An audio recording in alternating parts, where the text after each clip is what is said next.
welcome to PUBG Mobile's Dino Ground. I'm the Dino Explorer who'll be leading you on this adventure. Here, you and your teammates will go on a survival adventure together. Naturally, exhilarating challenges await in this unknown battleground. Let's remain vigilant and open-minded as we embark on our prehistoric exploration. The first stop is the Primal Zone. These protected areas are located all over Erangel and Livik, and are the primary habitats of velociraptors and pterosaurs. But fear not, they won't hurt you. Approach cautiously to tame them, and they'll become your most loyal battle companion. You can also ride them to participate in various challenges and become a Dino Ranger. Unleash your imagination to discover more interesting gameplay. Shh, keep it down. You don't want to scare the baby dinosaurs. Besides large adult dinosaurs, there are also some adorable ones in the Dino Hatchery on the map. Be friendly, and who knows, your loving care might bring unexpected surprises. Next, we have the most perilous and exhilarating Dino Settlement. This is where the T-Rex with extraordinary destructive power is detained, making it a popular area for players to compete for. Be sure to protect yourself. While eliminating enemies, destroy the gate to rescue the T-Rex and make it an exclusive mount for you and your teammates. Use the T-Rex special skills to cooperate with your teammates to force your way out and enter the final play zone. Alright, I believe you now have a good grasp of all the prehistoric survival guide tips. So what are you waiting for? Come and show off your skills in the new PUBG mobile version.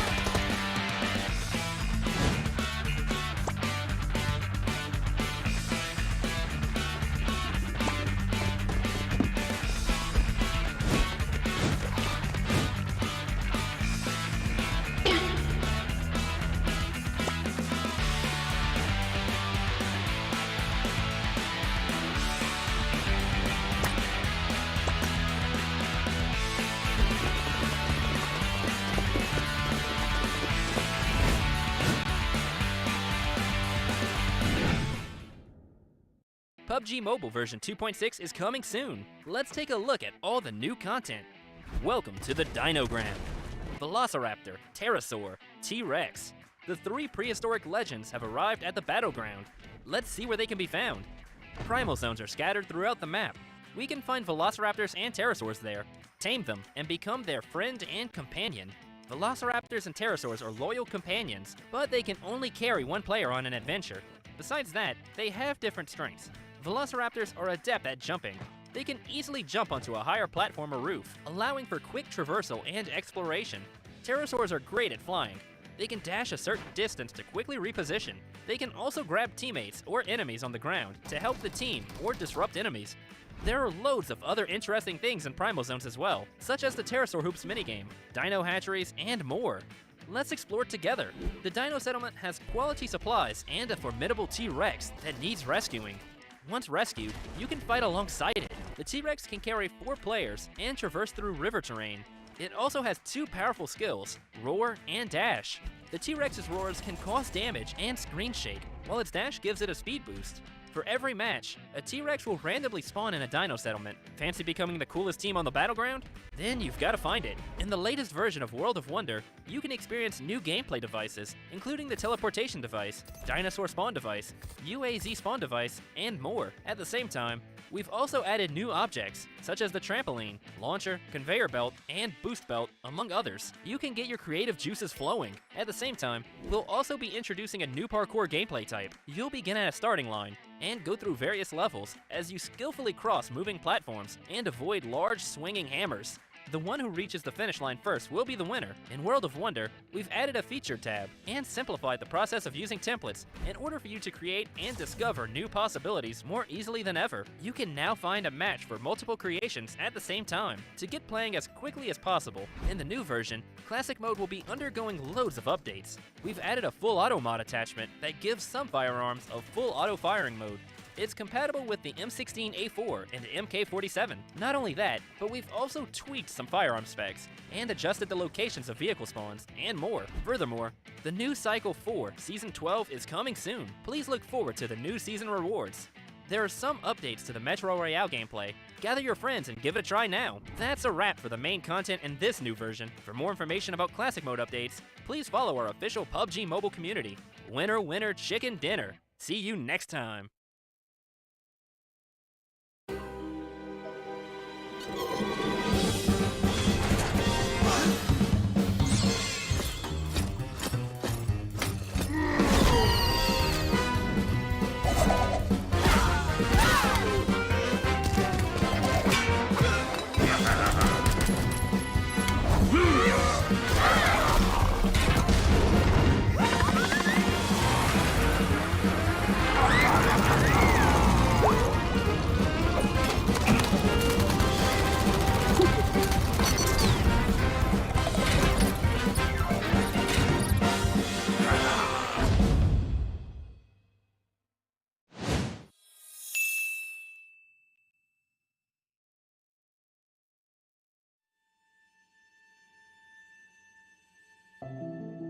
Sudah sedih lah, sebab sekelas kita orang, standar kita orang patutnya tinggi.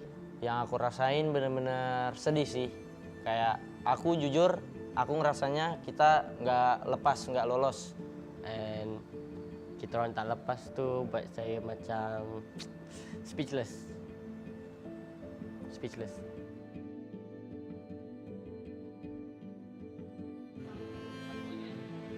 Maksud belum ada beberapa perubahan dalam carta bagi kedudukan siapakah yang akan qualify ke next week ataupun minggu depan. Ya, nggak ada render mobil sama render orang. Sejujurnya lumayan ngerasa susah sih, karena bener-bener ngerasain orang baru gitu kan.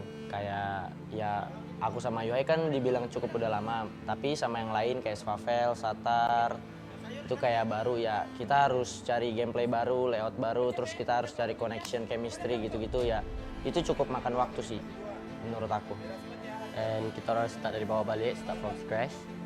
And banyaklah benda baru yang kita buat. Contoh kita orang bonding, macam kalau sebelum ni kita orang buat effort dia dalam 1, sekarang effort dia dalam 2, macam tu je lah. Plus minus macam tu. DBE untuk mereka perlu mencari lagi 10 markah untuk memecut DBD.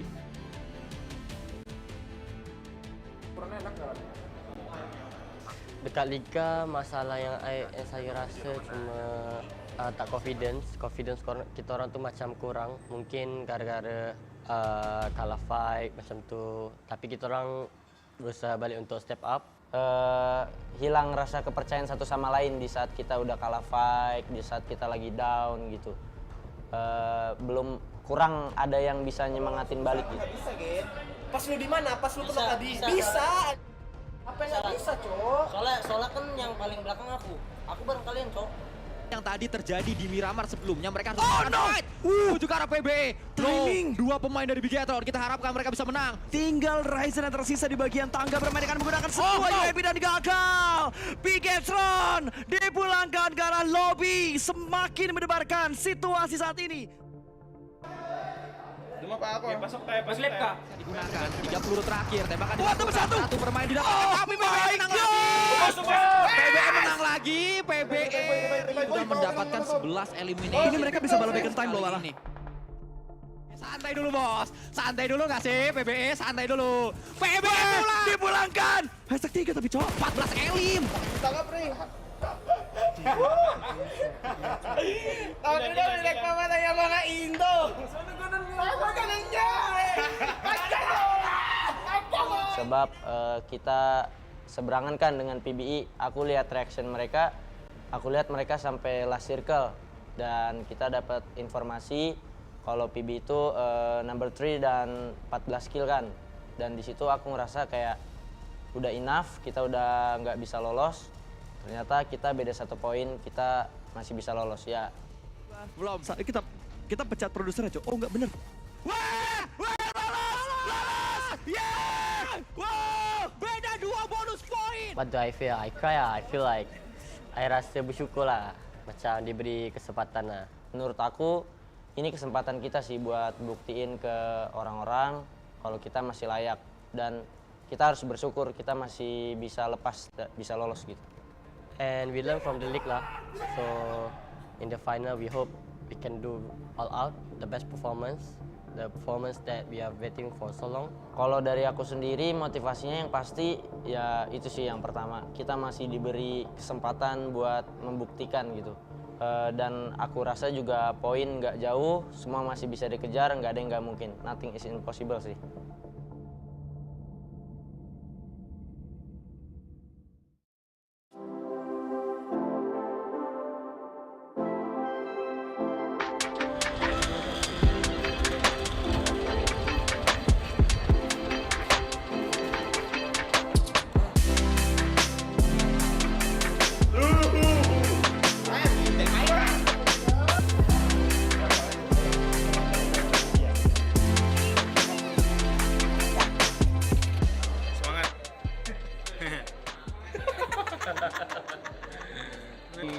Sepertimu Box Gaming, oh box. Say you remember me, PUBG Mobile. Perasaan aku ya senang aja sih bisa balik lagi kompetitif, apalagi di ajang SEA kan, sebab belum tentu semua orang bisa mencapai di titik ini gitu. Jadi bersyukur aja. Cuman yang awalnya emang nggak expect mereka mau pindah, karena bilangnya mereka yang satu bilangnya mau rehat, yang satu bilangnya masih mau main. Tiba-tiba mereka pindah, ya aku juga sempat diajak kan. Ya udah, maksudnya dari situ aku respect aja sih keputusan mereka. Apapun yang mereka lakuin kan itu demi kenyamanan mereka sendiri. Tengah lah bego. Kalau ada kemungkinan workspace kedua itu berarti kalau misal dia ngelihat di sini cuma ada update Senayan, bisa jadi orang ini kaplatan. Ini coba bisa coba. Tapi mainnya masih cepat. Soalnya yang aku kalau misalnya ini dua sih, kalau misalnya Persija EVOS. Salah satu nama yang memang sangat-sangat besar dekat Indonesia. Player dia pun besar. Zuxi, Luxi. Ini antara orang lama, OG untuk PUBG Mobile. 2 season agak santai untuk diorang. Tapi PMSL kali ini, kalau kita tengok daripada statistik, daripada segi kill point, elimination point, survival rate, Zuxi dan Luxi membawa Persija EVOS mendunia. Kali ini kita boleh nampak orang lama masih berbisa. Pertama sih senang karena bisa berada di tim baru. Karena di tim lama mungkin kita belum dapat yang terbaik dan saya mau cari suasana baru di tim baru ini, dan semoga di saya kali ini kita dapat peringkat yang paling terbaik lah, karena di tahun kemarin kita tidak dapat pergi ke saya sama sekali kan. Ya semoga aja. Jadi untuk line up-nya itu sebelumnya aku pernah bermain dengan Red Face juga dan pernah juga sama Microboy, dan aku juga pernah juga sama cukup lama juga dengan Misery. Terus ditambah lagi dengan anak baru yang berpotensi yaitu Lynx. Jadi gak banyak banget hal yang harus dirubahkan di tim ini, jadi tinggal memaksimalkan aja. Sam9. Karena apa Sam9? Karena kita sering banget ketemu dengan Sam9 dan kita sering kalah di fight-nya dengan Sam9. Jadi tim yang harus diwaspadai dari Malaysia itu Sam9. 真凭是因为竟然有马来队伍要拿我们华人，然后兴奋是因为我可以打 PMPL。沟通问题是最大的咯，就比如有一个队伍在你左边或者右边，你要表达就要想一下，只想1-2秒。当然这1-2秒在游戏上是很关键的，然后打法上也是，我们只有不到15天的时间要慢慢磨合，所以能打到这样子，我觉得不错啊。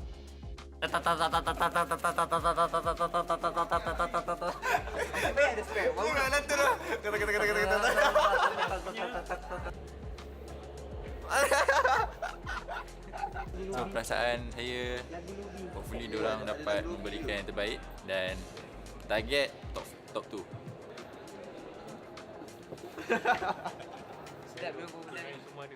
Bahasa memang paling penting sekali dalam komunikasi. Dalam tim Sam9 dia memang unik sebab dia kira balance.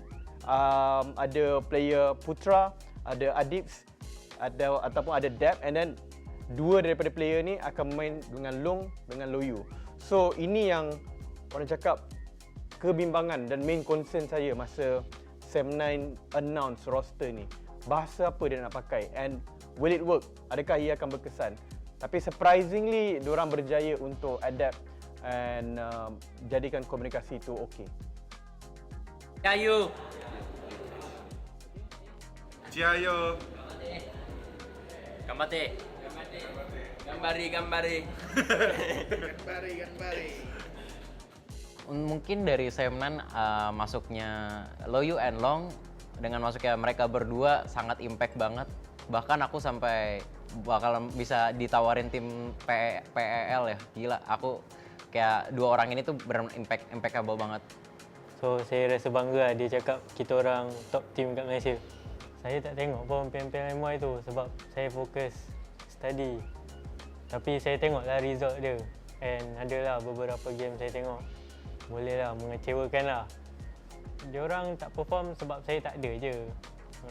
Diorang perlukan saya. So jangan gelak lah. Ais. Ini it's a fact, you know. So PMSL, I'm back. Macam tu lah. Kadang-kadang kita orang explain lah apa maksud. Macam maksud certain phrase lah. Kita orang explain apa maksud dia, then dia orang faham lah. So kita orang tolong each other lah untuk hadapi lah masalah tu. Aduh. Macam mana bodoh tu?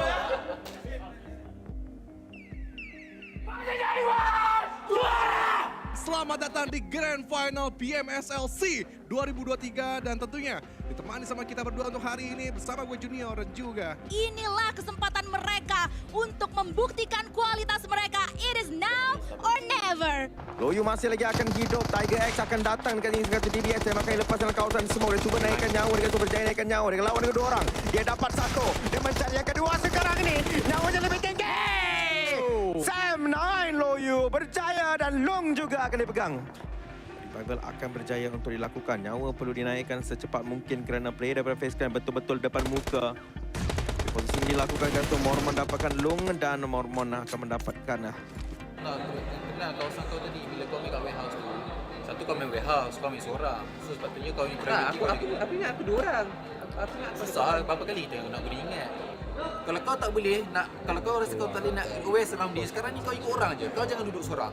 Sebab apa kau ada masalah, aku ingat teammate ada dengan aku. Aku ingat teammate ada aku, aku ingat teammate ada dengan aku. Because it's already the grand finals and the mistake that we made, it's a repetitive mistake. So you have to, it's the grand final, what else it is there to say? You don't get to play this kind of level that frequent.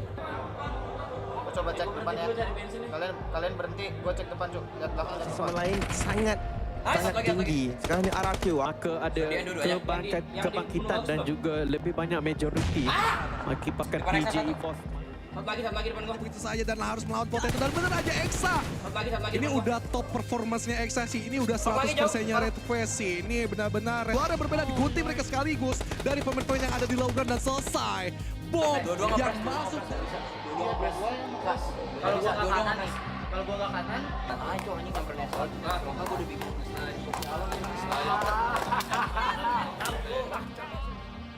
Motivasi aku ketika kemarin tidak qualified to PMGC final itu yang apalagi PMGC final dan offline turnamen terus di Jakarta dan aku nggak ada di situ jadi kayak aduh ini suatu momen yang sangat disayangkan banget jadi itu yang apa titik kembalinya aku buat main lagi sih pengen main lagi.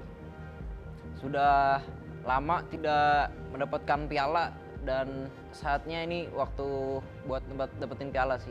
Kan udah sekitar 2-3 tahun belum ada piala.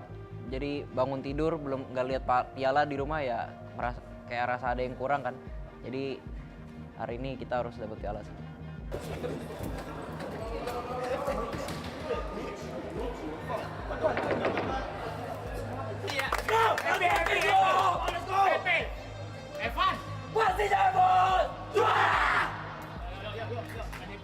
Ada satu jalan cerita yang kita boleh kata lebih cantik, lebih meriah, lebih suasana yang menakutkan. Sebab kita tahu kalau bukan DBS, bam. Habis. Ada variasi daripada penggunaan senjata tu, ni mungkin akan jadi PMSL yang terbaik pernah kita lihat. Sebab setiap player akan tunjukkan kehebatan masing-masing menggunakan senjata yang berbeza. Itu yang saya nantikan untuk Grand Final.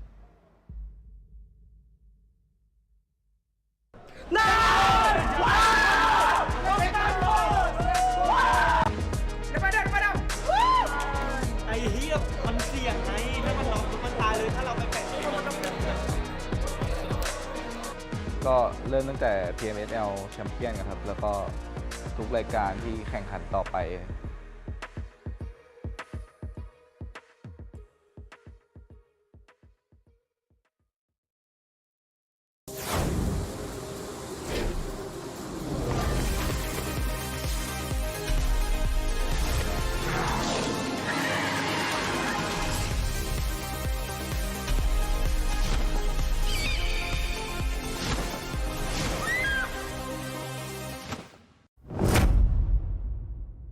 โ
Yesterday a history, today is another mystery for all the teams down there who will try to get the #1 place, which gonna be advancing to PMSL. Welcome back, ladies and gents, to the PMPL Wildcard South Asia fall season. I'm Chuchu, and also we have Sir Cloud as your casters for today. Oh yeah, today will be day number 2. We did see like a couple of teams starting to pull away, but then again, who knows? We still like 12 games more to go, including 6 today. So stay tuned. You know, there will be a surprise because yesterday was quite a surprising day, especially for GE. Dropped the ball in day 1.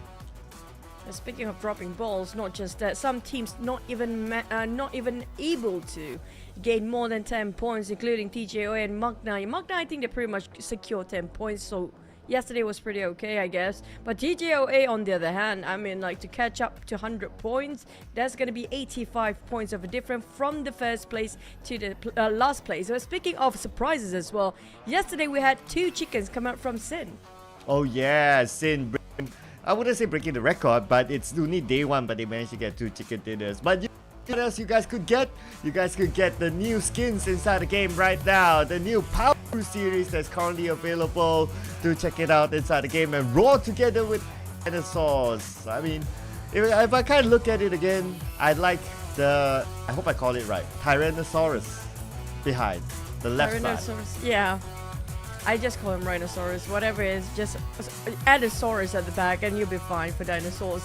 But speaking of which, you know, in between the dinosaurs, you do have the Ducati Panigale V4S, which we haven't seen the skin yet so far for the past couple of days, including during the leak. So I'm kind of questioning, do any of the pro players have this skin though? Well, fun fact about the rules that the players cannot use any vehicle skins during the tournament. Oh man. Yeah, if you don't see it, don't be surprised. They probably got it in their regular rank game. Oh man, we're gonna have to wait and see. But also for you guys that already missed out so many things before, this is gonna be your guys to grab some things, at least get some consolation out of your all new RPA series, which are already available right now. We do have, I just called this the Spectre Slayer set. Just remind me of Power Rangers every single time, you know. Yeah, and you say you wanted a white color. I remember that. Now that I looked at it, yes, there's no white in there. So you gotta pick a different color now. But different it is for the new team mode Dino Crown, right? The Dino Power. And we still haven't got our answer for how many bullets you need, what kind of weapon do you need to shut down a T-Rex. So be sure to update us with that as well. Yeah, do try it out. It is still inside the game, so do not waste your time. You gotta check this new game mode because you don't know how long it'll be there. Just like any other game mode or when it will come. So enjoy it while it lasts. Still inside the game at this moment. All you need to do is just to up the game and you'll be able to see it there. But you'll be able to see this as well. Well, the teams will see this, which is the total prize of $40,000 US up for grabs, and we are towards the final stages. This is day number 2, and how we top 16 teams is from the league stages. The top bonus teams are here today. Yeah, so don't be surprised yesterday some teams already crack out the 100 number. And speaking of which, we have 6 matches of 6 maps per day instead of 5. We do have Triple Rengo to add in there, so these guys have to duke it out. It sounds great for $40,000, but the blood, sweat and tears, you have no idea. Well, next up, besides the money, to move on to the next stage, whereby the champion of the PMPL Southeast Asia Wildcard 4-5 will represent the wildcard region inside of PMSL. Will it be? They will be joined together with the top teams from the Indonesia, Malaysia, Thailand, as well as the Vietnamese region. So that will be the next stage coming soon. Yeah, I'm surprised they're gonna go into the format here. In case you guys missed so many things during the league stage, we do have the weekly bonus point added up week 1 and week 2 as dragging into the grand finals. As yesterday we're starting off with some teams, especially GE, gather themselves a full point of 40 points 2 weeks in a row. They got themselves first place, even though they're starting off with quite a high number of the initial bonus round of points. But surprisingly, they've been pushed down to 7th place. Yeah, yesterday wasn't their days. So it was rather tough for GE, I must say. But anyway, we're introducing the participating teams. You guys should know this by now. We got GE, West Point Mamba. Here we go again. Lab, Austria Esports, Sin, Enigma, Falcon, Yangu Galacticos, Five Danger, Harame Bros, the guys of Asia. We got KE, APG, PVE, as well as Magna in the fray. And Magna is still representing, still the sole represent the Singaporean region in the finals. Now, we talked about the scores early on. Sin is just 6 points away from catching up to number 1 spot YG, even though they do have last chicken, but when it comes to eliminations, pretty much the same for YG and Sin. But you have to give it for the initial bonus point. This is where everything matters. Every single particular thing matter in here. And you can see at YG, they are standing at number 1 due to the better performance in the league season or league session. But HWG can have the time to actually climb up here at the same time. And speaking of which, Sin and YG, like YG, we do know for a fact that they are at number 1. And Sin with the double chicken yesterday, nobody can deny that anymore. But HWG, Cloud, who would have thought? Yeah, I think because of YG and Sin being up there, we would definitely see HWG in the high. But gotta give it to them, they are still up there for a reason. So YG kind of came back from behind, especially when it came to week 2. They didn't start off that well, but as the days progressed, they did really, really well.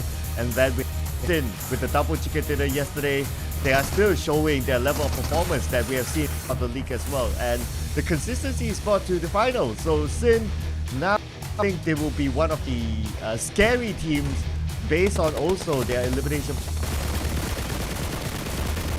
Yeah, but speaking of Sin, I mean, like, hopefully they will actually do it to drag yesterday's momentum till today, because yesterday was sublime performance coming out from this team.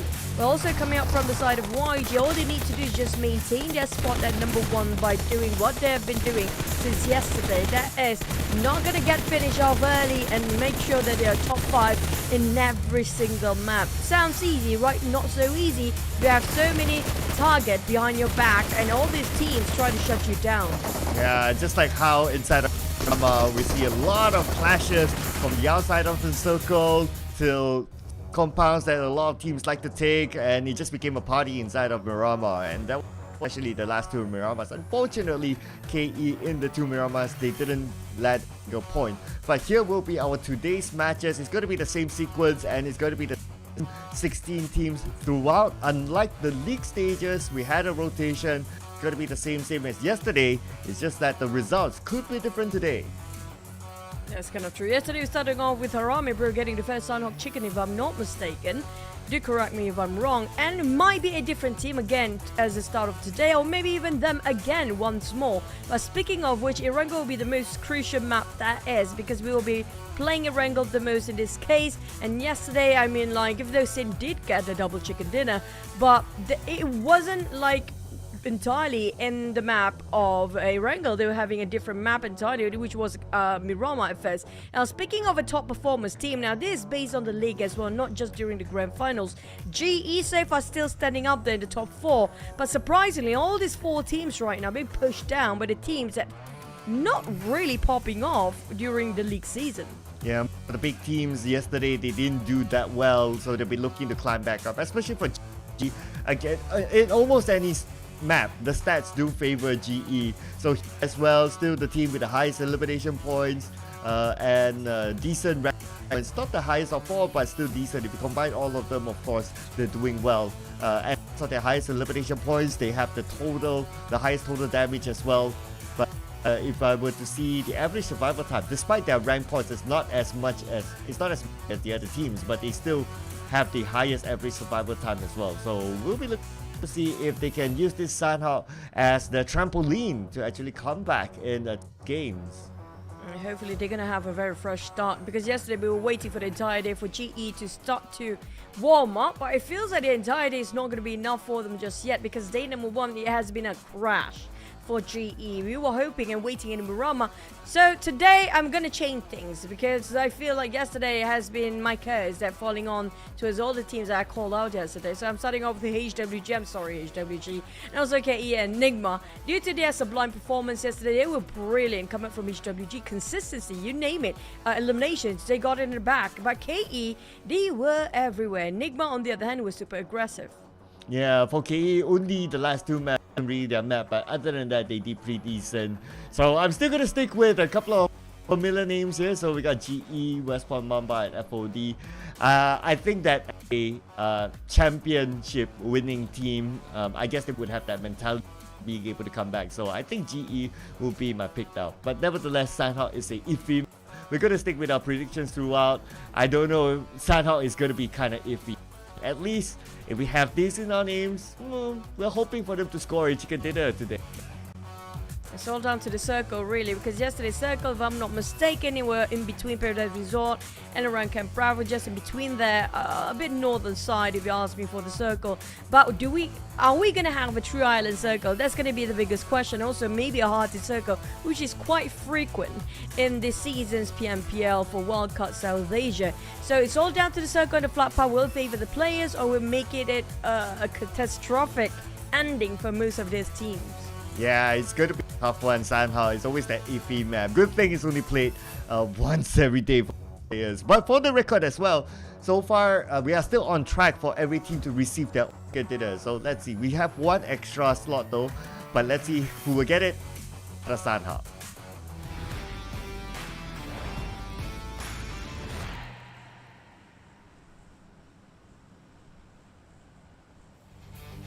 Day 2, a fresh start for these guys and a clean slate for everybody who are trying to bump up their scores. Because right now we're starting off with a smaller map, that is. And we do have a very generous flight path kind of in the center, not too far off.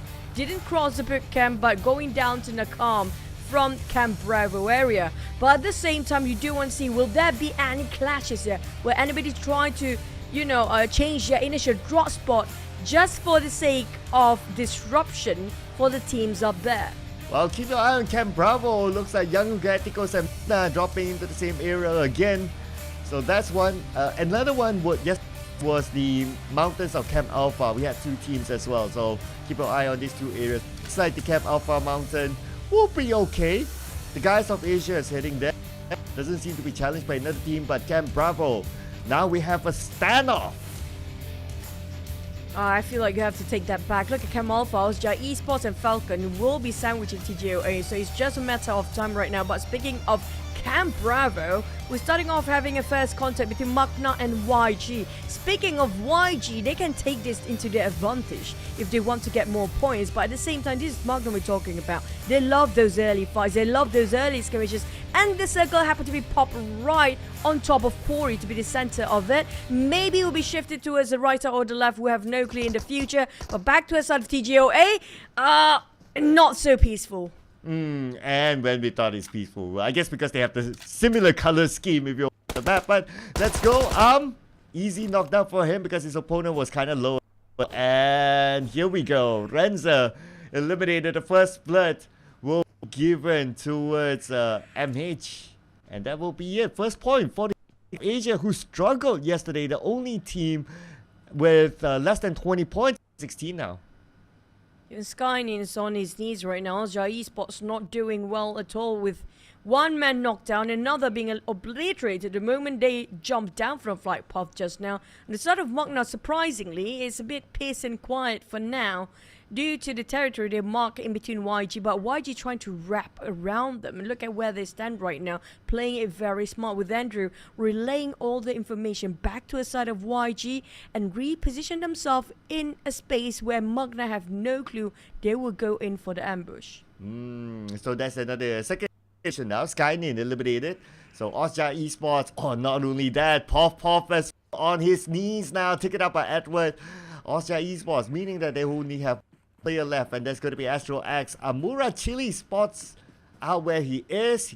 Vehicle. Wonder if this long range shot is going to hit. But I guess they're going to let him now and focus on the loot inside of Camp Alpha. At least may try to make something happen, but Edward seems like punching Popov out of his head. Managed to secure another one. TGOA really hunting down for Osja Esports right now. And they are running with tails between their knees for the side of Osja Esports, left with only one member. Would have thought Osja having a hard time against one of a team that nobody see them coming. GE on the then picking a fight against Falcon from afar. The long fights with the micro Uzi even. Surprisingly, Smile don't have that much to work with, but he will work with what they have. Oh, that one knock opens up the call for GE push in, but Ichi opening up the space. I guess they would have thought that Zay would have been picked up, but Zaycloud eliminated by Ichi. Now they have the man advantage. It's just that they are not going in just yet, but everyone's on their vehicle. Okay, it could happen anytime. Tipping their toes to go in here, being extra careful, taking precautious move from the side of GE, reposition himself towards a higher ground with those elevations to work with. I'm not sure what their main objectives are right now. Probably just trying to scout things out. In the meantime, we do have HWG. Might spot it out the rotation of YG right now across the street. They do have those elevations, but at least HWG do have a compound to work around.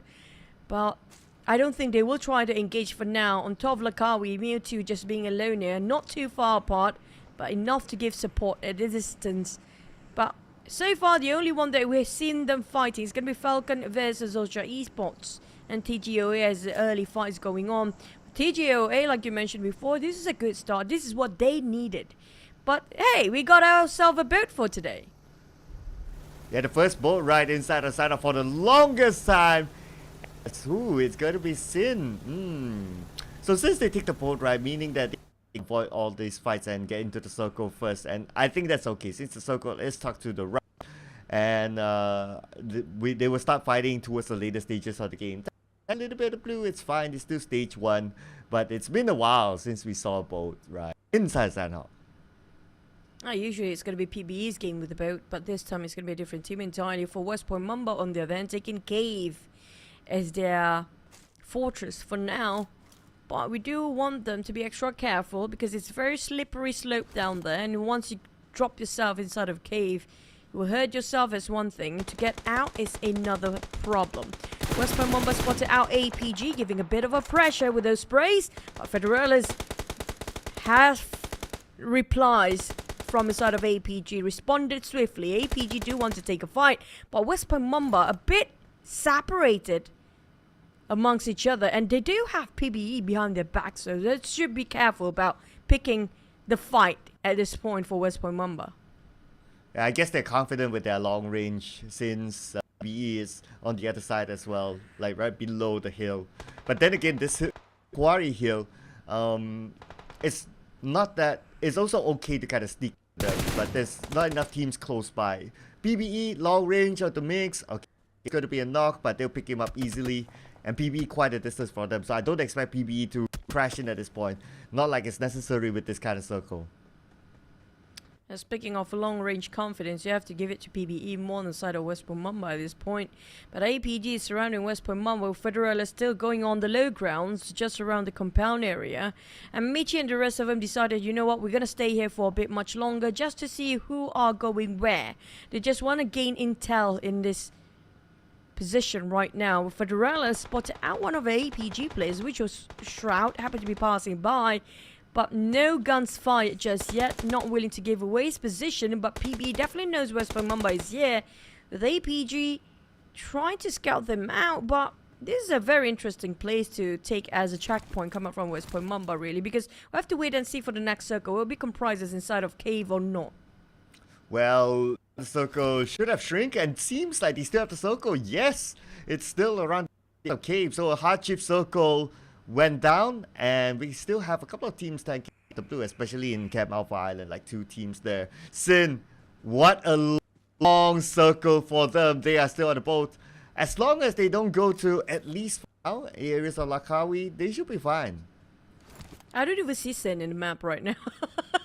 It's hardly visible for Sin. Yeah, there you go, on the northern side. But they might actually pass by Falcon. If they're not being careful, when they reach around Camp Bravo, there'll be a couple of teams camping out there. And they might actually be fished out by this team. So hopefully they do have enough gas to supply themselves to get themselves dock on top of Camp Bravo at least. But outside of FOD, having an engagement against a YG as a first start. Then they spotted out Andrew. That's going to be a spray from Nang, hoping it will clip. But it's a bit subpar. Nothing seems to connect. Well, Easy is the closest one now. Joseph, Molly down by Loki. Easy tosses a nade. Will it land? No, it will not. So it's going to be okay now. By the same time, Joseph eliminated by Loki entirely. Now, Young Giganticos have the hand. Romeo boy with a nade. And the nade will not knock anyone down just yet. he is not alone in the shack. There's another one together with him, so they are ready to defend. Romeo. Very intriguing positioning. Not just that, he got himself a death box just across him. But coming up from Harame Bro, taking on G-Lab, play at range, taking on one by one. Make it double down. I didn't see discount for today, but apparently Harame Bro getting more than that. As Enigma being spooked by him as well as Spooky knocked down and finish off straight away. What is happening? Feels like Harame Bro really loved this map just like yesterday. Oh, KE seems to be having a fun time as well with a couple of knocks. They need to secure the elimination points. Managed to only get one for now. So KE is closest together with Yaku Galacticos. But we got our first team out. It's going to be 5 of them. Not so dangerous this time. I feel like Harame Bro just wiped them off their feet here. But PBE shoot them from the back. But I'm not sure where the fight is going on right now. Because Harame Bro seems like they continuously engaging in multiple battles at a time.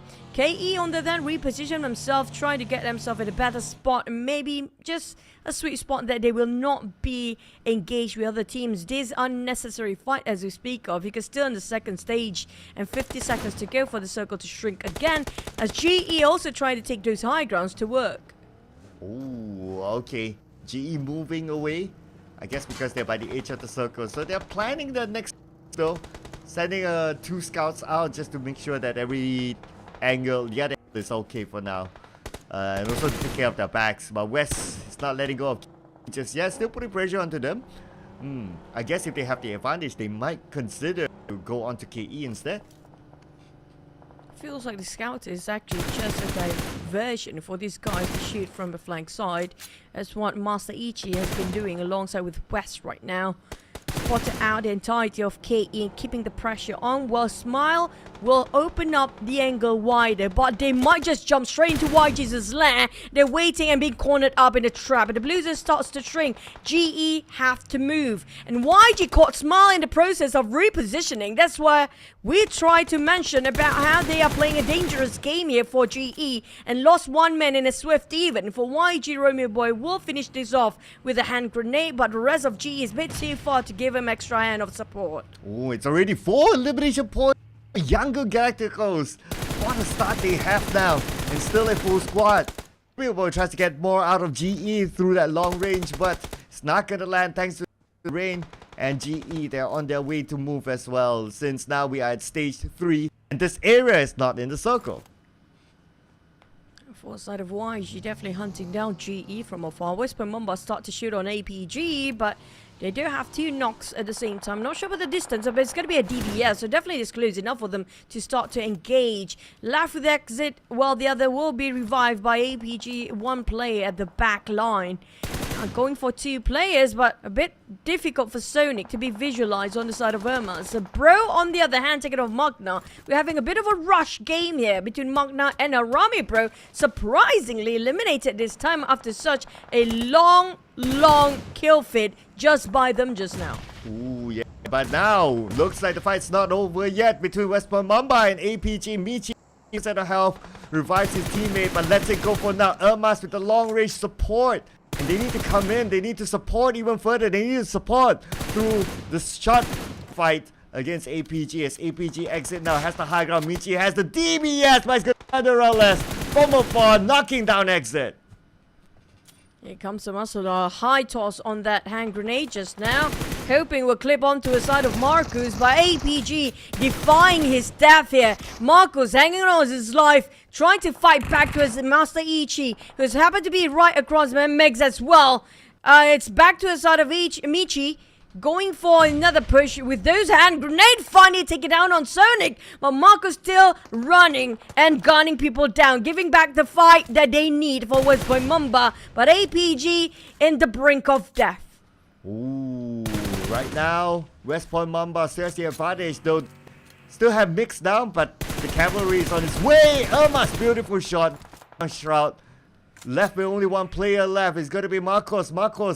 And to a pressure by the Blue as well. I mean, where is Marcos going to go now? Even if he wants to hide, Irmas has the advantage. Marcus nowhere to run nor hide. I have to take up the fight, at least get some consolation out of this skerfuffle between West Point Mamba, waiting them to actually make the push. He tried to knock on one, managed to score down on Michi. All he needs to do is just hang on, but he couldn't do so because of the play zone, finish him off straight away. At least he denied the points to the side of West Point Mamba, and the side of West Point Mamba can retrieve back Michi on his feet. But looking at the blue zone, we do have Osja Esports last player at the back line as well. Yeah, oh, okay. Kate seems to be in trouble too. As here we go again. Seems to be picking up points. 2 points for them. Circle moved to the south and it's tucked to the corner. G has the circle, has the compound for now. But for Sin, they managed to make their way through the boat ride, and now they're all the way around the the docks area. They do have G-Lab and TGOA to deal with. But outside of West Point Mamba, they are playing it very slow. YG rammed in by Enigma. There goes the spray. Beautiful one by QB with Caps following up from the flank side.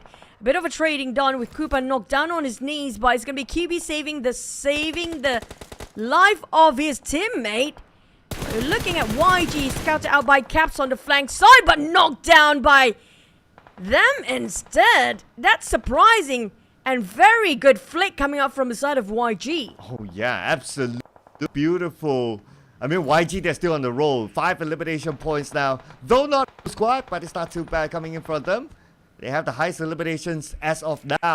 Caps taken down. That's going to be 6 for Yangon Galacticos. They are still holding in the points.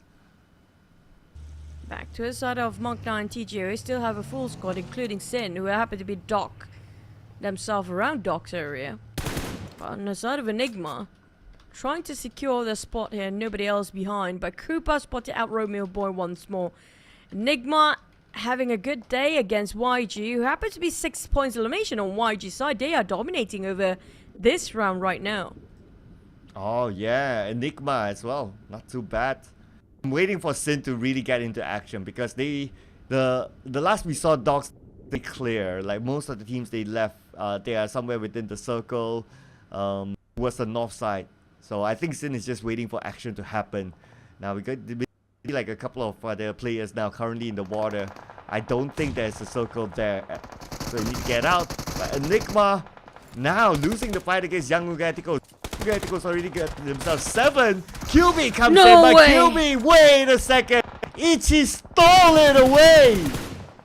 And not just Ichi stole it away, he shut down 2 teams at a time. GE, that was a very cheeky move, but a brilliant one at that. But on the side of TGOA, he spotted out one that's swimming, but that's nowhere to be found anymore as the play zone finish off the last member of HWG. As we speak, Steen is still not leaving Docks as May fall them back just to make sure nobody is coming out easily from this dock area. But we do have GE taking the center, almost the center of a circle with a compound to work with.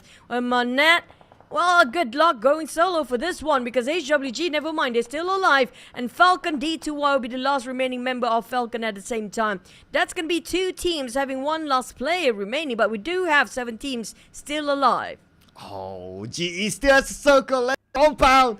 Looking good for them. But now it's time for Sin to come to action as the guys of Asia in front. Holy Lanju at the forefront. We'll see Mayw soon. He doesn't know that Mayw is there. No sound because Mayw is currently on his belly. Holy Lanju, okay, he's looking on the other side, so Mayw could surprise them instead. Out of all the teams remaining here, 5 of them are coming up from Myanmar side.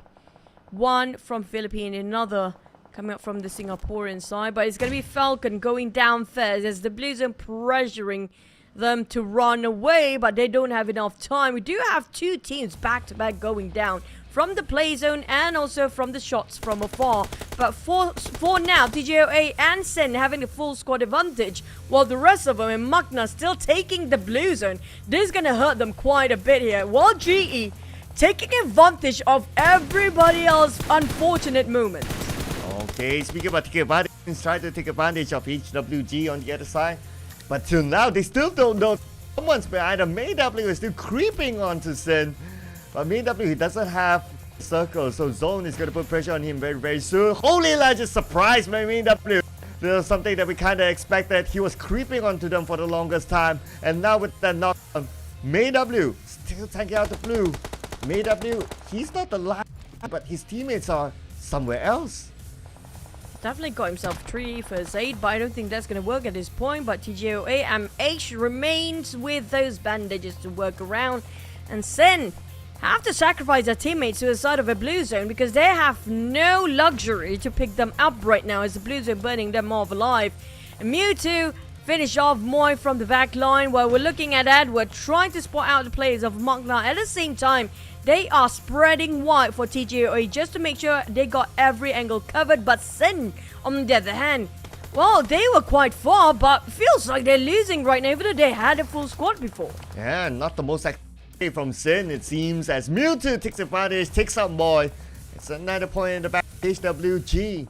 And the guys of Asia, they're still in this. Okay, MayW is coming, MayW high ground, MayW will show himself soon. On to FV, FV at the lower ground. Yaka knows that someone's on the other side as well. Shoot through the smoke, will not connect.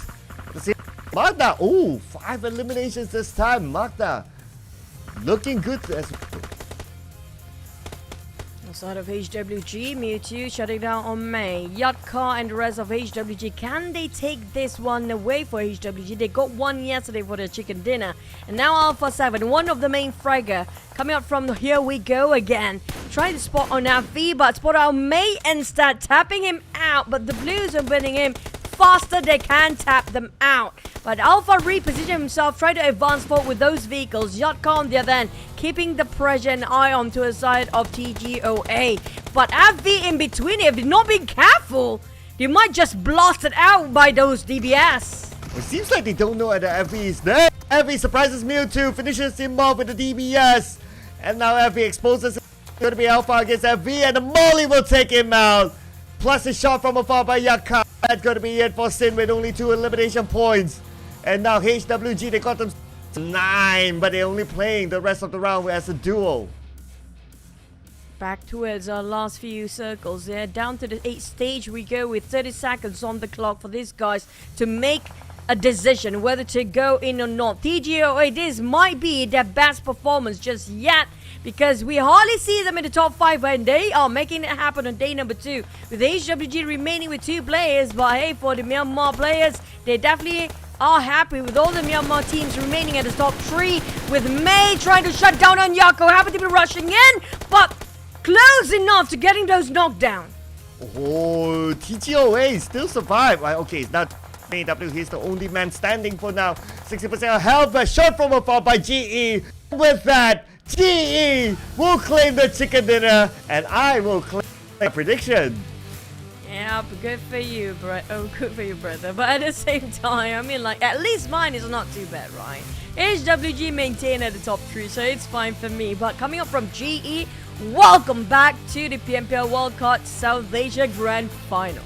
Well, could this be the rise, the comeback for Genesis Esports? Will be interesting to see. And besides the motivation of getting the #1 spot, Michi is still in the running to get that MVP of the season. So I'm sure he doesn't want to let that go, because last season was Federales, so this time he has a good chance of getting it. So Genesis Esports, it's only round number 1 for today. We have a lot more games to go. For GE, hopefully this is going to be a good start and nothing that's going to dwindling down later by the end of the day, because this is what they needed. Yesterday has been a total tragedy for them, with West taking on the front line with 1,200 over damage and 6 eliminations. West, they have been playing smart. They're left with the duo just now for GE, but they survived long enough and gave themselves the opportunity to claim this chicken dinner. But you have to give it, they have been playing as a genius can be, and they still maintain themselves as a team to watch based on the last performance. Yeah, and the last we saw them, yes, towards the end they got the circle with the compound. It was great, but it wasn't an easy start for them. They had to rotate around younger vehicles who had an eye onto them. As you can see here, their full squad time is the lowest of them all. So they played as a trio for most of this round, and that they still able to get the chicken dinner. It's an amazing start, at least for GE. For West Mamba, on the other hand, I mean, like, they tried to stay at K for the longest time, but it just didn't turn out so well for them. We do have early skirmishes, including Enigma TGOA example, but I have to give it to TGOA, even though they were having troubles at first, still managed to survive till the end. Now that's going to be their best performing round so far, and 20 points secured by the side of GE, even though we don't see a lot of actions come out from them, but their long fights has been very fruitful with that 20 points in total, and slowly but surely they're pushing up the numbers up here. I'm not surprised after this round they might actually standing around top 5. Yeah, I can't complain about the 20 points, right? So it's still for GE and their first chicken dinner in the finals. So we are still trying for all the teams to get their respective chicken dinner. But here are the overall rankings, and GE moved up to number 5, 82 points. Now edging closer and closer to the number 1. As of now, it is 27 points difference.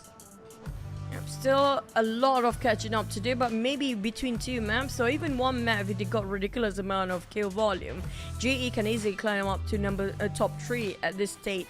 But coming back to TGOA, even though they kind of have themselves a good position in the last round, but it's not going to be enough for them to budge off from 16 place. That's going to be the bottom of every bottom. But for next map, it's going to be the most important map here, Cloud, because this is going to be the map that we're going to play the most in the grand finals. Yeah, we're going to play 3 times a total of 9 times. We're going to play Erangel after this. And the stats. Oh, it favors Yangon Galacticos and GE at number 2.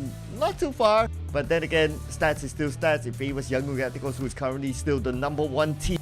GE will need to do a lot to catch up, especially with the stats not in their favor this time. And we have Sin.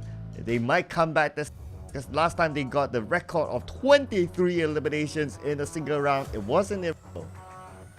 Yeah, but we're gonna have to wait and see, because a lot of teams do have a lot to offer when it comes to this grand finals. I have to say, even though it's the same year, just a couple of months in between, these guys have improved so much with their progress or growth throughout these couple of months. If you compare with the last season, this season is more fired up and very explosive play style coming up from a lot of these teams. Now, speaking of the next in Wrangle, though, I still wait if there's any teams that are willing to clash with another teams for their initial drop spot. So far, yesterday as the start of the Wrangle, it has been super peaceful and too harmonious as a start.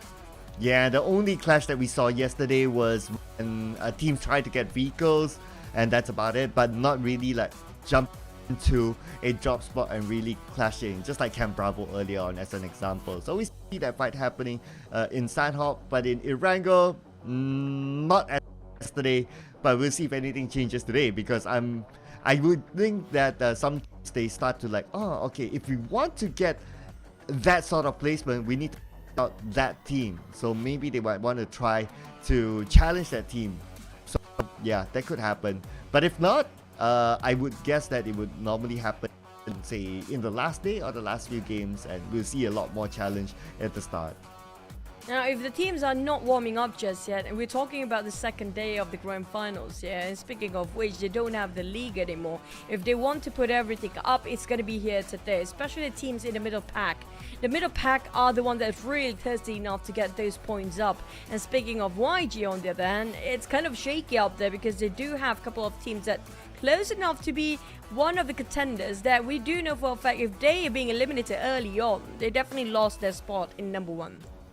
Yeah, so YG, I mean, 9 points from the first round, not too bad. And that's why they're still at number 1. But if they continue on to get like only a single digit, then I think it'll be scary, because who knows, like other teams could catch up. Just like G today, first round was great for them. And not only like GE, right? Like if you have, we had like HWG doing fairly well. So they could be the ones to spring a surprise onto that number 1 spot. So YG, who have yet to be the PMPL Southeast Asia champions, at wildcard, well, I guess if they want to maintain it, they really got to put on their focus. Yeah, that's kind of true. And so YG as well, they have lots to prove, especially when it comes to those playing for PMWI slot. But coming up from the next game here, I'm looking for Ozja Esports to start to perform, because so far it has been a blunder for them since yesterday till today, because just now we saw one of the early fights engaging was coming up from the side of SJ Esports. They were trying to fight and taking down on APG, but it didn't turn out so well. Plus, they were a bit hesitant when it comes to making a call, just moving alongside with the circle and be staying so much in the blue zone. That caught themselves in a trap that they're being eliminated by the blue zone plus a APG at that point.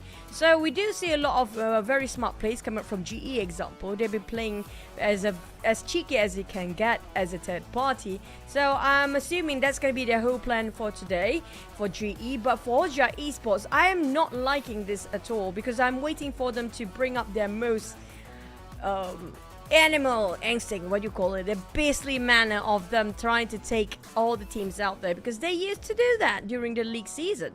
Yeah, even I want to say that, it was only in Sanhao, happened to be challenged by another team, which was the guys of Asia. But yesterday as well, overall, it wasn't really their day. I think they only had one round which was pretty decent, and that's about it. But other than that, it was a day for them overall. So that's why they're not yet back in contention for the #1 spot. So I do agree with you, right? They do have like very experienced players. They do have like Skynin, who just came off being the solo champion in SEA Games, and he is still showing his stats. I mean, he is still in the running as for being one of the MVPs of the season. But then again, it is a team game at the end of the day. So the 3 rounds next that will be played inside Erangel has to be that map, because it's going to be the majority of games today and also tomorrow. And not just that, don't forget about West Point Mamba. I mean, like, where is Federales? We hardly get to see them for the past couple of days during the grand finals, and this is where they should be putting off their best performance out there, because this is where it really matters. We do know the league, yeah, you kind of get used to the long league and maybe have the mindset that, you know what, we still have tomorrow, but not so much during the grand finals. I mean, like, yeah, it's easy for us to criticize, but at the same time, it's so important for them. This is what they've been fighting for their whole life, and this is where things really matter, where they have to really push up all cylinders just to make sure they can secure those eliminations, because so far all we see from them is just a bit too much of a hesitant, a bit of overthinking coming up from these teams, that they stunted their positioning, even stunted their own progress in the map, that they don't really move too much. Well, let's see if anything changes next. So far, at least they're still in page 1. So as you're still in page 1, I guess you still have a good chance to be back in contention for the championship. I'll be a little bit more worried for teams on page 2 unless something huge comes up, because we still have 11 games, so I'm not going to discount anyone just yet. But so the teams that we see got a Chikadera, they're all on page 1. So if page 2, in theory, they want to get out to page 1, it's about getting the Chikadera and getting a good amount of points at the same time. I agree. So far, none of the second page team do actually try to get... I mean, like, they definitely try to get, but it's just so difficult with all the repositioning and different strat coming out all the teams down there, especially if you compare during the league season and the grand finals. And the best example we can put up here is going to be Sena HWG. They were not one of the teams that are under the spotlight during the league season, but yet when it comes to the grand finals, feels like a different team entirely, where they've been saving up this tactic and strategy just to be used during the grand finals. Now, is it going to be enough for all the teams to adapt themselves within a short amount of time? That's a bigger question, because right now, if they don't try to adapt and get used to it and improvise, they're going to be having a big problem to get into PMSL, because so far last season we did have GE. Well, GE still have that slot by end of tomorrow, because tomorrow is going to be the last day in the grand finals. So stay tuned, because tomorrow we do have a big announcement, right, Cloud? Yes, we have a big announcement tomorrow, but before we go to tomorrow, of course, we got to give some time to our players to into the game, you know, prepare for the next round. So we'll be heading for a short break, ladies and gentlemen. See you after this.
Finally, we are going back into our first wrangle of the day in day 2 of the Grand Finals PMPL Wildcard Southeast Asia fall season. And it's going to be starting off with a very generous flight path, cutting across this Naya Poliana just down south towards the hospital. We do know for a fact there's going to be a lot of teams dropping around Jogopol, maybe even around, so far Pochinki there's only one team, right? But those who are going into SMB, it's going to be a tough one. They need those vehicles to work, but if it happened to be SMB circle, it's going to be worth it. Yeah, yesterday we didn't get a military base circle. We got a somewhat a Zaki circle. I'll still take that as a Zaki circle. So at least First something's time. fulfilled. Yeah, but a little bit of a change of a drop spot here. So Lipovka became one of the drop spots. So I believe that that's also because some of the regular drop spots is hard to reach, hence that naturally happens. Same goes for Westbound Mom to Stauper / Kamishki as well, something at the corner. So now these few teams at the corner, looking forward to see if they will be challenged with a circle that is going to be far away from them. SMB. Let's go SMB. Let's go circle. I mean, like, I'm rooting for the circle right now. Just because those teams who happen to be dropping around SMB before, but never mind. We're always going to get this kind of circle. It's going to be a roll score and shooting range. And Magna do have the circle on their side. Two teams dropping on top of Jogopol so far. But FOD, so far, they don't have any contenders nearby. So I guess it's going to be a very peaceful start again. So yeah, it looks like it's going to be an okay start. Just like how it was yesterday, except for the vehicle clashes. So far in our first few minutes, no vehicle clashes. So looking good at this point. And that gives us some time to actually look at the how close the points. So HWG, they are only 5 points behind Yango Galactic, and Sin is only 10 points, and followed by Enigma. Well, Enigma starts a bit of a gap with let's see here, 21 points. So of course now what could really change after this round is going to be the top 3, but that doesn't mean that the teams after could not catch up. It's just a matter of the number 1, Yango Galacticos. If they drop the ball this time, then 2 teams can overtake them. I agree. I mean, especially when it comes to 5th and 6th place respectively. The gap is quite significant, but yet not too big like 20H, but still enough for them to actually have to force themselves push 2 maps in a row now. It's all about being survival for the side of YG for them to maintain number 1. All they need to do is just not being executed too early on and make sure they're always in top 5 consistently in every single map. But HWG, we know they are the team that's quite unpredictable so far. If they want to go for the rush, they will go for the rush. They will go wherever they want and whatever they want to do. Because HWG is one of the teams that's, you know, so hard to predict sometimes, to know that where are they going, what are their objectives. They just run and gun most of the time. Yeah, but as long as it works for them, I guess that's fine. And if you really want to catch up to the number 1, it's not only about playing safe and hoping for some points, especially with the current meta, with the current point system. Elimination points bring a lot of value. So it's not only about, oh, we want to be the 16 or we want to be in the top 40. No, it's about the championship now. So HWG can see why they're doing that, and so far it's working out for them.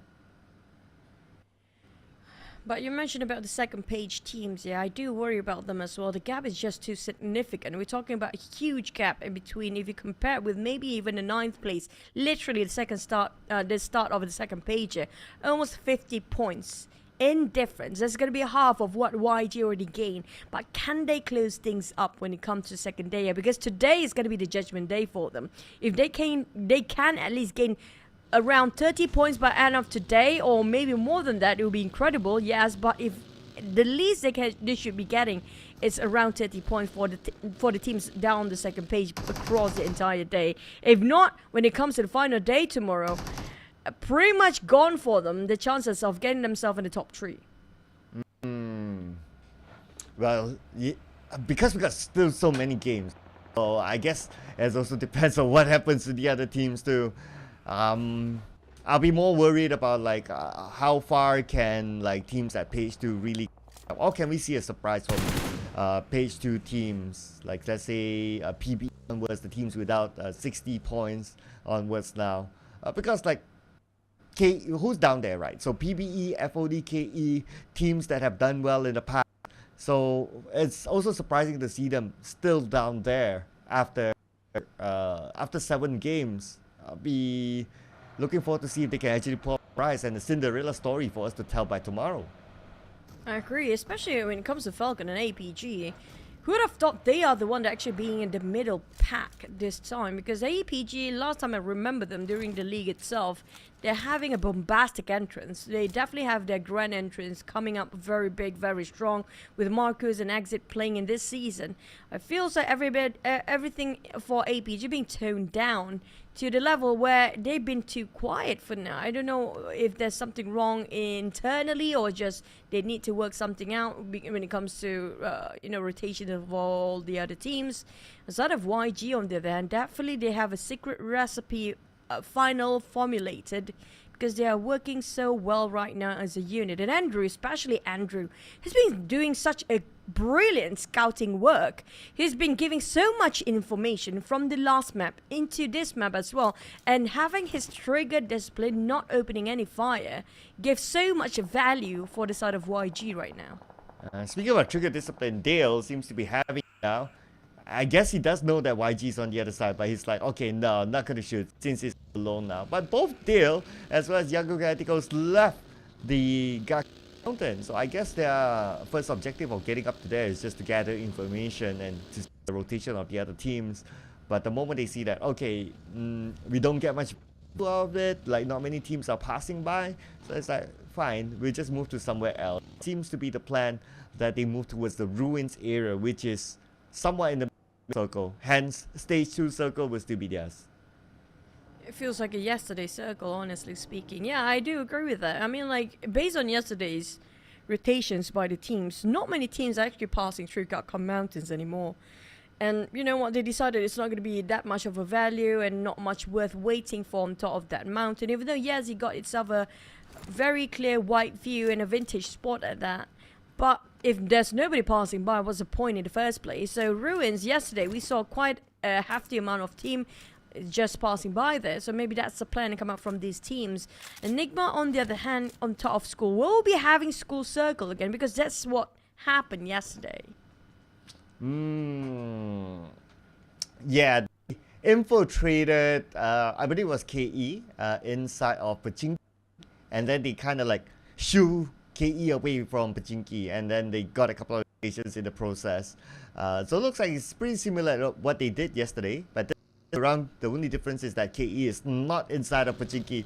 So I guess Pachinki kind of like, okay, maybe someone will come, and we kind of learned our lesson yesterday. It's their house, but we failed to defend, so it's okay. We'll leave Pachinki for now and move to the area wherever they are at this point. So it was pretty much a free pass for Enigma through Pachinki into the outskirts of school now. Speaking of outskirts of school, which is not too far off from Pachinki Potato Hills, that's where a lot of fights happen to be there yesterday. A lot of graveyard been dug in by the teams due to standing here, but it's barely making into the circle so far. So I don't think a lot of teams were trying to force themselves to be up in this hill right now, but maybe a couple of teams will pass through. Especially G already take themselves in the best spot that is in case somebody here coming in, and we do have visitors coming up to a side of G Lab. Game Lab, the only team at the Pachinki Hill. I guess it's not favored by other teams or majority of teams because it's by the edge of the circle. So it's like, it's okay, we'll focus in the middle. And I totally understand why. Since the circle has a split between the north and the south, so you want to be closest to the... In case there's a hardship circle that moves to either side, it makes it easier for you to rotate or to get across faster than the other teams, as compared to you being in the particular hills. There's still a good amount of travel to go onto the other side. And yeah, I guess that's where most of the teams, they choose to be there. But other team sneaking out the Game Lab, and the circle is going to be a kind one. It goes down south, main peninsula. Majority of the teams happen to be inside. Not surprised we ended up on top of school, but first contact by TGOA taking on FOD, and with G-Lab at the same time. 4 teams are fighting against each other right on top of that potato hill of around Pachinki just now. And Scotty going for the rush, might just finish off the job by the rest of the teammate that knocked one down. Kai cooking up the nade, hoping it will land on somebody. Hopefully it's not going to be his own teammate, but they managed to knock on one. Joseph on the ground, Nang on the then having only one rock to barricade himself, while Kai with a bison. I'm surprised they don't double pick at a time, but that was surprising. They had 2 men just now for G-Lab. They can go both sides at the same time, but willingly throwing their bodies for Nang to shoot them down. Yeah, it was like playing rock the Caesars, right? It's like, okay, you finish shoot, I noticed that you stop, maybe you're reloading, the other one comes out and shoot, and it's more of like the timing. And unfortunately for the last player of Game Lab, I believe was Newbies, he was a open position when he had to reload or when he had to move away, so the advantage was given to his opponent who was just behind that rock, and it was good timing, gotta give it to them. Good timing, good, I would say good courage to also show himself to actually start, because sometimes players will be kind of passive or will be kind of scared to, but yeah, he did show good timing and good courage, so gotta give it to them winning that fight. Unfortunately for Game Lab, because of that downfall, now guys of Asia can push Game Lab to number 16. But the guys of Asian happen to be in the blue zone again once more and taking a bit of a blue zone just in the very last minute. We do have a very urban circle. This one right on top of Pachinki, and KE taking it in their hands already. If they didn't drop early on to the side of Pachinki, maybe because of the flight path before, but this is on their turf. They should have known every nook and cranny about this, and it's a lot of teams happen to be moving at the same time in the direction of Pachinki, and there's gonna be a huge mess. Yeah, fast play for majority of the teams. There are still a couple of teams taking the slow approach, just like Sin. They always do that. Now, Enigma loses Spooky to KE. This time, KE will defend Pachinki like the back of their hand, like it's their home. It is. And right now, with that, they managed to get 2 elimination points in the back for KE. The rest of other teams are coming by. This is their turf, yes, but too many teams are going to be a problem for KE to defend every single angle there is. One team just passing by, they cannot do anything about it because Magna know for the fact there's going to be a lot of teams just dropping themselves in here. They're just sharing the compound with Enigma being shot down by Cooper. As the moment they just pulled over the side. Enigma prepared for this fight and been waiting here for the longest time. And now going in for the rush, trying to flush them out. Caps cooking up the nade, hoping to drop in the small window. They might actually clip on one or the other, but Cooper not happy about this, trying to toss another one. Didn't clip anybody but QB on his knees. A bit of trading done by Magna and at the same time on Enigma's side. But KE, will they stay silent about this or they start to, you know, put their nose into this business as well? KE, I wonder if they want to do that. So far, we don't see KE taking that advantage. And Magna, even they resetted themselves. Enigma holding their ground. Maybe because they're playing as a trio, so they're not having the best of confidence at this point. After that knockdown, they don't have information of the other teams. Or maybe they do. The fact that KE is at the side, so they're not going to go in. In case when the fight finishes, KE is a third party, and both of the teams, Enigma and Magna, both lose.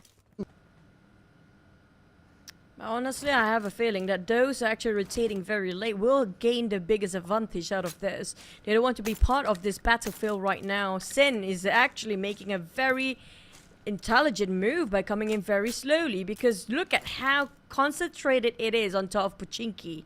And looking at Falcon FOD, still feels like they might actually have a few skirmishes with D2Y chasing John very closely behind. They even pulled over, might actually want to open fire but make a big U-turn, knowing for the fact that, you know what, it's not going to be worth it if they happen to be shutting down themselves when trying to challenge up to the side of FOD.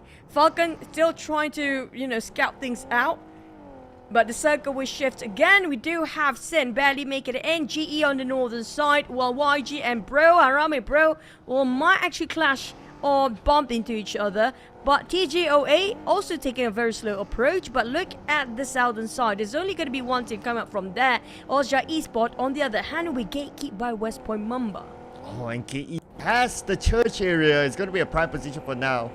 But for PBE, they Monboy, he's knocked down. Raimon is closest to him as Monboy now only has about 20 health left, but GE is going to secure that point. Yuran knocks down Michi. Look, Point Mamba joined in the fight inside of Pachinki. This Point Mamba, Federalis knocked down on his knees again for Federalis. It's so crucial for him to stay alive as long as he can, because there's a lot of reliability for the team to his side of Federalis, and they got themselves in the chopsticks trench. But at the same time, a bit too separated for the side of West Point Mamba to give support here. Even Michi got knocked down during the process, and Magna happened to take the advantage while they can. Ozja Esports taking on TGOA happen to be fighting and gatekeeping on the southern side.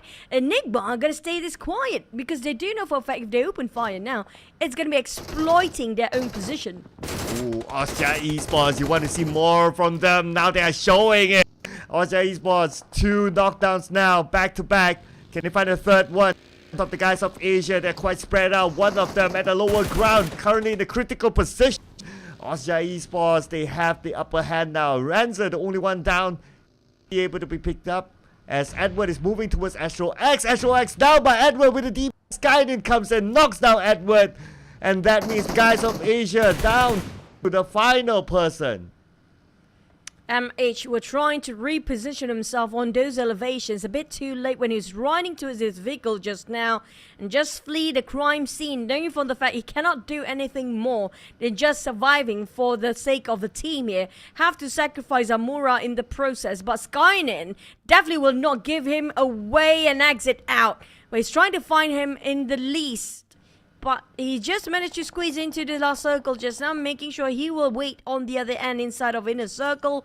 Well, MH, this terrain will not help him that long. APG on the other hand, spotted out YG and just charge in towards Andrew. Not great!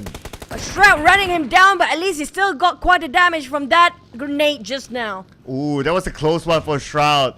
If knocked down there, that's going to be some need. But now Shroud is still circling around. Trying to look for the other opponents as Andrew got eliminated by Sonic. AP registered their first elimination point in this round. Now Shroud sees the smoke right below, but he's countered fired upon.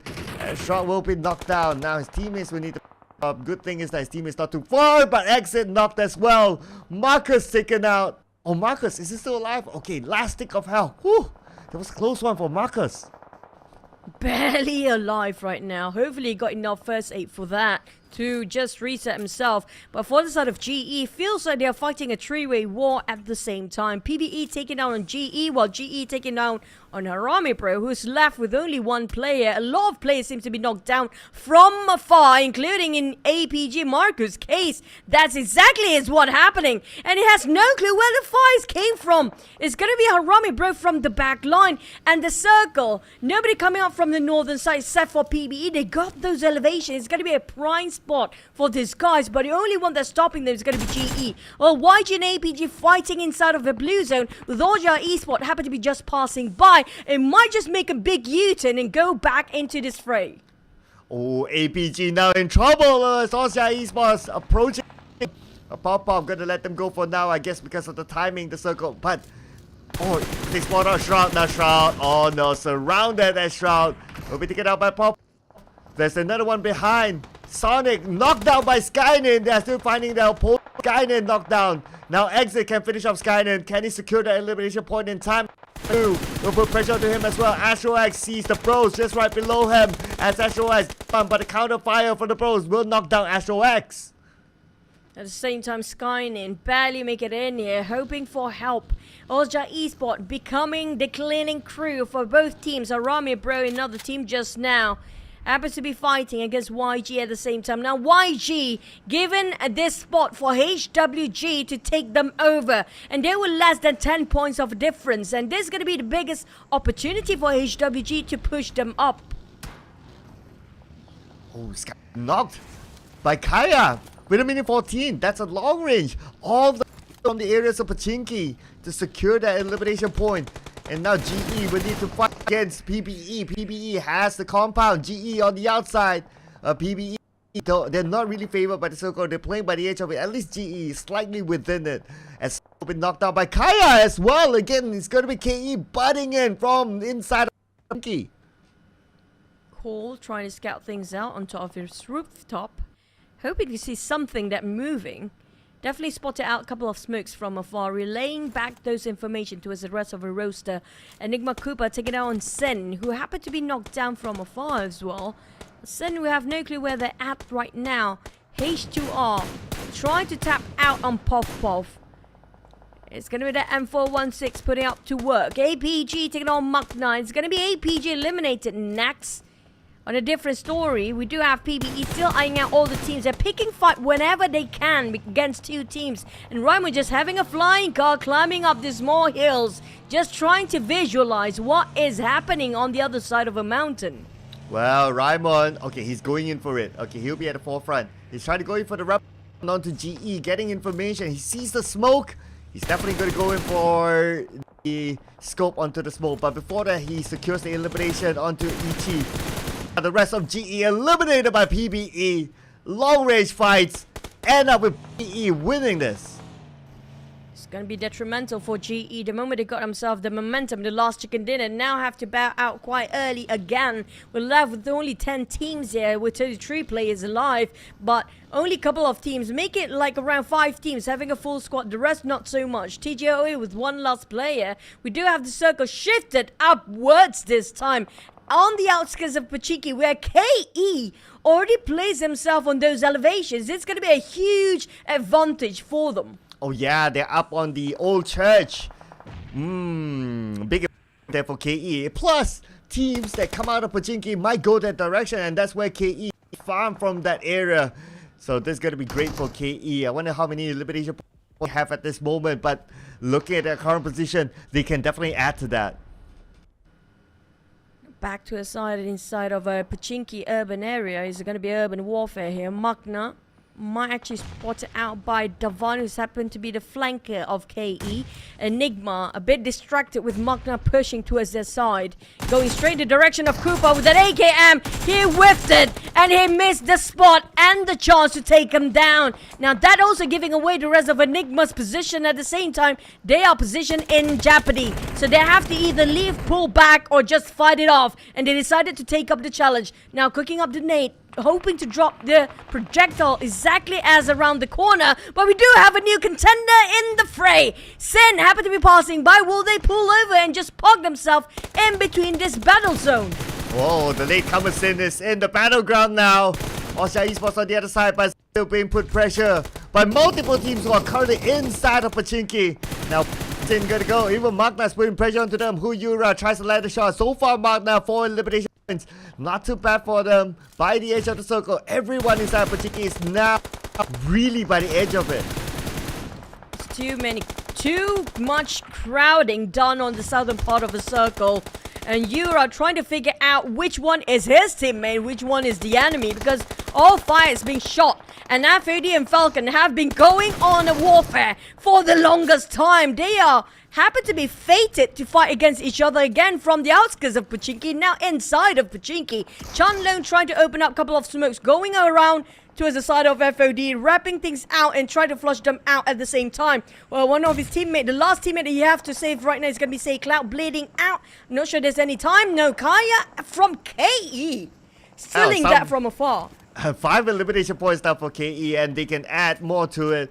But surprisingly, Sin, they still maintain a full squad though after all that. Not only that, 3 elimination points in their hands. And now the charge coming from Chanlong, he will clear out the house. And that is the end for FOD. But they still got 8 elimination points.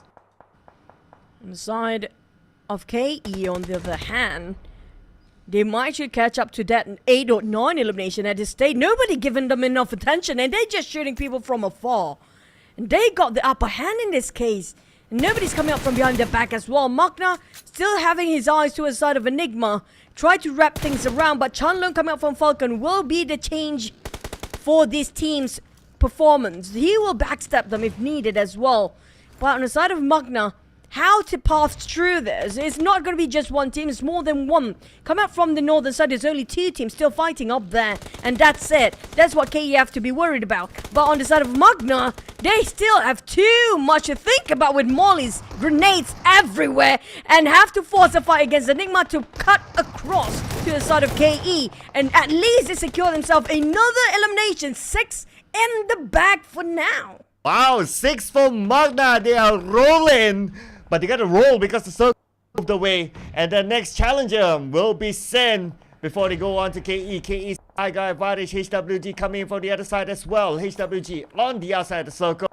Ma with a nade, cooking it up. He knows that Moy is up there on the second floor. The nade will land on the second floor, but will not connect onto Moy as Sin is still holding strong.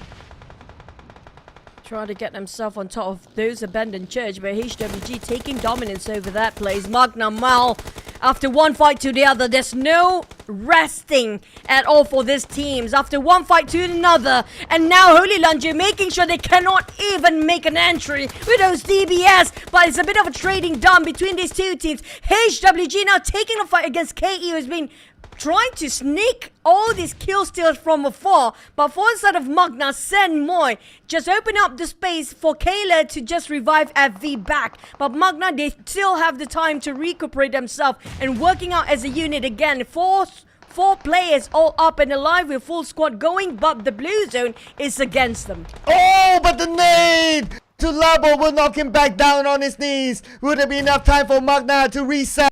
Now Magna need to finish out the job. Moy goes down to the ground floor. Moy will put pressure onto them. Moy will be burned instead. And looks like Magna still doing well, but they need to finish off FV on the second floor. He's still alive. And Mao on the ground floor trying to take them out as well. Time is on their side. Here we go again. Yura knocked out with the DBS, but can he get the rest of them? But I had to reload. No time for him.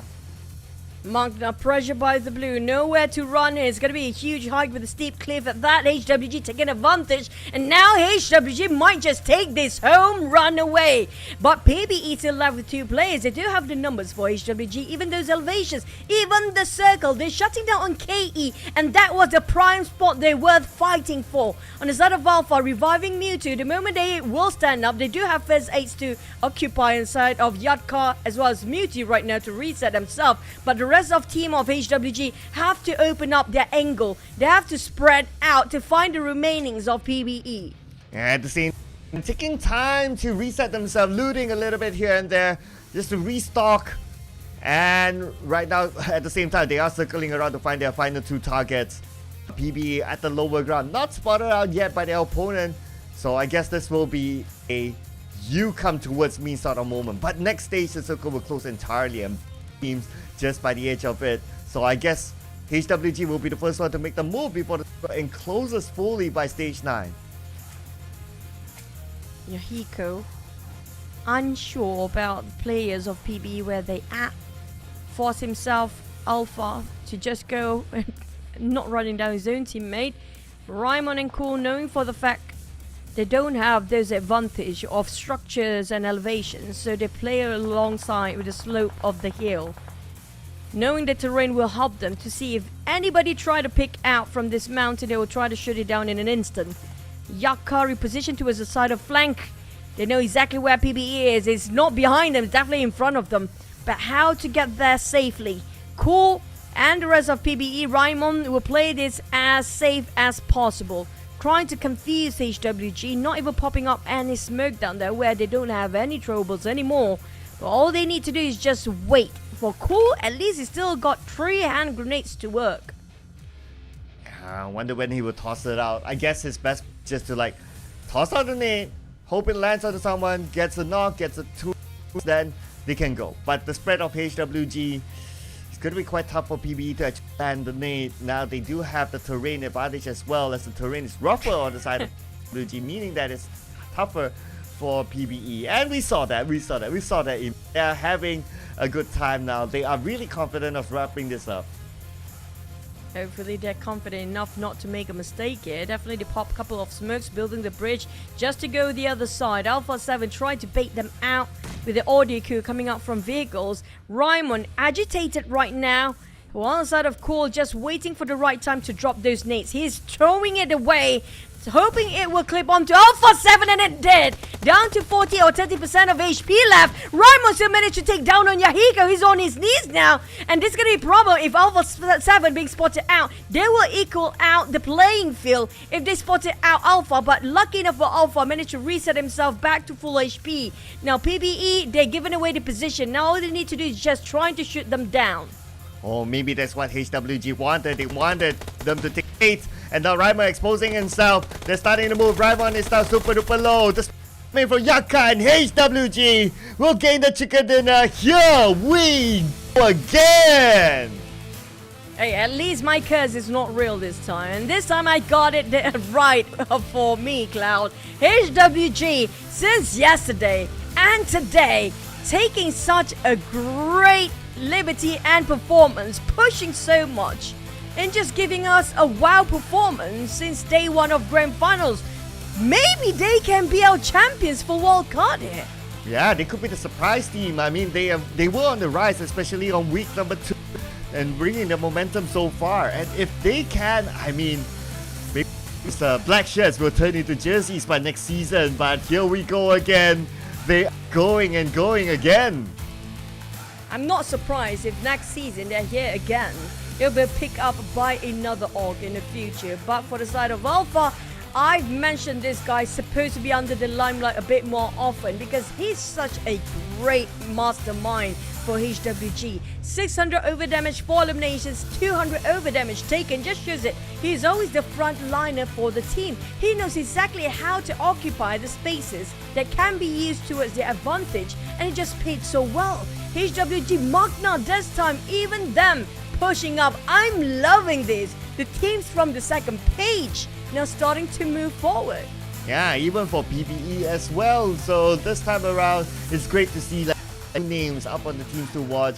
Magna, they even eliminated Sin, a team that has a lot of firepower. So looking good for Magna as well. I wonder how many elimination points they got, but the fact that they are on number 2 in the team to watch, I guess that elimination points are just significant. The fact that they got up there. So Magna, they played really well this round. Who knows what might come up? They can continue this on. That's kind of true. And on the side of KE, this should be their turf. This should be their chicken. They were playing brilliantly alongside with that circle. But it's just the one thing they forgot to focus on is the ones at the back, which was HWG coming up from the northern side of the circle. They thought that it was empty because the last time they checked, there was nobody.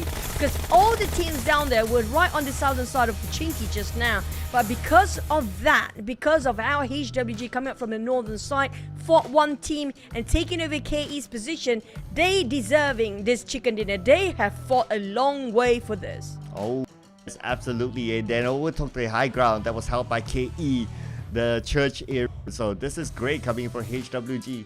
Other than that, FOD, 8 elimination points, but because they went out at number 9, so it's 8 points that shoot them to the top 6 in this round. But for Yango Galacticos, only 1 point this time. The overall chart is going to look interesting next. Yeah, there's going to be a gap between HWG and YG now, since YG giving away the position. There's going to be 15 points gap even, with the double chicken taking over the number 1 spot. HWG standing strong up there, but Sin is joining the triple digit club, and Enigma might be next, but including if they're not being eliminated early. But so far GE maintaining number 5 with Enigma in between, but coming on the second page here, TJOA, they tried. They really tried, but it's just so hard for them to get out from this, you know, this rut of a bottom. Yeah, well, 4 points difference with game left, so there's still a chance, but we'll do a break. See you guys after this.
Leap of faith. That's the phrase for today as the second page team rising up to the occasion. You guys are tuning into the PMPL Wildcard Southeast Asia fall season, and we will be your casters for today. It's gonna be Choo Choo and Sir Cloud.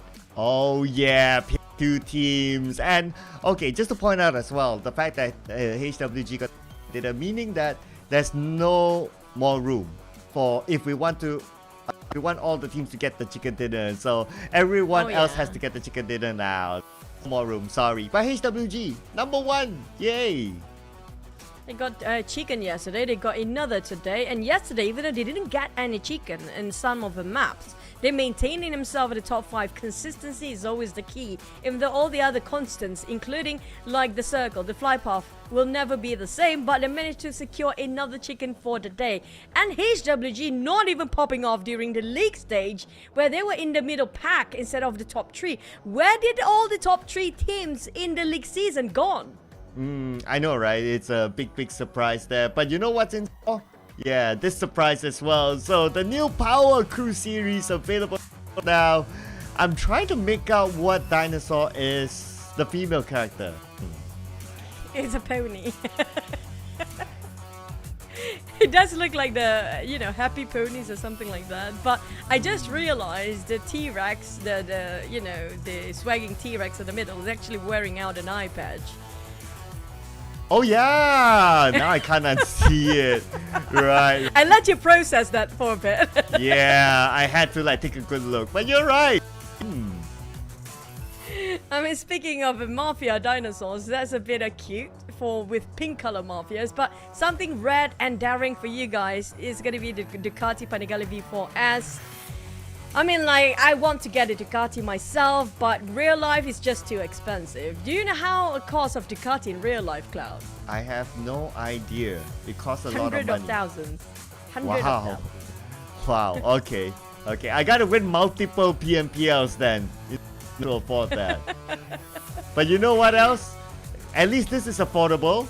You get the new RP series, you get items worth over 48,000 UC. There's a lot of value that you can get out of this RP. And what I really like again, the machete. It's beautiful. Gotta get it. It's a half-broken machete. If you want to try a sliced durian on it, okay, will it work? That's the question though, because it's a durian season right now in Malaysia. But back to as our team in the game, we do have the Dino Ground. If you guys want to try to play something extraordinary, just tune in and also just log into your account and play. It's available for everyone. Just, you know what, be wild in the game, have fun. It's not just about competition anymore. It's about you having a good laugh with all your friends and family. Maybe even join in with your parents to play along with the Dino Park team. But next one, back to our official matter, which gonna be in the next Erangel map. And so far, it feels like here we go again. Do have a better grasp on Erangel by far. Yesterday they had also a chicken in Erangel. Yeah, I guess it's because the reason why like in the teams to watch, right? It's because their week 1 wasn't that great. So week 2 was great. They were on the rise, and then now obviously they're great. So if they were like having that weak moment like what we see now, then they'll definitely be one teams to watch for the Erangel match. Because right now, like what you said, possibly we can crown them as of now King Erangel with their chicken dinners. But at least they are gradually increasing when it comes to the performance, right? What we worry most is going to be you gradually decreasing, going down instead of going up. That's the case for GE. But so far, at least both of us not having, at least mine is I am hitting 1 for HWG, not so bad. But I say GE, you got 1, so don't blame the casters for today. It's not our fault, okay? We hit the jackpot for today. Yeah, happened to be both teams that got a chicken dinner having a color code. I don't know, just so happened, right? But next, who knows? Maybe the other 4 that have not hit the chicken dinner from our predictions will get it. And I so happen to the teams that have not got a chicken dinner before in my prediction. If those 2 got it, then well, we'll still be on the roll for every team to get it for themselves. Magna almost got it. Just saying. Yeah, that's true. That's true. Almost. And Magna has been improving if you compare in the grand finals or even during the league. This is the best performance just yet coming from Magna. I mean, like, they do have the firepower, but it's all about the tactical they're lacking before. It feels like they're polishing it now in an instant, and that's going to be a very high growth if you ask me, because within just a couple of days or even hours, they can adapt themselves to play better when it comes to the second day of grand finals here. But speaking of which, Cloud, today we do have 6 maps, right? And we have 6 predictions, 3 from each of us. So will there be any chance that we can get all the chickens based on the team's prediction today? Right? Oh yeah! Oh my goodness, that will be our new record if we manage to hit that. Like, I'm pretty sure no other caster would have gotten that sort of hit. Like, I really gotta fact check that, but you know how hard is it to get it right? So that'll be a nice flex. That'll be a nice. Yeah, we can actually gloat for all the other casters out there. Like, you guys never have all 6 predictions right. We might actually do, but I don't want to jinx it, because we might actually jinx it when we mention it. Yeah, so okay, so let's not talk about that. So, okay, page 2 teams now. They are on the roll. They are having a good day so far, generally, especially in the previous round. So maybe someone from 2 will get the chicken dinner. I mean, we still got a lot of teams haven't gotten a chicken dinner yet down there. Maybe PBE, second place finished. And this time, maybe it will be their time. Who knows? I'm trying to check if there's any team that never land any chicken during the league stage. I believe there's going to be a couple of them, right? Including, I think Magna never land any. Magna got one. Even got one. Okay, once. TGOA on the other hand, how about them? And they got a couple as well. I think they got one as well. At least 1 or 2 as far as I remember. So I think that all the finalists, they've gotten the chicken dinner before this. Yeah. So it's not feeling so bad then if they don't have in the grand final. At least they have a taste of it during the league season, right? Yeah, the team that didn't get a chicken dinner that time was Hyena Raven. The only one. The only one, yes. Man, that's going to be feeling so bad for them. But like it or not, a game is a game, a competition is a competition. But we do have our next Orango map. Will we ended up right on top of school or around there again? Let's see. But we don't have a military base yet, so the game still owes us a military base. We have enough center circles. Come on, game. Come on, Circle God. Give us military base. Let's go.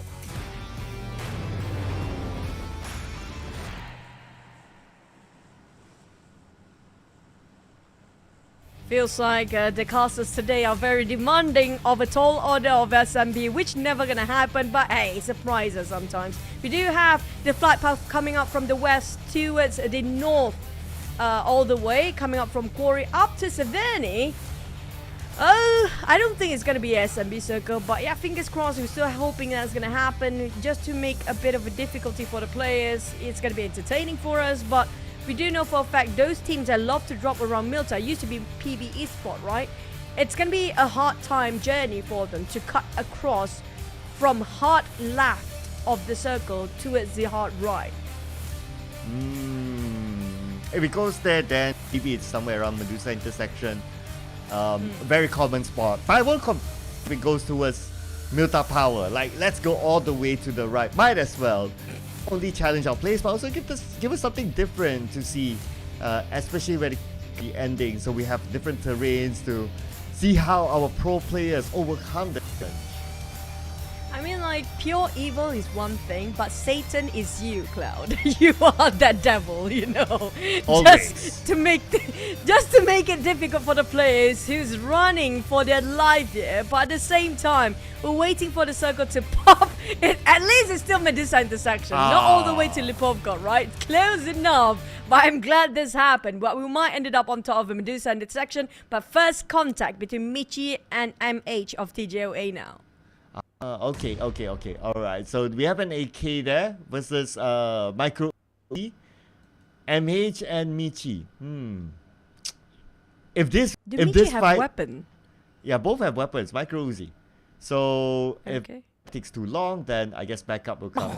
But it's gonna be somewhere else. Joseph knocked down, and he still have his teammate together with him though, so it's not gonna be that easy for Falcon to finish up. I don't think Goblin do have any sort of weaponry because he's just playing with those vehicles. But FOD feels like they're having some trouble there. It's going to be the center of the circle having a skirmish, including APG, who's happened to be around Ferry Pier. But West Point Mamba, they given the information. MH is alone and afraid. Nobody to help him at the same time. The entire cavalry West Point Mamba is here. What to do here? Yeah, he got a shotgun, but okay. A little bit of Edward. Will secure the elimination point. But looks like TGOA, they are back. Wait a second. Wait. What? Why? What? How? Wow! Long range for Edward together with Arm's brilliance. He won over West Point Mamba. He clutched that with a shotgun as well. What really happened to West Point Mamba? Man, I'm trying to register in my brain right now what really happened. I wish we got a good visual, but now we gotta focus on the PBE. A little bit of a trade, but PBE... Oh, okay, they're surrounded by Game Lab as well, so PBE not in the clear. We got Scotty coming in, as well as Kai coming from the north as well. Make it in time, as Cool will pick up his teammates. But then again, for the West Point Mamba, that was a mystery. It was a 4, Cloud. It was a 4. The entire squad was there, but back to the side of G-Lab. Shutting down PB who's stuck in between here. They're compressing both ways with Kai. That's another team being eliminated. This is just too early. Just seconds into the game. I know, right? It's like, what? They hardly even do anything. In fact, they got like 0 points. But at least PBE, they went out with 1 point, but it's still... Ouch for PBE. We did talk about like the possibility of like someone like a PBE to get the chicken dinner and, you know, get up on there. But now with this kind, definitely not gonna get it. Still trying to get over MH clutch just now. Entire team of West Point Mamba obliterated. But for the side of FOD, a lot of 4v1 there. But for the side of Easy, he cannot do the MH just now with the Bison in his hands just previously. And Falcon managed to pick one off from the side of FOD, who happened to be living with only 1 player left. I think because of how they were fighting against PBE before. Yeah, so... Yeah, I guess it was from the PBE fight. Close quarters combat. So now they play the rest of the round with 3 players. But they still managed 4 points from PBE. Oh, hang on a second. Only 1. Who got the rest of PBE then? Oh, hang on. I'm trying to make the calculation. FOD got something. It's APG G-Lab, got if I'm something. not mistaken. Yeah, it was just Probably like a G-Lab. mess from the start. It was G-Lab G-Lab. fighting Oh, yeah, against that's PBE, right. who PBE were trying to busy themselves with FOD. Feels like a fish wall out there, but this is surprisingly too early for so many teams going out and losing so many men in the first stage. Like I mentioned, the timer didn't even pop for the circle to shrink. It was seconds after the flight path, and everything just finished and ended. And they just, poof, gone. And the thing is, maybe because of the flight path itself, is just contradicting to the side of a circle. Yeah, that kind of forced teams to like drop into awkward areas, like what we saw earlier, like those smaller compounds. But so happened that there are other teams around. So teams like PBE and West Point Mamba had to pay the price for it. It's too big of a price to pay for it right now. We're talking about second day with second Wrangle map with only 1 more Wrangle to go. I'm surprised. I'm waiting for West Point Mamba to make a miracle out of this, but maybe this is not their map just yet. But we do have SMB players, which are going to be LGI Esports, finally getting into their comfort spot, but have to go back up and leave SMB when the circle happened to be shrinking, but at least they got time for that. Other than the early skirmishes, which decimated 2 teams entirely gone, it feels like now we're back to peace and quiet for now. Yeah, I mean, after that whole thing, imagine this, right? We're like a couple of minutes into the game. 14 players already eliminated. That's insane. That's too fast, honestly. We didn't even get to see how MH clutched it one with 1. I mean, like, they do have the rifles, right? MH only got one shotgun. He worked so well with it. Clutched the entire 4 players of West Point Mamba. It's West Point Mamba, Cloud. Yeah, it's a shotgun and a M4. At least from what we saw, he was supported by Edward from afar. But that's pretty much it. Like, Edward's support, I think he only managed to get one. If I remember correctly, it was him against 3, and then the rest of it was history for that. It was an amazing clutch. I mean, it was such a clippable moment if you gotta think about it. Yeah, that's kind of true. I mean, it's not every day we get to see a 1v4 clutch. And we were mentioning about how can he stay alive. He just showed us he can. In a very fashion way.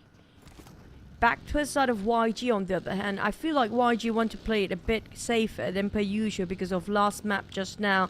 They're given their spot to us HWG the moment they're being decimated by the entire team. So they want to avoid all unnecessary fights as much as possible until the top 8 maybe. So maybe when it happens to be the top 8, that's where they start shooting down players, because they know for at least, hey, we got ourselves not empty-handed, going down with at least couple of points for placement points. That's what matters for them. But for HWG, do they want to go more aggressive than they can? Because they are actually doing it, and they're doing it right. They've been playing very smart with their tactical rotation-wise. We can see that they have studied every single team down there by getting themselves in an entry point where there's not many teams when they were entering into the circle. I like to see their position right now. I wonder will they really push it to other teams depending on where they are. So they are 15 points ahead of Yangon Galacticos, but 15 points, well, of course, can still be overtaken by Yangon Galacticos. 15 points, and then they are 8 points away from Sin, and then Enigma onwards is a little bit too far for this round. But what I'm most impressed, of course, I guess, to me, the most impressive team in the previous round, definitely Magda. From number 16, they started off with number 68 points, but now look at them, they're number 13. And their point gap is still close enough to jump up to maybe even page 1.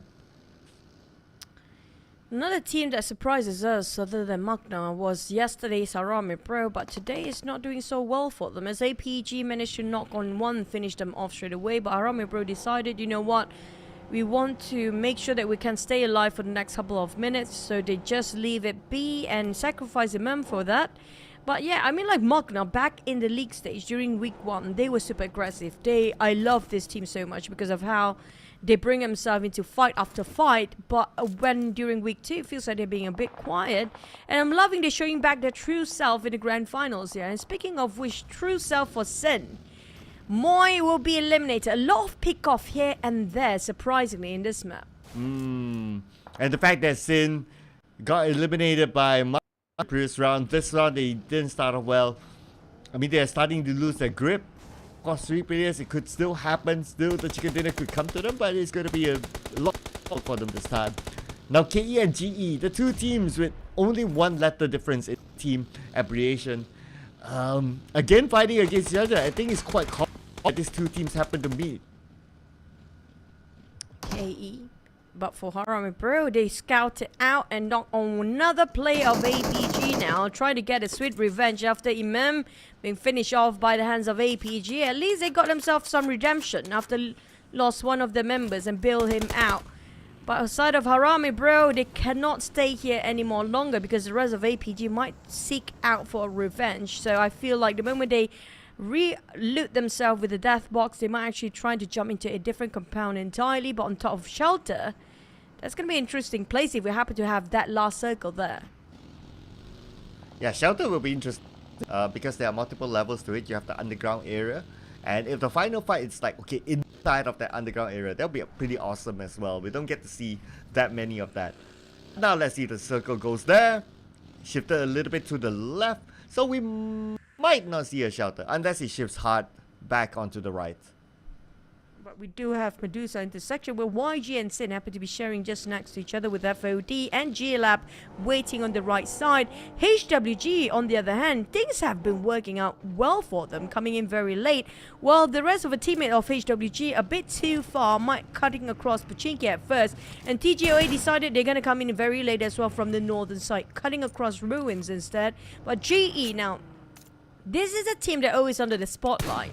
But when it comes to the grand finals, it feels like the league curse is going really well for the team. If you're taking #1 spot in the league, just like how it happened with West Point Mumbai in the last league, feels like going through the same thing for GE right now. Yeah, 28 points difference with HWG now. Unlikely for them to get the #1 because we have to take into account that HWG add points too this time. Only 2 teams start tanking the blue. The #1 16 team for GE. There's still a good enough games for them to come in with a surprise. I mean, okay, if we look at the hit of GE in the league, like week 2, like the first phase wasn't that great, but after that they like caught up to the #1, especially the last day. So I don't know, maybe day specialist, last day sprint for GE. Just putting it out there. Hopefully that's gonna happen. If not, they might actually lose their spot for PMSL here. There's only 1 spot available for these guys out of 16 teams out there. But Magna decided they want to play a bit of a hide and seek game in the shelter. Hopefully they are not going in there, because going out there is going to be a bit of a problem. But at least they try to park themselves playing alongside with those elevations around this shelter area. But we do have YG eyeing them out with FOD inside of a tunnel of that shelter or the bunkers area. If they decided to go in, they might actually found out the last player of FOD has been hiding in there for the longest time. Yeah, Nax, the only man for FOD, a team that not showing like how they did last season. Only 1 person left, and he's praying for Magna not. But Magna came down. Yura showed himself, but Nax took the first advantage against him, securing that 1 point. But for the rest of Magna, I guess it doesn't look like they're interested to really go in. I'm not too sure yet. But Toki went down. Pov coming in from the other side. Look at the amount of teams in this area now. Oh, Magna, they have to go into the bunkers area right now, like it or not. But Toki, they didn't know there's only 1 player in there. They thought it's going to be entire cavalry waiting at the other end. So that's why they will be hesitant to make an entrance into the shelter area of the bunkers. But on the side of Magna, they will be forced to do so because G-Lab, I think, are forcing, Osja Esports, are forcing them to whether to take the fight against Osja Esports, who actually do have elevations, or just going straight into the shelter area. And GE plays himself in the center, the next circle that pops. TJOA worth rotating all the way up there, because nobody's actually guarding the entry towards the northern side. KE coming up from the west. We might actually have HWG coming up from southwest side, but FOD Nong, I mean, like, he is clutching it by himself against Magna here. Yeah, so far he's holding out really well. I guess for Magna, I think they would have enough information to like, okay, there's only 1 person there. But the thing is that if they go in, like the angles favor towards Nang, so he can get the first shot no matter what. And look at his angle. He's so confident by holding this angle. Circle doesn't favor this area, so it's not going to be really worthwhile for them to go in just for that elimination point. I think Magna will just leave this. If not, Enigma might be happy to take.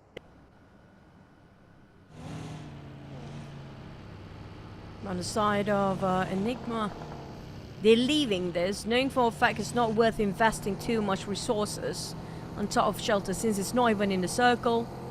G-Lab, Kai waiting at the other end. G-Lab, look at where they at.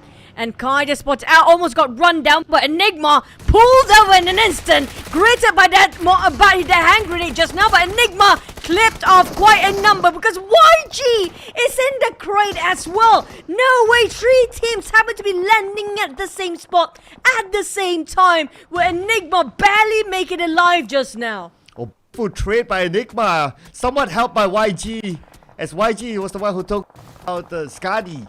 So now Enigma, they can still reset, but they're still being shot at from afar. Koopa will be eliminated. Enigma needs to make this fast. Caps will be the next one to be revived as QB up himself. Hopefully another team doesn't drop by, as now Osja Esports close. YG as well, but I guess it's because these teams that are in the circle, they'll be like, no, not gonna go out. For the side of Osja, they have to force them out anyway, because they are in the open space, and Enigma, the moment they reset themselves, they might actually push advancing towards this side. And we do have Magna, we mentioned about them before, and now they are running away to avoid the fights, but the flying car almost being smoked up and even almost gonna explode at this point. Lucky enough, they managed to flee. But GE is waiting the other end. Oh God. Magna nowhere to run. Nowhere to run, nowhere to hide. Magna, right now, they only have 2 players left. Not sure how much can they get out of this round. The fact that Falcon is still alive, and King, like basically the teams above them, so they can still add on to the points. APG just right below them, still as well with 40 points at this moment. 8 points, and they'll be even with Magna. 9 points, they'll overtake them and put Magna down. Oh boy. Magna left with only 2 players, without any sort of elimination points. Side of GE, they got themselves quite a strong compound to work around it, even in the center of the circle. YG, they had a compound before, but they need to leave. As the circle shrinks, the Blue Zone's coming in. Osja Esports still taking themselves in a very open field here, so they need to move as well because they barely make it into the circle, which some sort of 200 meters apart from them. It's not too far off, but the problem is there's going to be more than one team guarding over the other side. We're talking about 3 teams gatekeeping on the northeastern here, and YG is one of them as well, who are having the same problem as Osja Esports. Well, we do have, I think there was Enigma waiting at the other end. They have, if they happen to move at the same time, Enigma will have the problem instead. Yeah, so that's where the fights will be interesting. We are at stage 5 though, so I think it's something that we can expect as viewers. This is where a lot of the fights will start to happen. Crashes, even close range, as the circle is now close enough for all these teams to get. And we can see that it's happening onto Amura knockdown, and as well knocked down by Edward, so a little bit of a trade there. But FV, his teammates are not close enough to save him, but the circle not favoring either side. So both teams need to move and say bye-bye to each other. Oh, they're gonna say hi to Enigma later on, but they will clash against each other first as May and Holy Lungi greeted and saying goodbye. As that will finish off the last player of TJOA. Never mind, TJOA is actually dominating, and we do have only 12 teams remaining. GE on the other hand feels like too comfortable for them for now, and YG, the moment they get out from that smoke, even not even getting out from that smoke, already Enigma waiting in the crate area. This is where everybody trying to fight over for this place. APG Sonic cross the street as well, but YG, the Blue Zone starts to hurt. It's gonna be burning them off alive, and Andrew and YG, the rest of them trying to fan out the positions, but there's too many teams up here. Oh yeah, look at the amount of teams, but oh, hang on. Osja was eliminated again.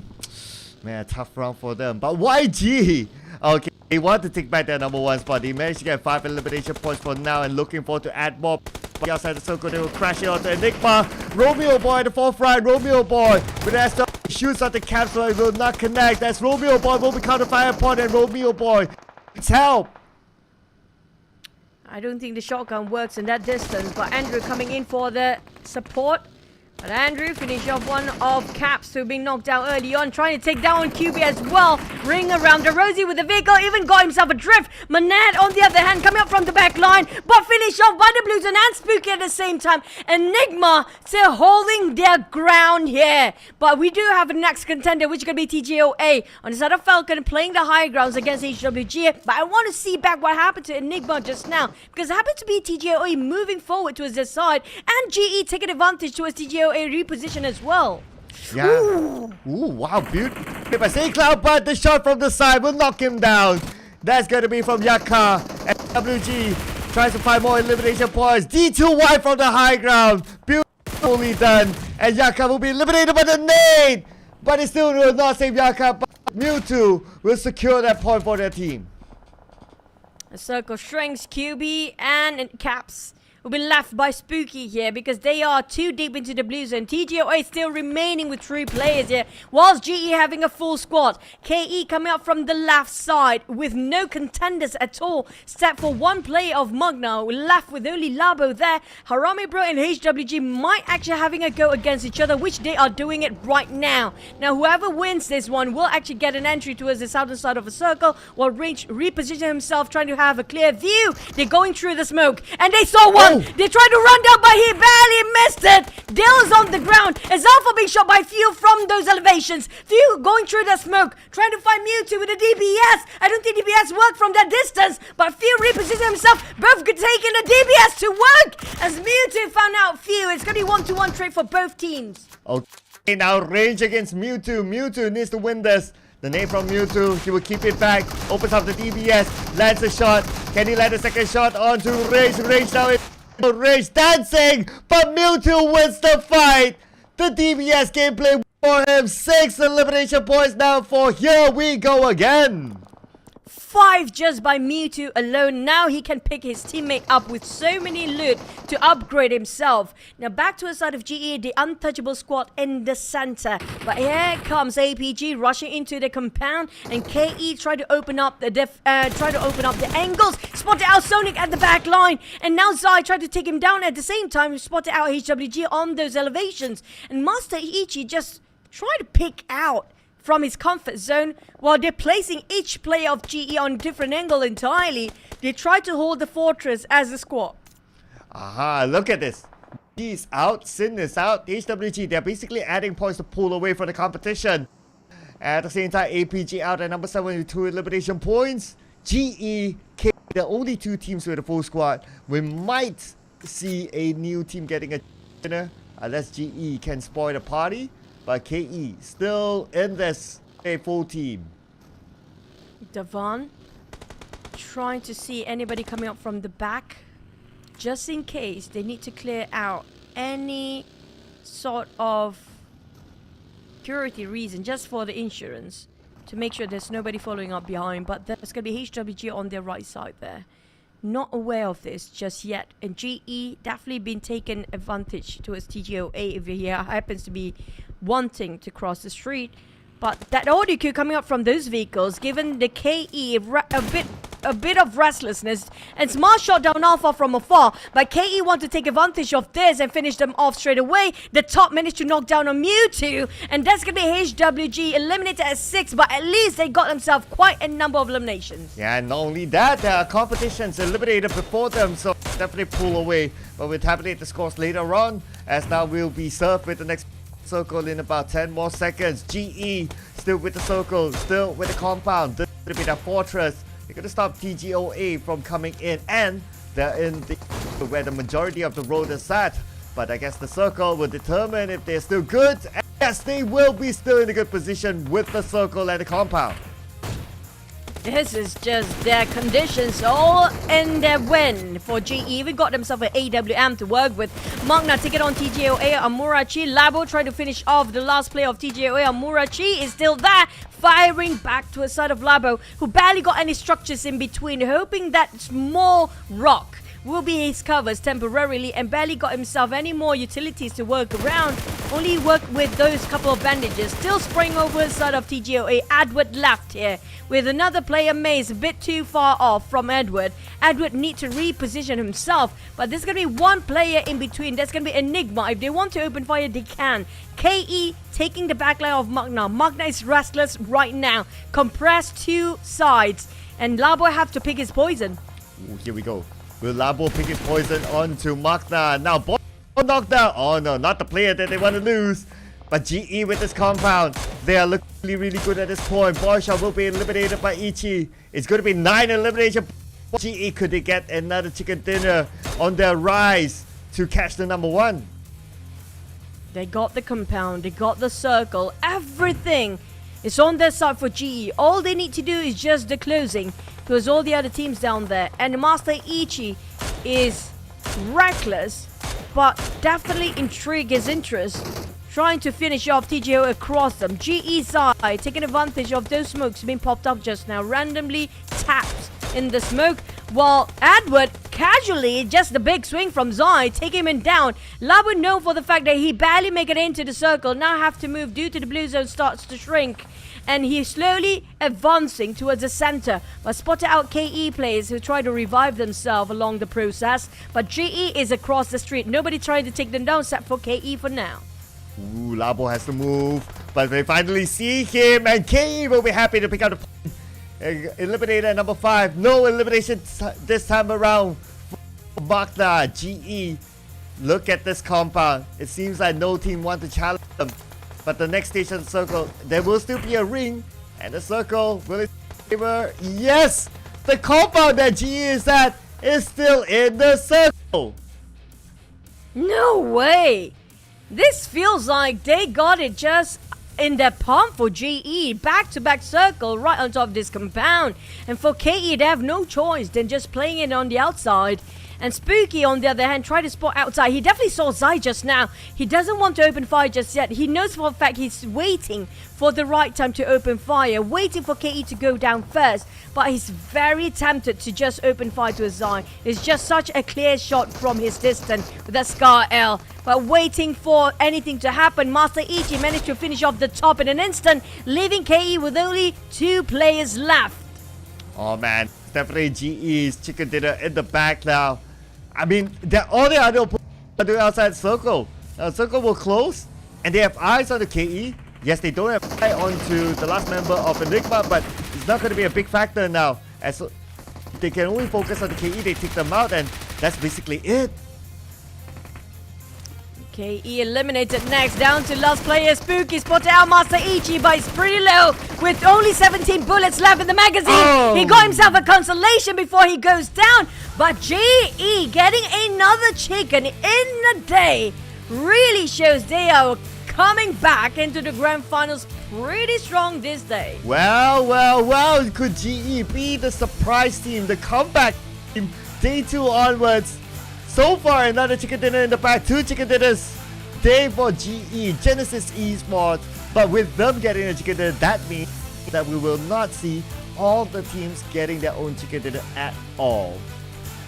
And you hitting your jackpot again. Yesterday I voted for GE, they don't want to get a chicken. But when you call out for GE, they definitely have improved so much within a day. Hey, at least KE close enough to get that one, right? But speaking of GE, that was a very meticulous round for them. They calculated every step to get into the center of the circle and prayed that the circle would favor them. And Zai just now, how many big swings he caught himself in such a fortunate moment where he just finished off a lot of plays running towards their direction and easily just shutting them down from a distance. Wow, and not breaking a sweat at the same time. 0 damage taken.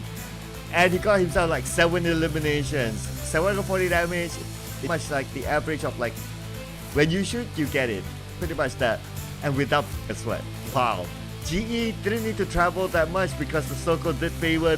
They had the compound, so luck was on their side as well. But you need to have skills to defend that compound. GE, not only depending on the circle, not only depending on the luck of being in the compound, they managed to get a good amount of elimination points at the same time. So GE, man. Now the team's on top. They'll be starting to look at GE again. Yeah, they have to now. There's no denying in that. But the big question is, who is #1 spot right now? Because YG, last time we saw them, they tried to take back what theirs as a start. But we do see HWG really try to push forward with those eliminations. But I don't think it's going to be enough for YG just yet. Because HWG survived quite a long time in this round. Yeah, HWG, yeah, not gonna lie, they did survive quite long as well. I think they got a decent amount of elimination. It's just that compound was really hard to overtake. Like you need like maybe a few teams going up against GE at the same time. That maybe GE would feel the pinch. But now 22 points for GE. And let's see here. HWG only 8 points this time. But still #1, I guess, because of how YG just happened to be on the 7th place instead. But I have a feeling GE definitely pushed themselves up in the top 3 or even #4 place, because last time we saw them, they were at #5.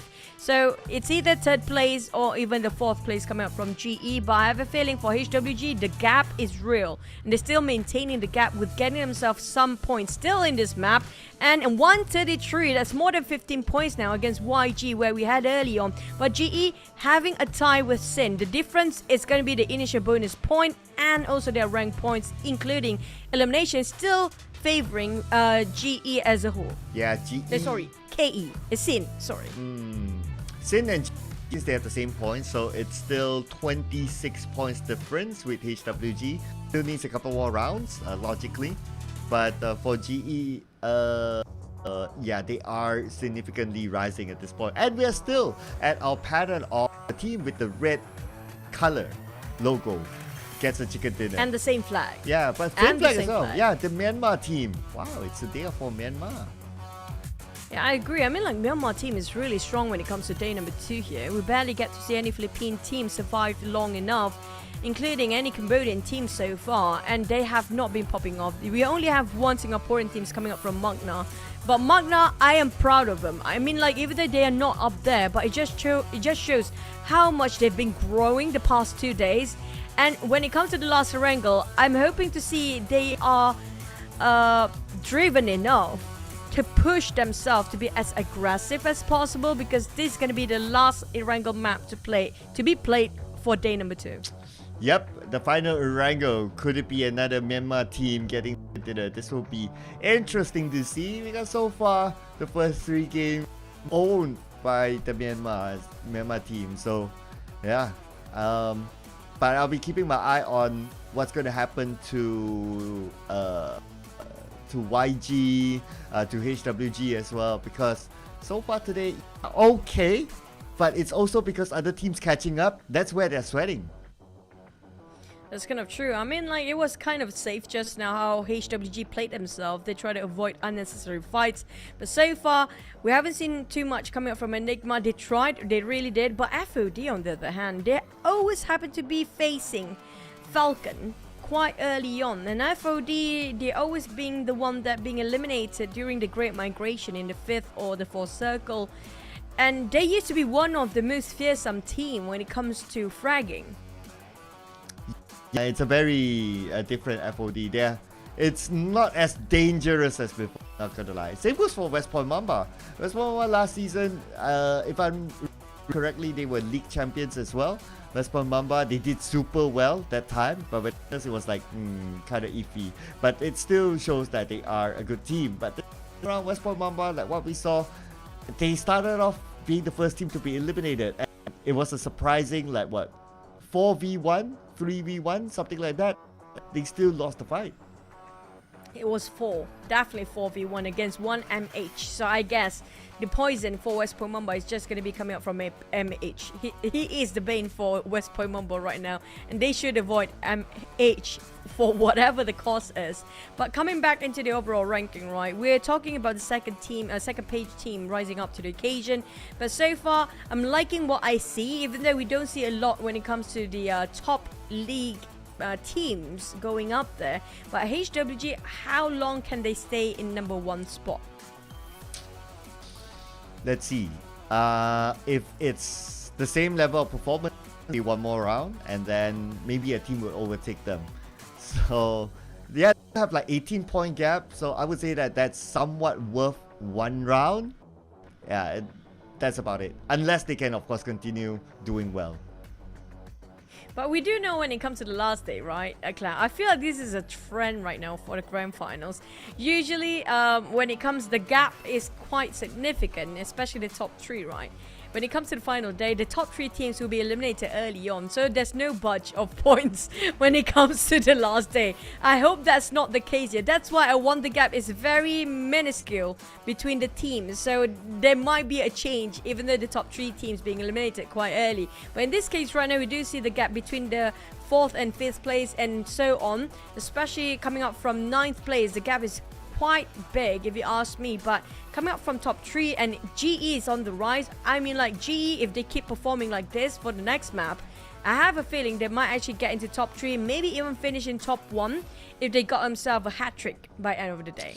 Ooh, yes, if they can get 1 more, then they're definitely, okay, if they can get 1 more, yes, if they can get 2 more, sure. Yeah, so because we must also consider that like, the teams above them will continue to gain points as well. So I think 1 more would still put them, yes, top 3, but they can get another one, meaning 4 chicken dinners in a day. Can you imagine that? Then number 1, it's very likely for them. But if they get a 3, they would have broken yesterday's record. I mean, do we ever have 4 chickens in a day? We did have GE on a hat-trick before. I don't think so, right? So far, nothing of sort. That's how far of a history that you want to go. Oh wow! I mean, like in the wildcard, we're just gonna stop there on the Okay. wildcard region. And so far, if GE managed to secure all chickens after this, I mean, like the door is that way. Yeah, get 3. Wow, I mean, it's definitely impressive if they get that. But of course, if we look at like week 2, kind of behind, and we're thinking like when we're casting that, we're kind of thinking, okay, GE might not be champions on week 2, but never mind. Week 1 they were great, they got enough points, all that. But their last day was the last day, or at least the last 2 days, that really shoot up, like catching up to the teams on top, and they to get maximum points from there. So I feel that this is a history thinking of repeating itself. Possibly, but it's all down to the other teams whether they want to change things in the last minute tomorrow or not. But hopefully today they still can play the catch-up game, especially the teams in the middle bracket. We talk about the middle pack here, including PBE, including FOD, Falcon included, and who else that we didn't mention enough? West Point Mumba, that was a very questionable performance. And also Ozja Esports, and Ozja Esports, they start to rise up here. We can see them slowly trying to, take off, pick off any players while they can. But I think they are studying themselves a lot too much, and some of the players are overthinking that they're not willing to make a move at first. Most of the teams, if you notice, they're trying to wait for the other teams to engage first, and everybody wants to be the third party, but everybody's waiting, nobody's shooting, so there's nothing to be third party of. Yeah, and when they shoot, it's like a lot of the shooting happens like very early on. That's why the GE thing happened, the West Point Mumba thing happened, and then everyone's like, okay, like in the first few minutes we already lost 14 players, so that cuts a lot, right? So that means that in the middle there's a little bit of a void, because you don't that as many players as you would normally see, like maybe it's all 60 alive to stage 4. So that's why there was a little bit of a void there until towards the end everyone starts to go like, oh, they go crazy again. Yeah, I really hope it's going to be a crazy round next one, because there's not many wrangle left for these guys. We talk about including tomorrow, there's going to be 4 more maps to go. The same goes for Miramar, there's going to be 4 more maps to go. It's getting lesser and lesser of chances for these guys to catch up here. And they have nothing else to lose, especially the teams on the second page here. I'm loving that the fact TGOA realizes quickly in the second day. You can see a bump of performance, and it was a significant increase of their firepower as well for today for TGOA, including Magna. Now, if they start to realize early, they might actually can get up to top 5 by tomorrow. I'm not surprised if that's happened. Yeah, Magna. Interesting. Even if they can get to top 5, I think it's an incredible feat for them, considering they start the only team to start with a single digit, only 8 points. TGOA, I'll be looking forward to them as well, because I think that there's a possibility next round they can game lap to number 16, because we can see TGOA okay, getting better as well, but for game lap it seems to be the opposite for them, except for the part where they dominate PBE. But other than that, game lap as well, I think they are downward trend, so that opens up room for TGOA. So yeah, that seems to be the case right now. I think below be some sort of an interest, because nobody wants to be the number 16 team. I mean, like, by the end of the day, somebody have to sit down there. But you guys watching at home, I do know you guys are very passionate about our next game. Bear with us for a bit. We're waiting for the queue to get into the next map, which is going to be the last wrangle of the day. But drop in the comments, who do you think will take away this championship? Who will be the champions for fall season here? Will be another GE again? Will be a HWG, which is going to be a newcomer team, which not really a new team entirely, because I do know Yahiko and Mewtwo used to be playing for SKR. They're parting ways with another 2 players, which are going to be Exit and Marcos, who happen to be in APG now. But I'm loving the fact if HWG coming up as a new roster with a new name, new brand, coming in without any org, with no jerseys, happen to be the champions. Now that's a great Cinderella story. Yeah, even at their current performance as well, they're doing very well, surprising other teams. Sometimes I do think that it's not about whether the team has an org or not.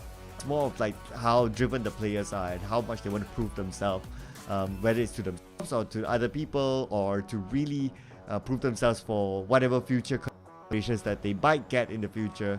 And it just shows that, you know, sometimes you don't, that becomes like an extra or a bonus or some other comfort. And I think it's still really down to the players of how much they really want it. And HWG, they are saying that they really want a good future inside the competitive scene, and they are definitely showing that.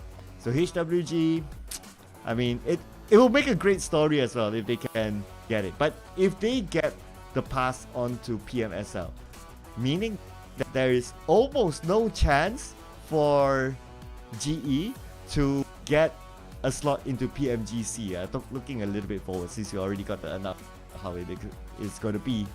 So GE has the extra pressure of, if you want to play PMGC by end of the year, you must make it to PMSL first. I just really hope they clear their head before that, because if that's what at stake right now coming from GE, they definitely cannot overthink themselves and not putting up too much pressure, because it might be counterproductive for them, because that's what happened in day one. We don't see a lot of GE. They're being caught by a surprise by so many teams, being ambushed after one another and being picked off by so many teams one by one. So a lot of the cases, if you notice, so many players like scouters, especially even the IGLs, who happen to be just lurking around the area, been taken out by a team that happened to be just passing by. Speaking of fate, right? Speaking of coincidence, it happened to be finished off by coincidence, not even planned out.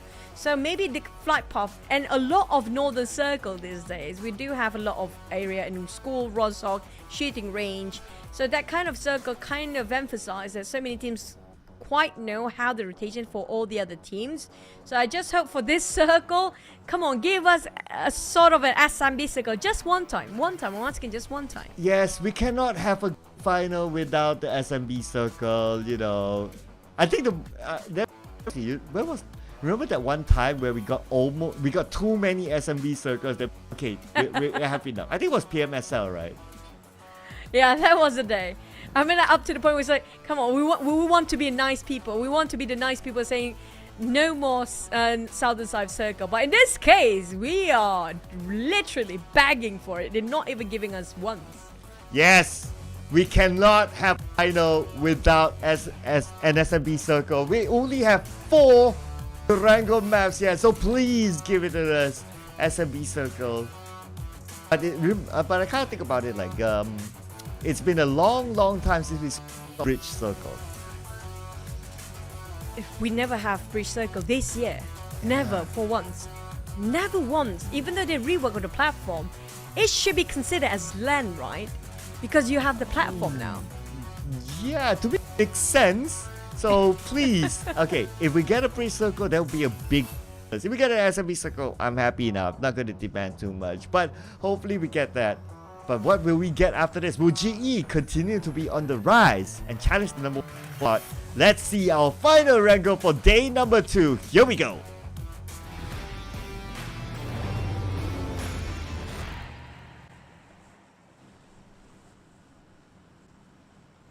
It's the last wrangle for day number 2 in the grand finals of PMPL Wildcard Southeast Asia fall season. We're talking about a lot of teams on the rise, and we're HWG, who would have thought, still staying at number 1. YG trying to climb back up and just take back their seat, but now being denied, whilst GE suddenly rising up to the occasion, slowly climbing up to 4th place for now. But if they being finished off early in this round, they definitely will lose their 4th spot.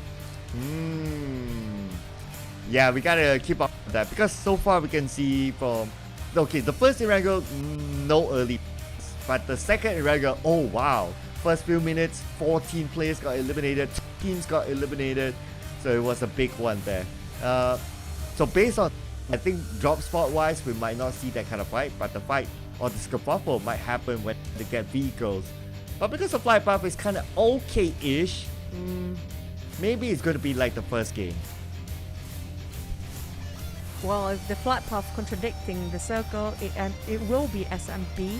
Just putting that one out, just hoping and praying that's gonna happen.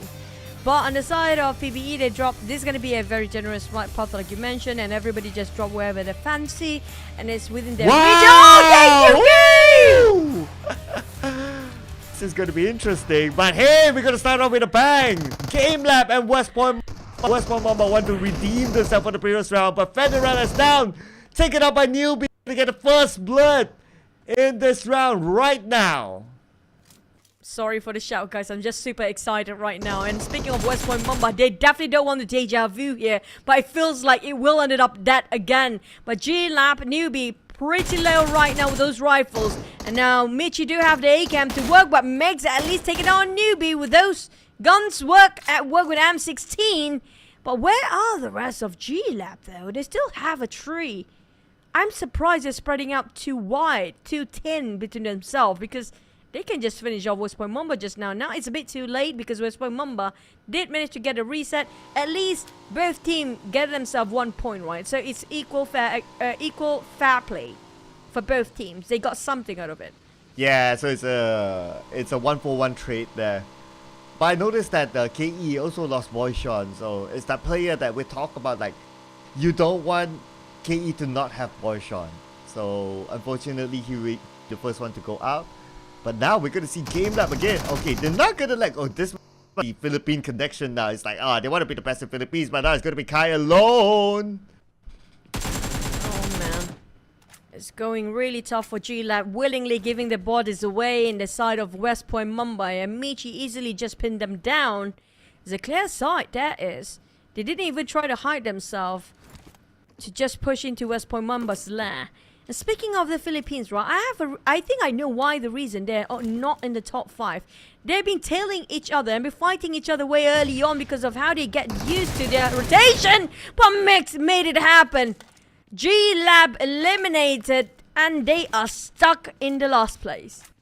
Yeah, the guys of Asia even overtook them. So Game Lab, pretty much a from great story for them. They were somewhere in the middle and they slowly slide down and now number 16 still after this round. But it's going to be West Point Mumbai. At least they'll be happy with, okay, a bit of a redemption this time. For St. Cloud, ooh, QB from Enigma will get the knock, but no elimination yet. But the rest of Enigma is coming in. Here he comes again, coming out from the side of the kill. Falcon D2Y try to shut down to a side of Spooky and the rest of Enigma. QB repositioning himself on a far flank side. Cooper climbing up the hill, hoping to get on any side of Falcon. But the Falcon going for this engagement. They're just parting ways as fast as they can. But Spooky is not happy, really committed to it.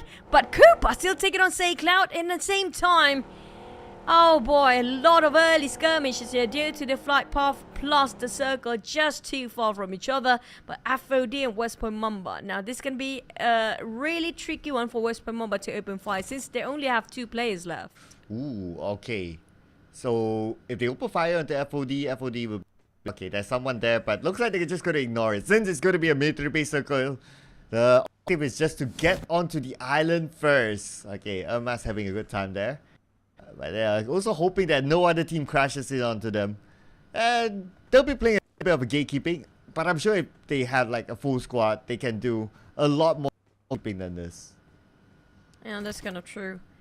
They can gatekeep, but they have to be cautious about giving away the positions at the same time. Also, Esports on the other hand try to take those high grounds.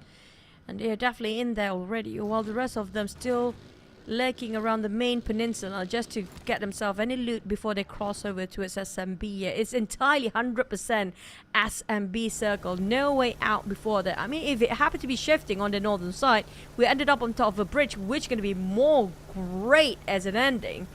But PBE now, they're going back with the boat rotation, and this is going to be their routine rotation as per usual back in the days in last season. So it has been some time to actually see PBE on the boat again.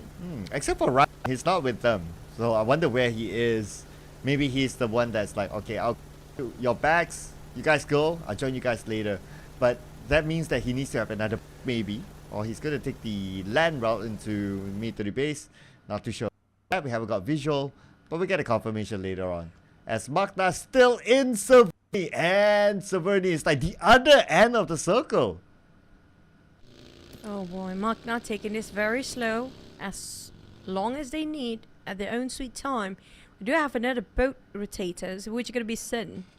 Well, we saw Sin playing with Boat in the last game, right? They took such a long rotation up the north before. So they're doing it all the way down south this time. But Falcon working as a 2-player squad.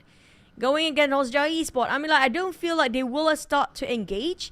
And I have a feeling Falcon just want to scout people out to get some intels out of it. And maybe just trying to work around their corners and make sure they can be safe for a longest time. Because they do know for a fact all the teams are starting to move towards the SMB side, especially when it comes to stage 2. But Harame Bro, on the other hand, just nearby towards the coastline, taking on APG, but GE taking on Harame Bro.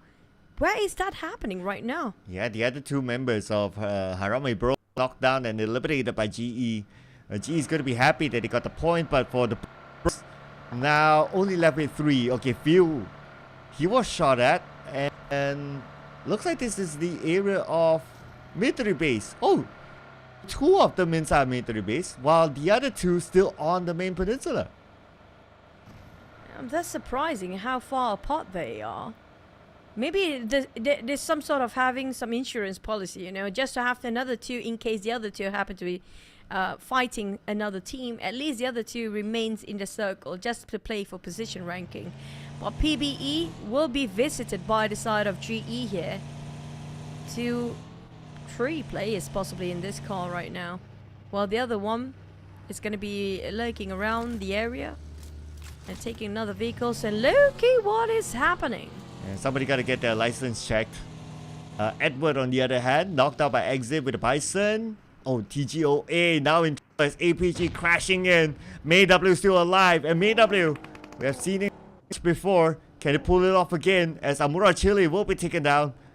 And Circle, it will definitely go down. Oh, there is still a certain percentage at the top, but come on, it's gotta be mid to the base. Nasty Circle. It happened to be a hot shift on the north. It's going to be a problem. But TGOA having a bit of a problem to dock themselves on the left side of SMB here. And leaving with only APG to clean up the mess. YG, on the other hand, do have Manet and the other HWG coming up the same direction here. I think it's going to be a very bloody bridge on the left side. Because 2 teams moving in the same direction. Anytime soon, they will happen to be clashing. On GE's side, they're taking things slow and steady here. They're trying to avoid any sort of unnecessary fight as per usual. But speaking of the circle, I mean, like, if it ended up on top of farm, that's going to be hilarious. It is. It is. We have a lot of teams still on the main peninsula, so they'll be happy with that. But for majority of these teams inside main 3-base circle, just like PPE, GE, and so on, oh man, can you imagine their team comms? They'll be so confused right now. Do we go to farm? You want to go SMB or farm? In between, we'll be swimming. There's going to be a bridge in between there. I mean, like, bridge camping would be the perfect time here for them to have any roadblocks. We barely get to see any roadblocks. You remember those old days where we do have line-up vehicles just to stop people from, you know, going through that bridge once upon a time. I miss those times. Yeah, I was off when that did it that time. I remember clearly. And I think it was only done once or twice, and that's about it. And no one else actually did it. So I wonder if we'll be able to get to see that again. I think it was really good and creative, and definitely will catch all those teams off guard. It used to be the favorite of back then in the BTR Red Aliens days. They love to do that. For the Twins Ryzen as well. They love to play that kind of very creative plays. But these days, not so much, especially they've been parting ways, right? The Indonesians loved those roadblocks back then. But a lot of teams happen to be drowning themselves in the ocean as PBE and Sin, who happen to be both teams taking the rotation on their boat and having a bit of a clash here with Sin drowning in the blue zone, not just the water area. Claire and Moy, who can save them right now, because PBE definitely not their friend. Yeah, and Sin, their ride was a little bit later than PBE. PBE landed first, so that's where they can keep Sin out of land. And now with Sin out in the open, they have one player that's still active with the blue. It's definitely not going to go anywhere because you can't heal inside when you're on water, so I don't know what will happen. Doesn't look good for Evan. He is about 40% health before turning into a box. Yeah, but speaking of Boxer, this guy's very loyal to wait for PBE. They're still hunting down Sin. While the Circle got just a tiny piece of land on the main peninsula up there. Nobody's having the expectation it will end up there. But we do have YG fighting against Sin in this...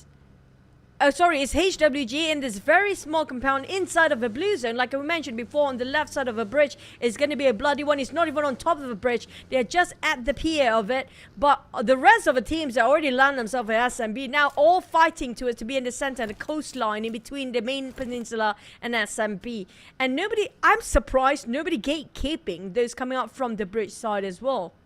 Yeah, the bridge is open still.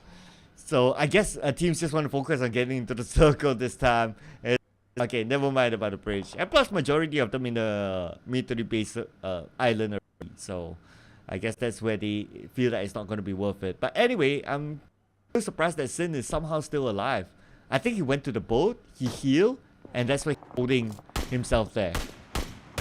Fights are everywhere right now. The boat ones have to just dive a bit more longer because the one on land is not too safe either. As FOD spotted out Enigma, Caps were separated. Their formation's broken due to FOD interception in between their rotations here. And I have a feeling easy, just, you know what, I want to scout and that's it. I got my intel, I got some information. I'm going to go back and regroup with the team. But Loki swarmed by HWG. And that's a scary end on the side of Loki just now. And the swarm of HWG is real. Yeah, that's the elimination that they would have wanted. A team that's taking them in the overall charts. And HWG now 2 elimination points. The rest of YG doing the outside the circle on the left bridge. But now for Enigma, they will lose Koopa to FOD. And FOD, they're looking for more. They're surrounding Caps now. Caps tries to get away. Playing by the right bridge. And currently on the outside of the circle. Now FOD will be the one gatekeeping them. Oh, they have raced for the gatekeepers. Yeah, Joseph pull over straight on QB, hoping it will connect, but nothing seems to be connecting so far. A bit short coming up from a side of FOD, but they definitely will wait Enigma from the inner circle. We dare you to cross this. That's what the statement given by the side of FOD. But we do have Falcon on the other end as well. So if both Enigma and Falcon happen to be squeezing up FOD from both sides, now they will be surprised of this. Yeah, that will be interesting to see. And plus it's by the circle, right? Meaning that stage 4, they might not get the circle. And the fight will continue on. And the circle will come and everyone's pressured by it. Just like what APG's facing right now. At APG, at least they have a couple of members inside. So as a marker. So exit can come towards him. But for YG, if they get eliminated at this point, HWG will be really pleased with that. But GE got themselves the center of the circle again, with Magna occupying on the northern side, where we do have APG marching on the first one to march on the left side here, while HWG still didn't settle their scores against YG, while Enigma on the other hand have to fight against West Point Mumba and FOD at the same time. Well, Sin player FV just gonna wait it out. We're looking at the bridge camp here between YG and HWG. This is gonna be a bloody one. They managed to get on 1. Manan managed to knock down on 2. It's gonna be 2 in the discount of 1. But Maneno finally down on his knees here. With Mewtwo now starting to push forward, but a bit hesitant to push right into it because Andrew is still waiting around the other end. He got himself only last first aid here. Mewtwo, like it or not, you have to make swift. Never mind. He denied the point just now. But he only has 1 first aid, though, so I'm not sure how long HWG can last. But at least they're longer than Yangu Galacticos. Let's see if they can get more placement points, as PBE now will be at number 11 with 1 elimination point. Sin, I noticed that every he on land, he was around the areas of Nofo the last we saw him on the map. And somehow Sin is longer than the team that was gatekeeping them. That was PBE. But finally out. But will GE score another hat-trick in the grand finals with a back-to-back chicken dinner? Full squad alive. Got themselves a most comfortable compound once more in the center of the circle with 3 eliminations by now. Well, the other teams, FOD, barely actually get themselves a foot into the center of the circle. They're quite far, but at least they still have a full squad. Same goes for Magna, who's actually nearby to the side of GE before this. But FOD, they're still playing around those elevation elevations, waiting for the next circle to shift again before they start to rotate and navigate themselves, because they know for a fact if they move too early, if the circle shift again, they have to make a U-turn. So might as well just wait it out, but Harame Bro keeping the pressure onto them. And pressure on the YG because GE, like what you in the circle with the compound, I mean, it's perfect for them. They still have a 4 as well. And HWG, okay, I don't know how long that one last play for HWG lasts. If it goes out, GE will be the happiest of the bunch because there's opportunity for them to close the gap. It's kind of true. They already got themselves in the 3rd place now. They're cutting across Sen, because Sen didn't get any sort of eliminations in this map particularly. And YG already fallen off the chart, out of equation. But the question is, how much can they gather for those eliminations to take the 2nd place here? If they got one chicken, it's definitely themselves putting on the 2nd place. Whilst for the side of HWG, knowing for the fact they are the last, they do have one last player for Mewtwo, but he's not at a place where he can take the blue zone anymore because he doesn't have any more health utilities on his side. He does have a couple of throwables, but he needs to use it to make sure he can survive a bit more longer. But it feels like he's going the wrong direction. He's straight into GE's lair. Feels a bit grim for Mewtwo's ending there, but so far he's still surviving and alive. I guess that's his best route because he's playing by the edge of the hill. That gives him maximum cover. And so far he's been choosing his route fairly safe. Now GE is waiting for him inside, but he won't go straight into the middle because he's alone. But unfortunately, GE still spots him out, and that means GE has the chance to close the gap for sure.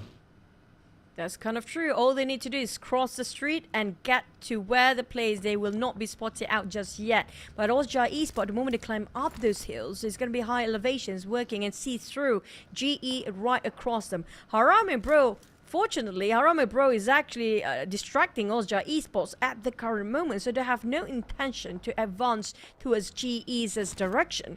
Falcon taking on FOD as per usual. It's going to be their arch nemesis. Again, Falcon versus FOD has been going on rivalry for the longest time, but KE, the only one that can stop FOD and Falcon at the same time, it's going to be them when they have to actually force themselves advance forward. But right now they've been gatekept by 2 teams at the same time. Harame Bro, very close enough to GE, but I'm not sure if they have any information on GE's position. Well, now they do as now. GE shot onto them. Yeah, that's why they're like, okay, we don't want the compound. Still a 50-50 on which area to choose. The circles could still go up on the northern side of the road or still go down on the south side where GE is at. So, but what's going to be interesting, I think now is going to be FOD and a couple of other teams on the right, including KE. I think this will be the next point of contention. It's kind of true. I'm surprised how KE managed to squeeze in here, passing through FOD and Falcon at the same time. They know how to negate all these unnecessary fights, but they spotted out Joseph. Now Joseph is on the ground and taking out a bit of a karma on Kaya. Straight now shooting him down, but Falcon Chunlone spotted out Harame Bro the moment they spot out those fires just now. And keep on spraying on Chunlone. And that spray, just hope it lands on at least a couple of bullets on top of those players. And now, finish off Goblin in a swift manner. But Chunlone have to regroup with the rest of the team as Goblin asking and screaming for help right now. Oh, is he trying to deny the point?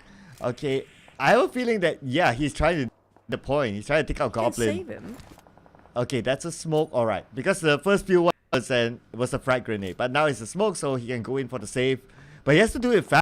FOD, they are now back up as a duo. True to that, but this is a perfect time for Chunlone to retrieve Goblin. Hopefully it's not too late now. They don't have anything cover themselves in between.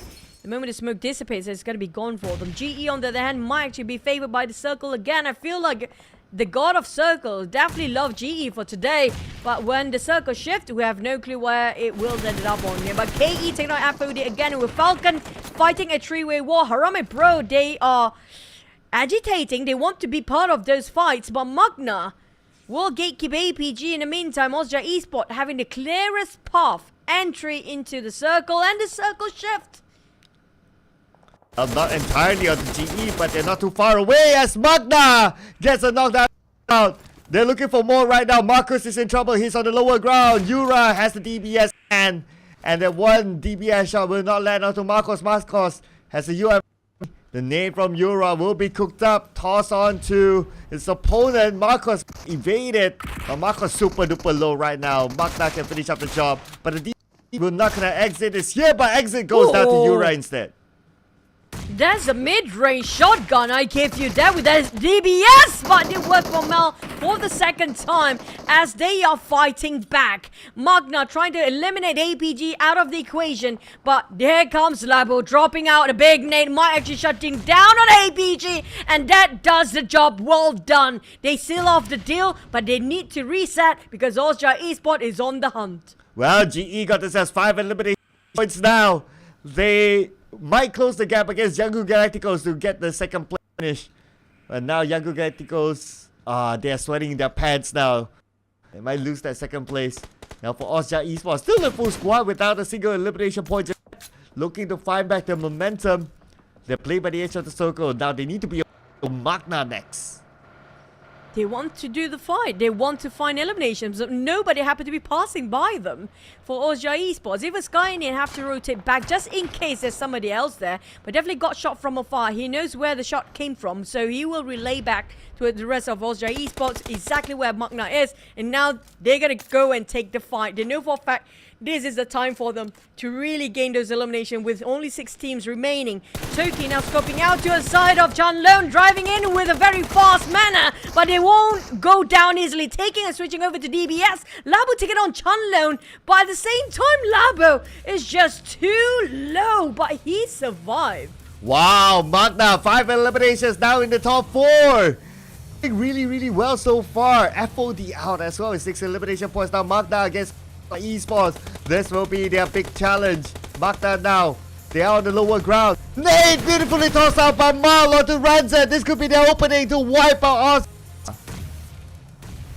What a Kobe just now. Magna playing hats off. One of the best performance, but it's too soon to speak of them as Astro Axe just finished off Mal in an instant. Now Astro Axe tossing another nade, knowing exactly where they stand. Even toss another molly, not even giving them a chance of a breather. That's gonna be one of the Magna players. Mal will be finished off in an instant, but it's not done yet as Labo still there standing. Caught Astro Axe on the ground. Finish off in a swift and a clean one at that. Labo, the last one hanging on the very thin thread. Tried to take Skyning out. It's going to be 1v1 Mexican fight between Austria Esports and Magna.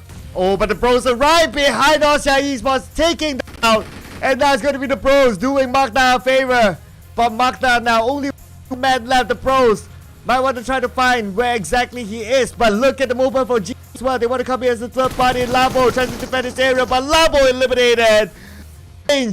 That was a close one, but this is the moment where GE can come in.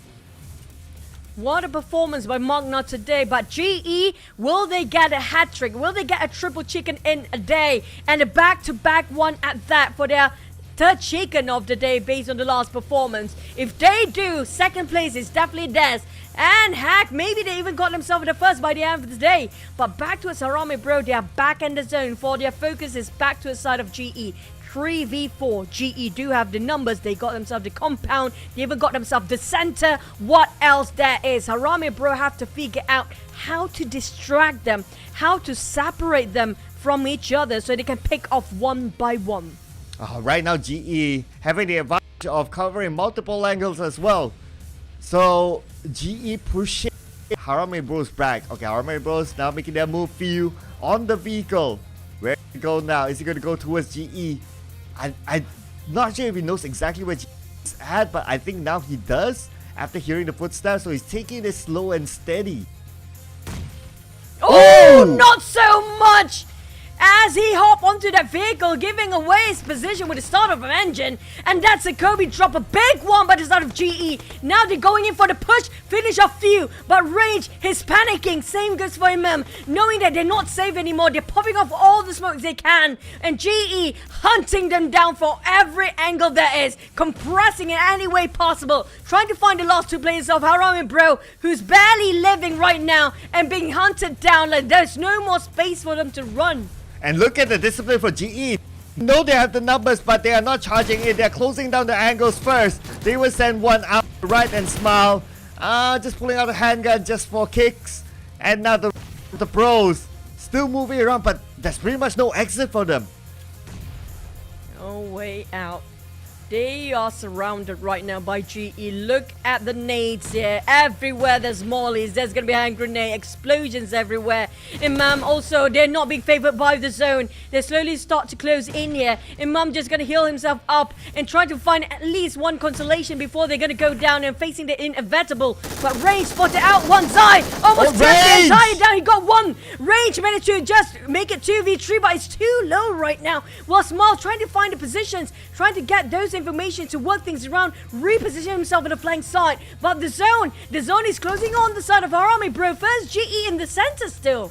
Yeah, whatever it is, they have the zone advantage, so they can even play the waiting game if they want to. Sai is still calling up for Sai's giving information, feeding information to his team on the whereabouts of Harame Bros. Bros now hoping that they could land that one elimination point by taking out Sai. That MM should do the trick, but looks like not yet. But anyway, Sai is low enough for them to score the point. Master Ichi having that first aid been dropped on the ground just now to just make sure he got himself a full HP. Imam, Rob just going for the back line. He's giving away his position and West waiting for the spray. He got stuck! Not the best way to make a flank there because Master Ichi been waiting on the other end. Now left with range. Range 1v3. We've seen this before. It can happen. But can it be done? But never mind. GE with a hat-trick chicken. Triple in a day and a back-to-back chicken dinner in Erangel. Wow, the first team to make it back-to-back chicken dinner in our finals. The first team to achieve 3 chicken dinners in a day in the finals. That came from none other than Genesis Sports. What a showing it was for them. Very disciplined, very tactical. Genesis Esports definitely here to stay. And my goodness, they are coming back as a surprise. They're coming back super strong if you ask me. Within a day from 7 and 8 place, shooting up to second, even the first place, just in a day.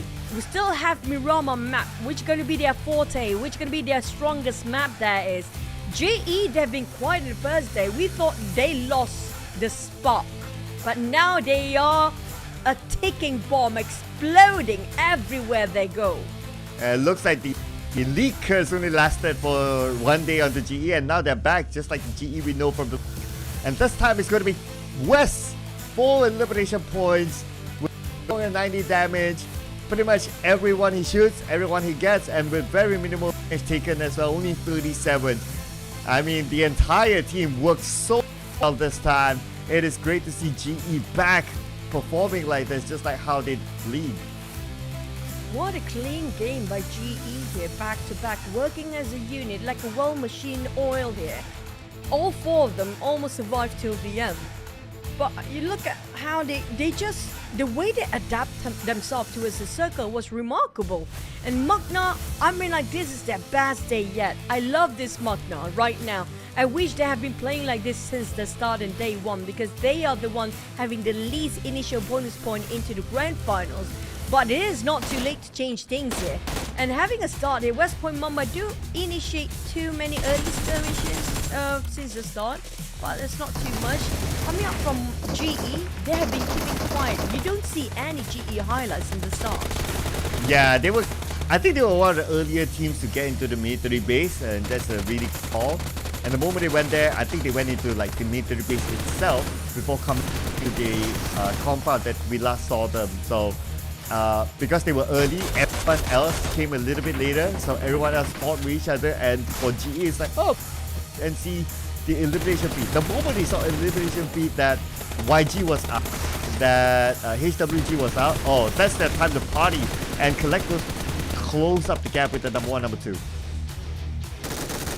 I mean, like, make the impossible for GE. They showed us what they're capable of. High caliber play with turning offside within just a day at that. And they got themselves 9 eliminations out of that. They definitely got themselves in the second spot here. But will they cut across HWG, who happened to got themselves only 2 points in this round? And that's not too much to solidify their first place up there. And YG only got them 3 points. So it's very likely they will overtake YG now. It's not like a double digit, but they still got the most elimination points among all. The next one is going to be Magna with 8. And what you say, Magna doing really well, and I don't think enough for them to go up to page 1 just yet, but it definitely is enough for them to get close to page 1 after this.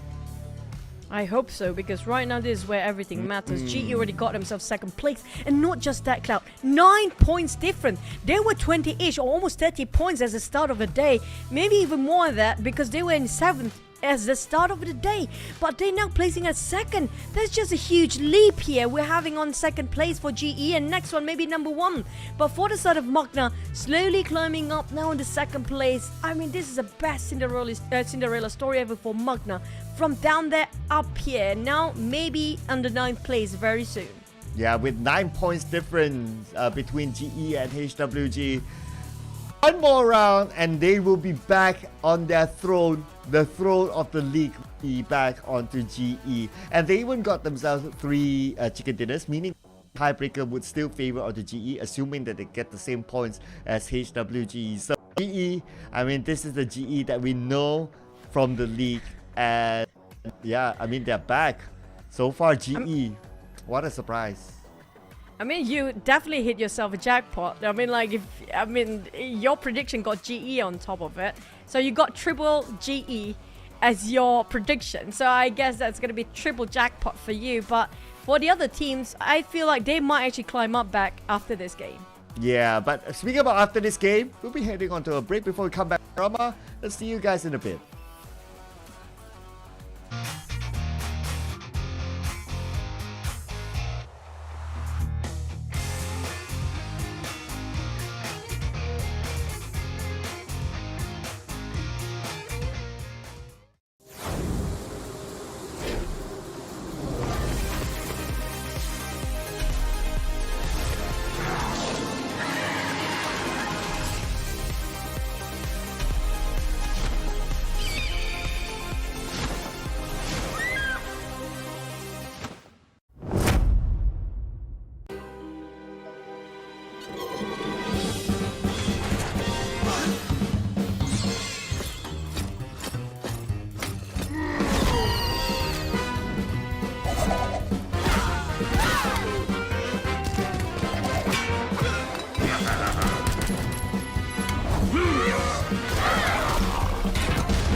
what a banger of the day with a triple chicken dinner coming up from GE, and you guys tuning into the most amazing PMPL of the wildcard region, South Asia, with me, Chichu and Sir Cloud. Can they score a 5 chicken in a day, Cloud, for GE? Wow, 5. I mean, at first we're saying like, okay, 3 is like, and then they really delivered 3. Now let's talk about the 4 before we talk about the 5, okay? Because calm down, people, calm down. But if they score the 4, there's a high likelihood they're back on their throne.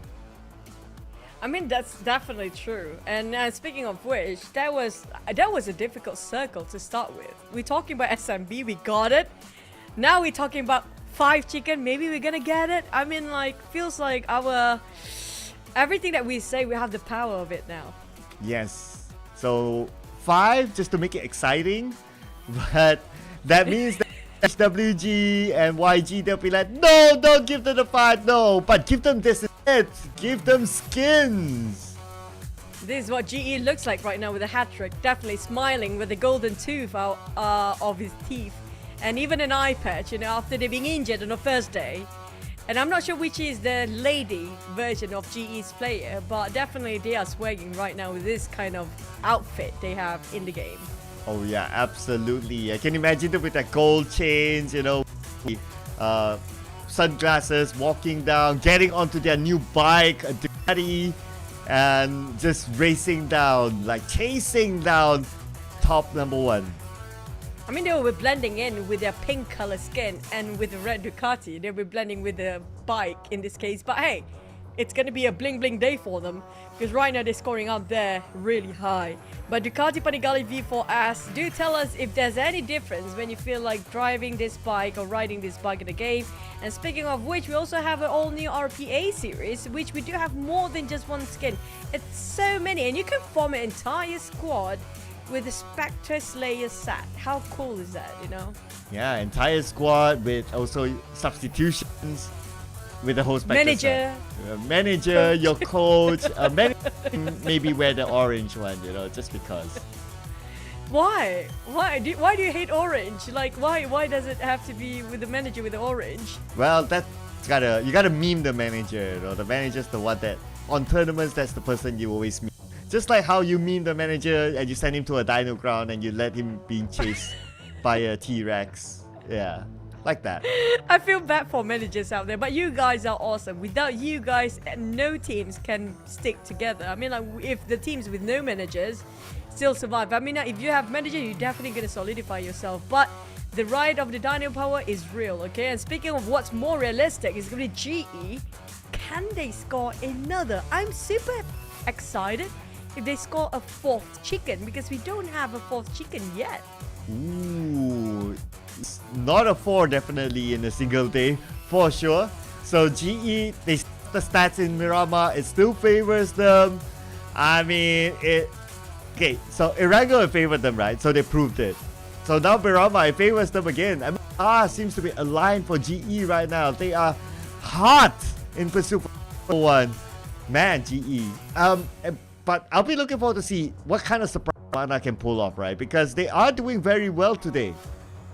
Might as well make the entire thing is GE, except for HWG in between. I mean, like, if we only have HWG and GE across this map for the entire day, that's more incredible.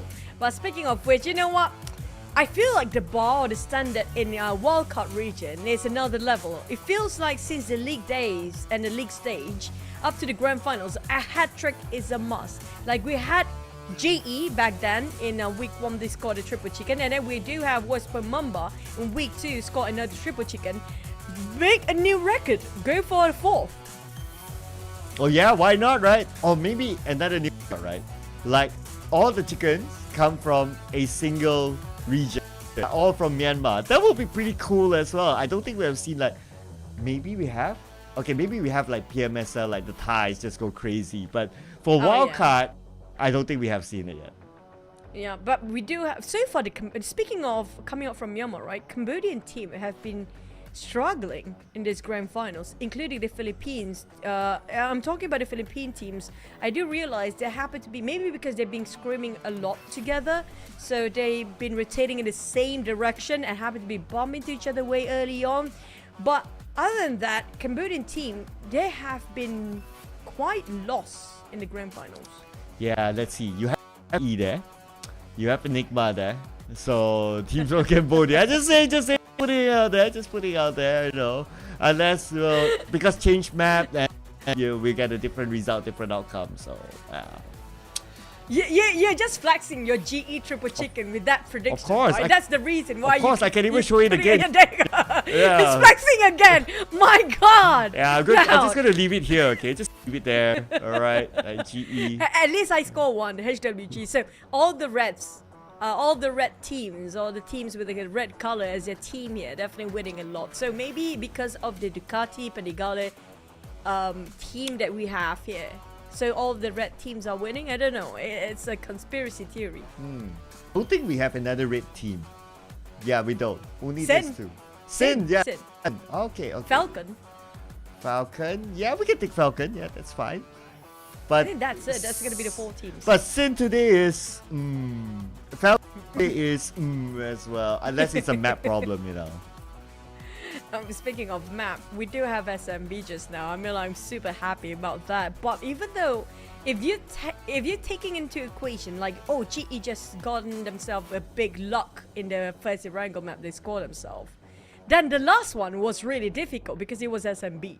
Okay, one more. Okay. Oh my One God, more. this guy.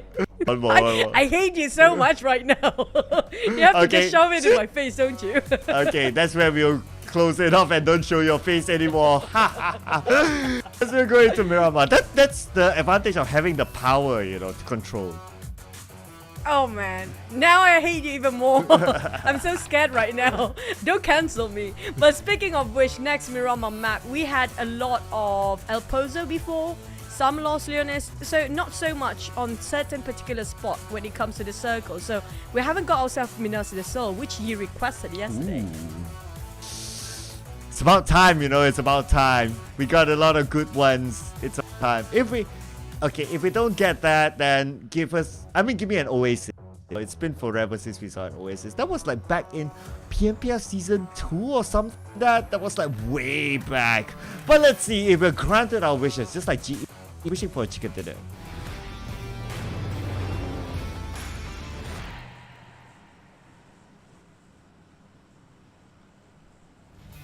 We had almost a La Crobreria circle back in week 1 in Miramar, but it shifted by the end of the day. So that's the closest we got on the northern side. But hey, this is a very beautiful flight path, divided the map evenly into 2 parts on the northwest side and the southeast side. But if this flight path is this generous, so we might actually have a very centralized circle here.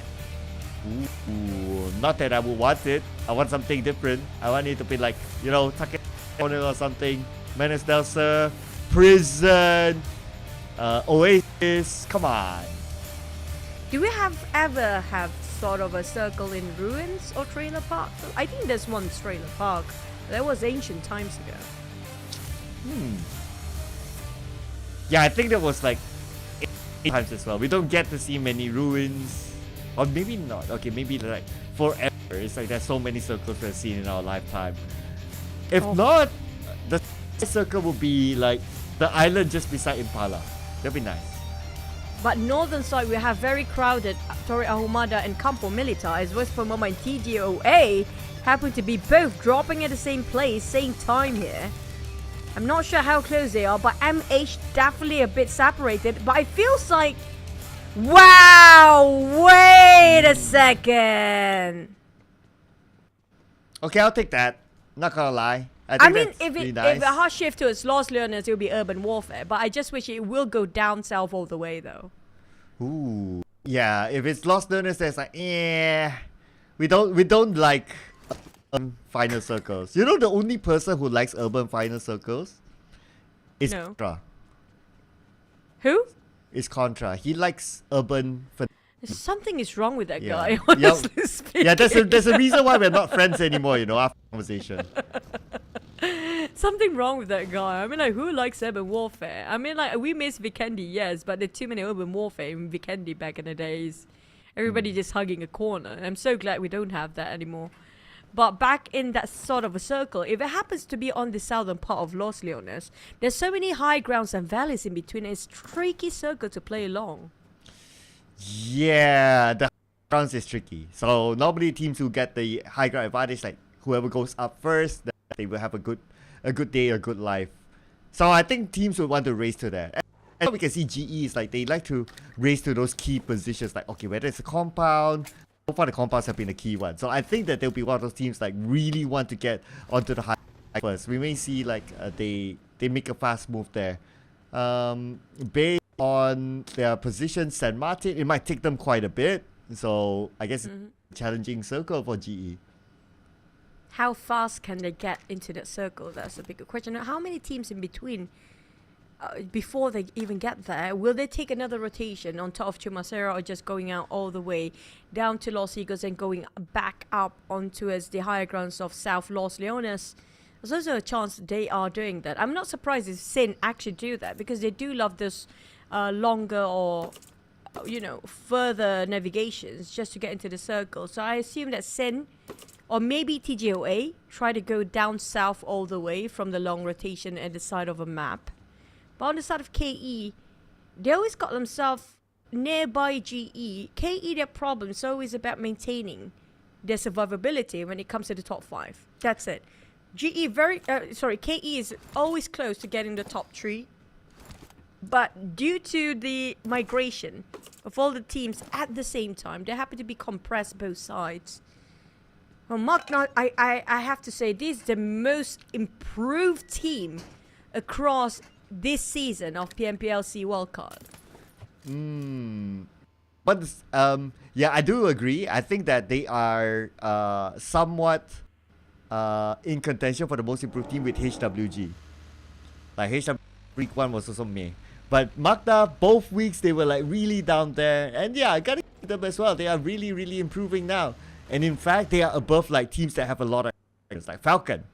Like this legendary org, right? Like APG as well have experience playing in multiple C level tournaments in PMPL.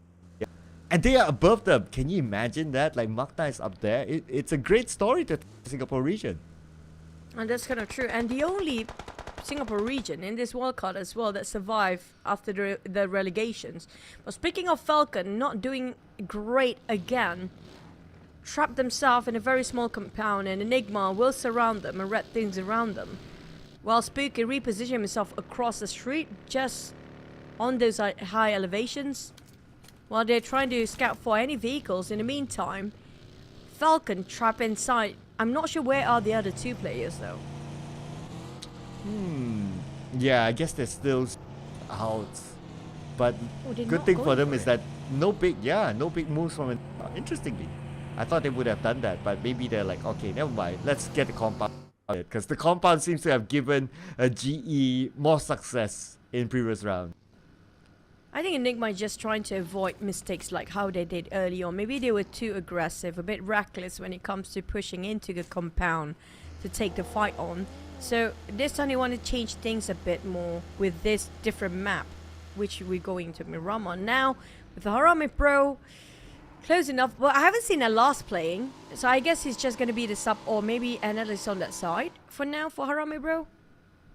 Yeah, I think he's registered as a sub if I'm not mistaken, because you need to have like minimum 5 players.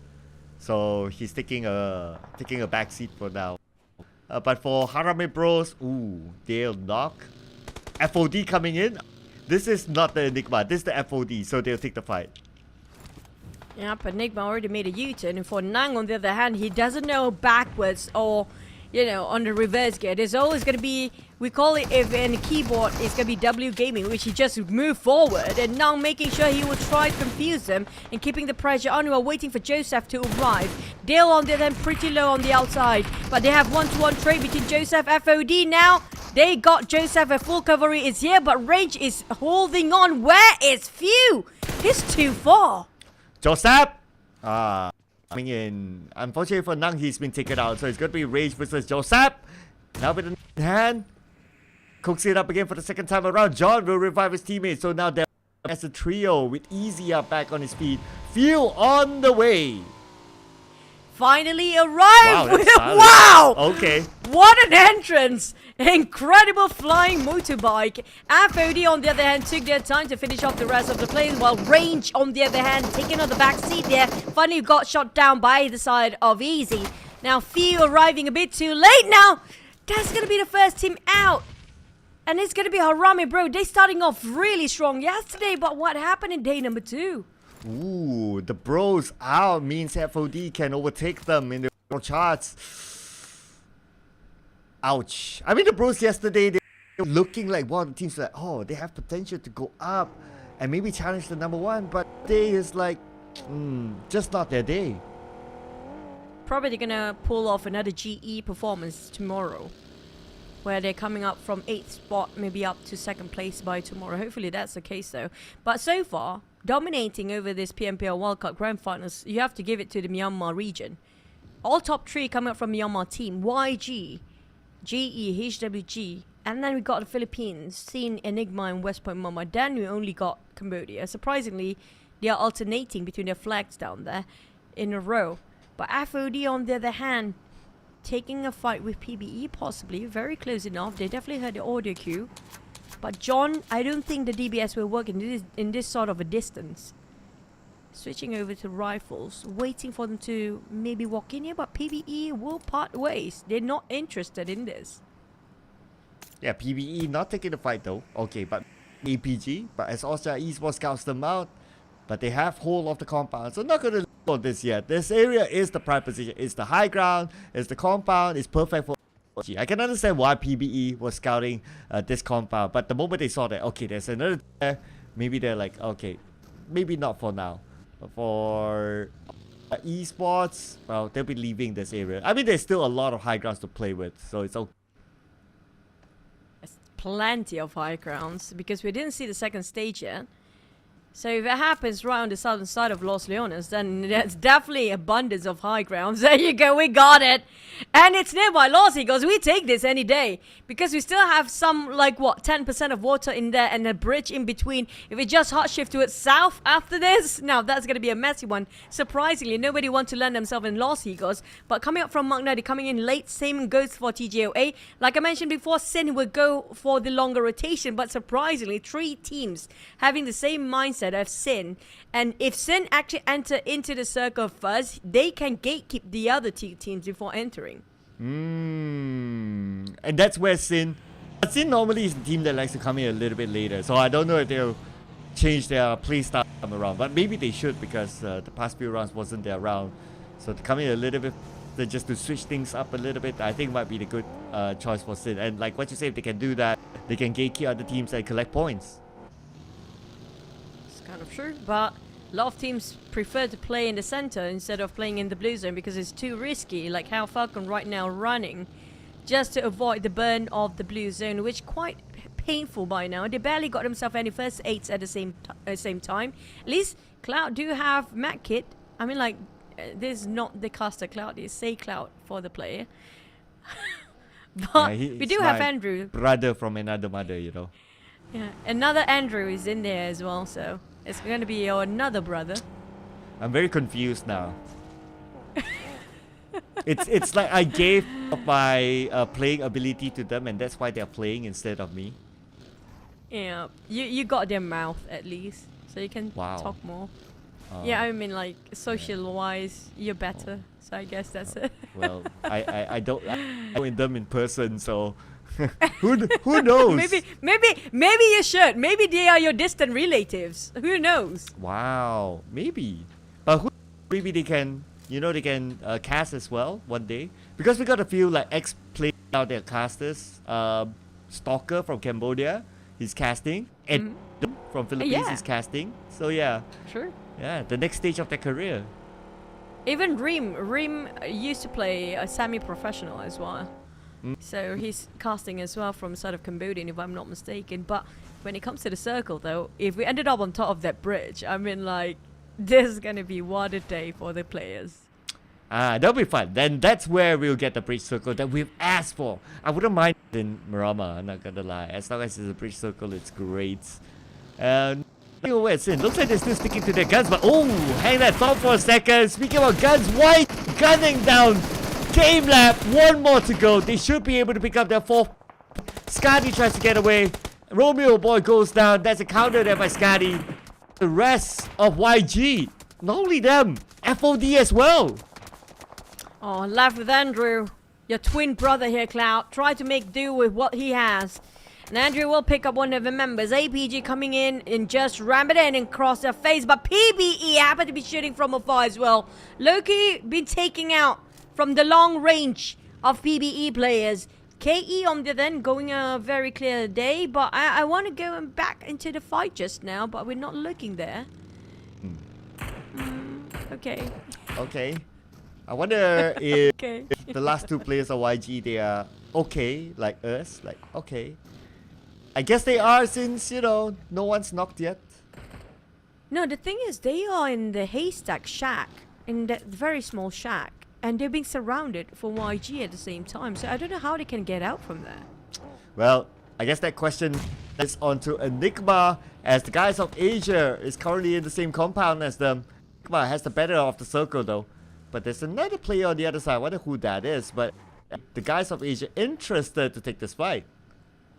And they happen to be in between these two teams.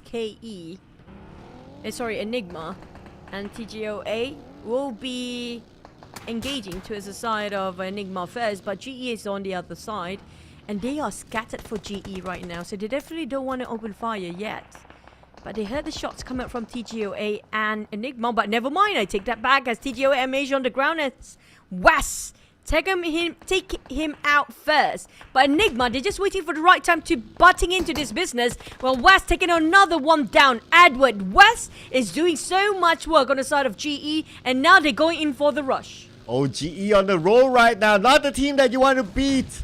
And GE, they're at the forefront. They're joining on the fight. They're trying to pick up elimination points. Shots fired onto Ichi. Ichi will be counter-fired upon. Ichi needs to get away. The circle did move away from them. For the GE secures an elimination point and make that 2.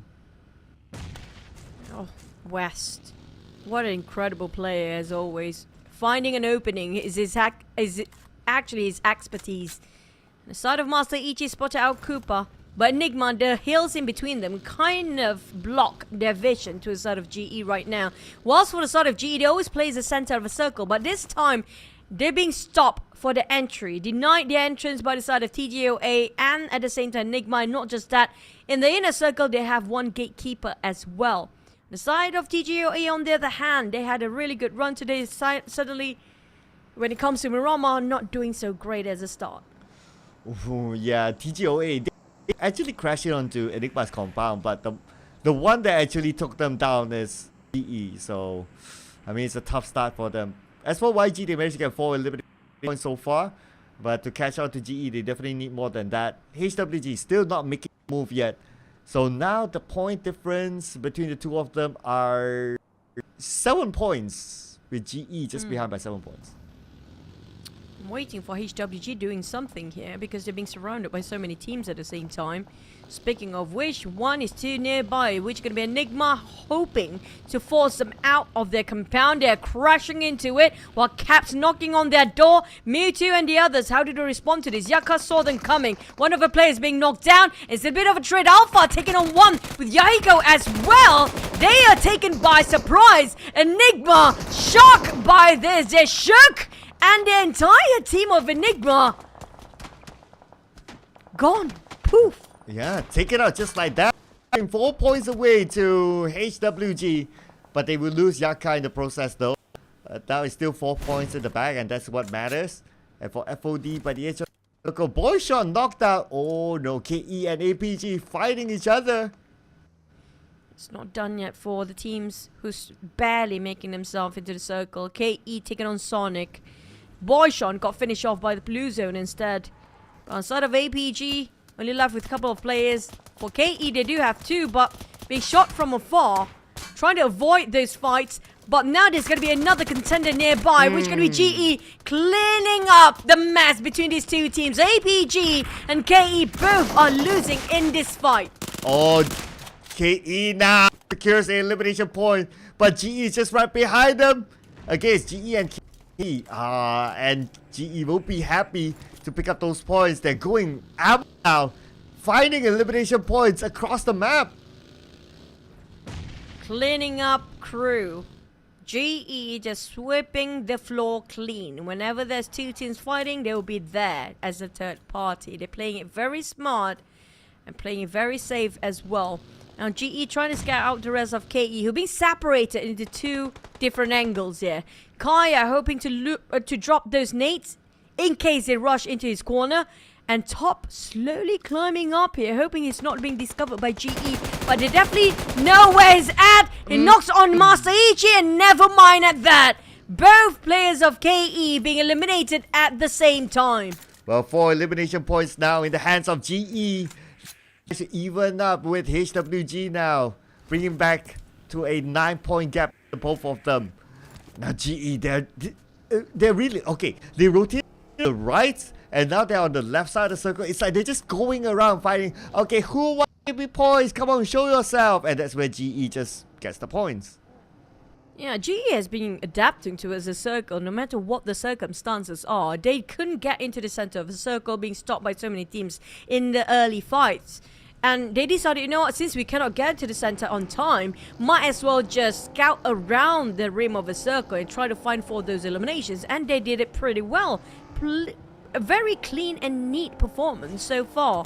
Even though they were quiet yesterday, but on the side of FOD, 5 shot. I think that's going to be HWG or a different team entirely that's scouting onto them. But at least FOD do have a lot of covers and structures in between. And just zooming across a number of other teams. Oh, the last member of the guys of in the compound where FOD is going. And that might be a fight there.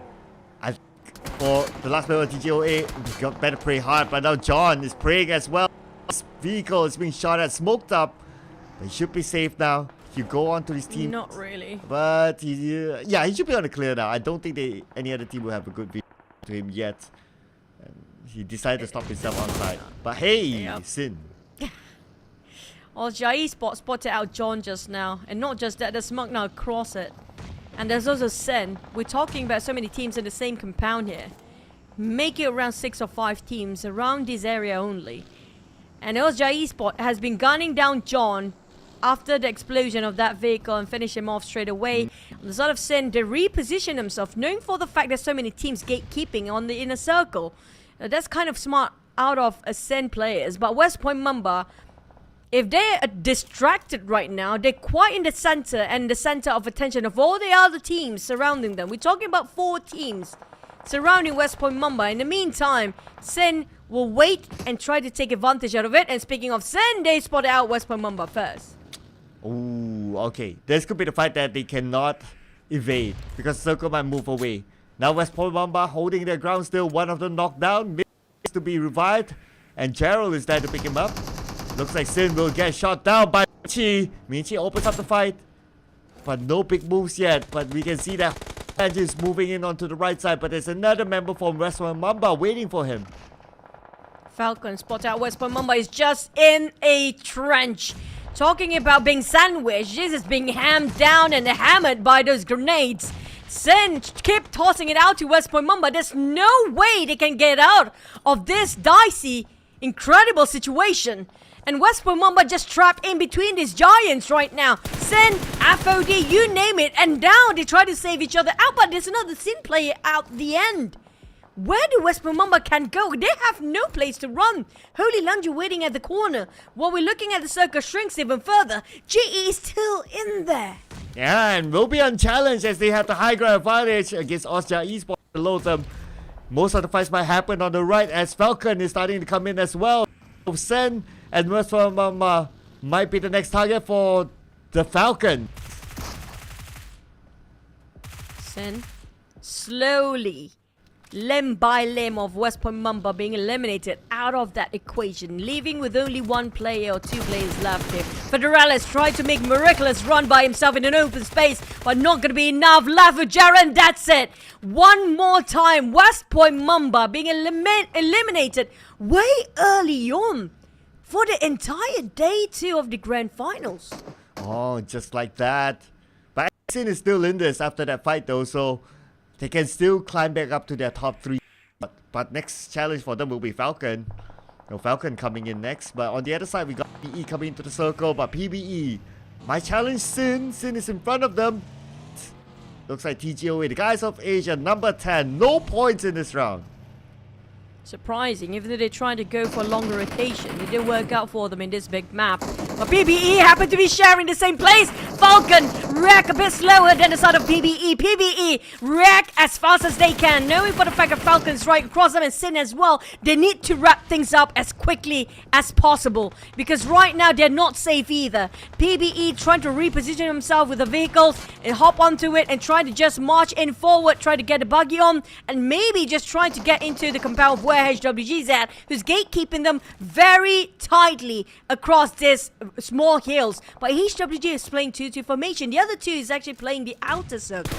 Yeah, that one guy taking an off angle could have put pressure onto PBE. PBE probably don't he's there, but he needs to make his move fast as the zone will put pressure onto him. And now PBE in the trench on the outside still. They still need to go up this hill and hill. That's the team waiting for them, but HWG now distracted by the presence of YG.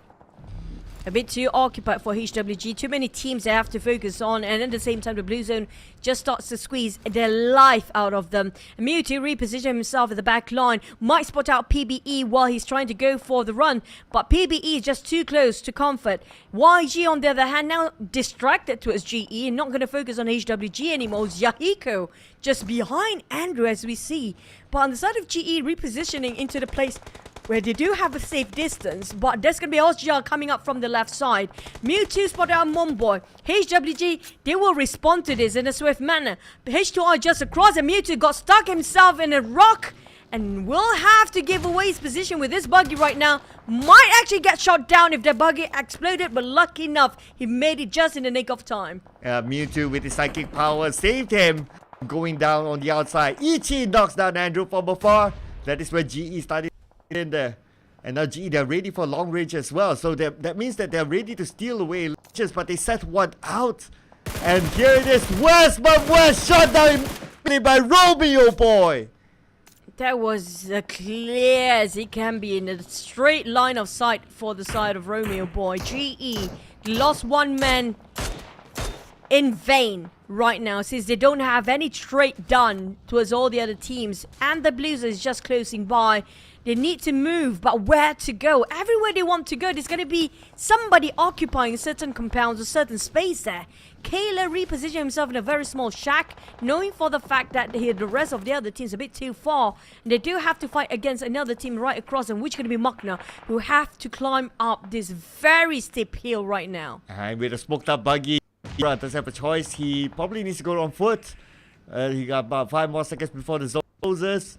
Kayla gets away. Toki's on the other side. Toki spots out Kayla. Shots will be on the Kayla, but Kayla still survived. He's back with his team. It's going to be 7th stage. Nobody wants to be in the blue zone. They have to make a U-turn in the blue zone, but it will eat them out alive. Kayla repositioned himself for Sin in the high grounds, and now everybody's squeezing in. 8 teams is just too much with this high grounds and multi-levels of terrain. Avi spot out Ozja. At the same time, they do see a Mokna at the same time. They want to go for the kill, but the problem is there's too much distance and structures and vegetations in between. They hardly can pin one down, but Ozja Esport managed to eliminate the entirety of Magna, while Ozja distracted with Magna just now. Sin taking advantage, shooting them from afar. Ooh, Sin just putting pressure onto the other teams from this distance, but now Sin needs to move. As we can see, Kayla is still on the outside, but Ozja Esports and GE, they have a skirmish on their own. But PBE and HWG not done yet. YG as well, still in the compound. Yahiko waiting for the smoke to clear up. The moment the smoke dissipates, it's going to be as clear as day for them to make decision. Mewtwo trying to go for the flank, but it's a bit too dangerous for him to just expose himself too much. But the blue zone definitely not on their side. Spotted out Romeo Boy, but whiffed it just a tiny bit. Yahiko going from the entrance of this warehouse next to him. You can hear the shots, you can hear the movement. All he needs is just them picking out, and Andrew and Romeo by working as a duo, stopping HWG from advancing. Andrew, what a corner that he's hugging, and it was well worth it for his patience. Romeo Boy going in as a duo with Andrew. just shutting down HWG. This is detrimental for HWG because they will give away the #1 spot, but they managed to triumph the small victory as Yahiko scored 5 eliminations by himself out of the 7. But to work a solo squad, to get a chicken, this is going to be a difficult one for HWG. Yeah, but nice angle there, not gonna lie. Still got themselves 7 elimination points in total as of. And now the circle seems to be on GE. GE in the middle. But this time around, only 2 players from GE left alive. Now Sin going up against Austria Esports. Joseph will nade down Moy from Sin. And Sin will lose Moy in the process. Looks like it's going to be Joseph getting the grenade eliminator. FV trying to find a good angle. Holy Ledger has the high ground. But still on the outside of the circle. But he should be able to get a good view onto Austria Esports.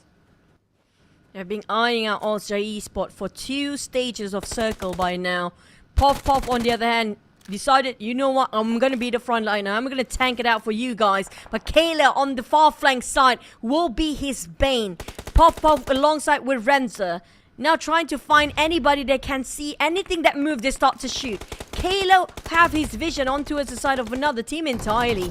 And HWG still have one more player, but Holy Laundry and Alfie, they got himself in the smoke and Pop blindly sprays, connects. He might just shut down Alfie. Holy Laundry cannot even pick out. And that's going to be another Sin player down. Left with only Kayla to just carry this out. But Kayla got shut down from above by FOD. Oh, now Yahiko, where is he gonna go? He's by the edge of the circle. PBE will be with him, just like the sharks in the ocean. HWG, Yahiko, he's taking his time. He can only buy time for himself because the moment he stepped out, that's it. 1-3. Now GE left with 2 players. For the side of Austria Esports, they have the numbers with the full squad. Yahiko, I don't think he can last this long anymore. He needs to get out, but the Blues are burning him alive. He's spotted out cool. Spraying on. He got himself a consolation before he goes down. But at least Momboy redeemed himself with the team as well. But PBE, they are in a dicey situation. They need to get out now. Since the shooting giving away the position, FOD Joseph been spotted out. Easy bleeding out. Only left with Joseph now. He got himself healed up, but Easy will be pinned down by Pop. Oja wrapping around the corner, shutting down team by team with 7 eliminations in the bag. Unfortunate for Yahiko, he did manage to secure the elimination point, so no extra points for him. Austria Esports looking good for now.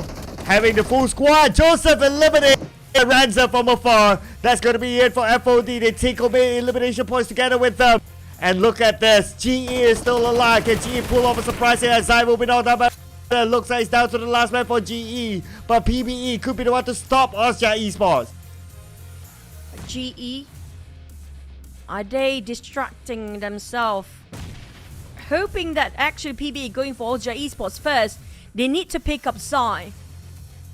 Smile in a dilemma whether to save his friend or not. If he stands up, it will be discovered. But the blue zone is against Austria Esports. Pop down to half HP with no utilities anymore. Renza finish off Zai, left with only Smile. Renza is just next to him. He doesn't have any health utility to reset. Momboy giving the pressure on the side of Austria Esports. They still have first aid at least on the side of PBE, but they're just next to GE. Smile in an open area, spot out the entirety of Austria Esports. He can just shoot. Nobody spot him out. Smile, he's waiting for the right time. Take it on Pop. That's gonna be the last of GE. Austria barely hanging on. What the heck was that ending? Oh, that was close. That was close. He almost got the entire Austria Esports. But Austria Esports, that flick back onto him. Even GE was taken up by Austria Esports. Start wondering who actually got the 2nd or 3rd place. But what we are sure is Austria Esports taking home the chicken dinner finally. 2 bullets away to secure their 4th chicken for GE just now. My god, if only Zai was alive just now, that might be GE's chicken. But Austria Esports so close of losing it. They almost slipped the chicken out of their fingers. They're fighting against PBE. None of them actually give any sort of attention, aware that Smile is still standing there out in the open. That was a very dangerous game, but Austria Esports still delivers. Almost lost the entire team just now. Pop. We do know this guy. He's a legendary player. Oh yeah, absolutely. From the PMCO days, this guy is still around and still doing very well. In fact, he got an MVP with 6 elimination points.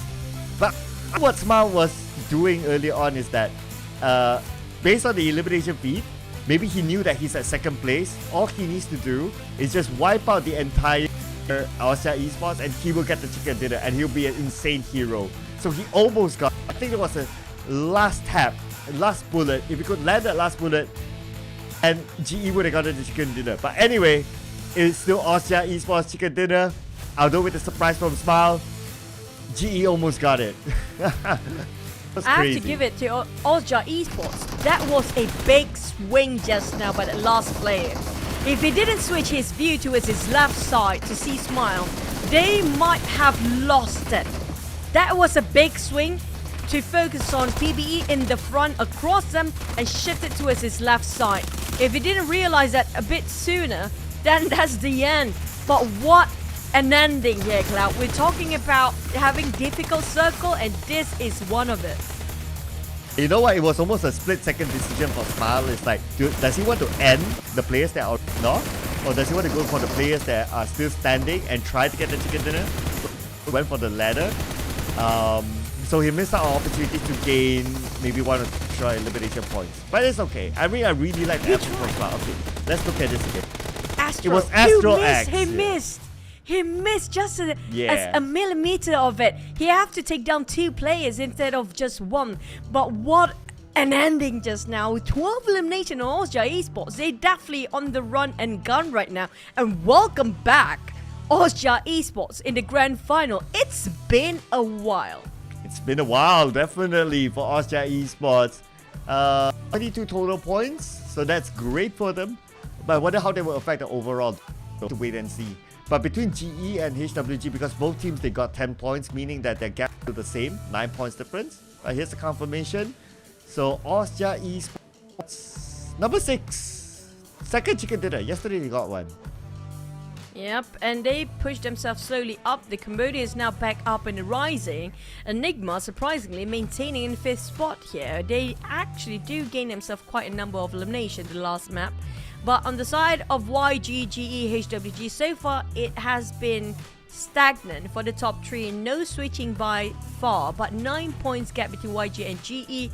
And 9-point gaps as well for HWG and GE. Yeah, 9 points could still change. The charts could change by the final game today, which we will play inside of Myanmar again. And the streak is broken now. So, a Cambodian team, Austria Esports, gets the chicken dinner, and also a green logo team gets it. It's a go now. It's a green line, you know? It's like, let's go, last push. So we're heading into our last Myanmar. But that was so close. I mean, that will be breaking the record in the history of PMPL Wildcard even. If Genesis managed to secure another chicken out of that. Because we never have 4 chicken in a day. Yeah, and would have been like the GE hero for getting the chicken dinner. But it was a split-second kind of thing, right? Like he got the first knock and then that second knock, he almost got it. It was only 1 shot that he needed. And then I can imagine like at their gaming house, at camp, they will go insane because of that chicken dinner. But yeah, I guess really complain. It's still a good run for GE. Yeah, it's still a good run for all the teams just now. I mean, like even PBE lasted that long in Myanmar. Now you feel like Cambodians do love playing alongside Myanmar instead of Erangel, right? Because a lot of Cambodian teams actually push up in the 1st and 2nd place, coming up from Cambodian side to get the Myanmar map just now. And speaking of with GE, he whiffed it just a tiny bit. It's just a tiny bit because he sprays first. If I'm not mistaken, Astro did spot him out until the last minute. But if only that happened, we will actually do have 4 chicken dinner. First time ever. And our dreams might actually come true.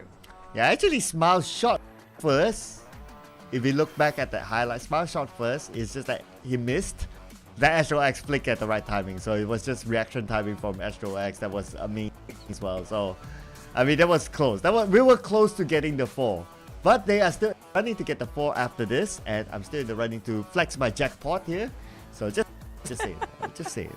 None of us actually called out for Austria Esports, so none of us were actually won in the last Myanmar map. But speaking of the last one though, So I mean, like the first half of the day, a lot of very generous circle, right? But the second half, crazy circles.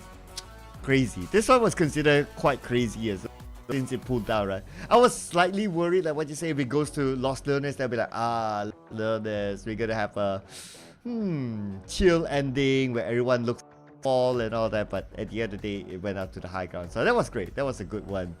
A little bit of that drink though. I actually left my bottle outside. I need coffee. No time. I need coffee because it was just an insane round. Just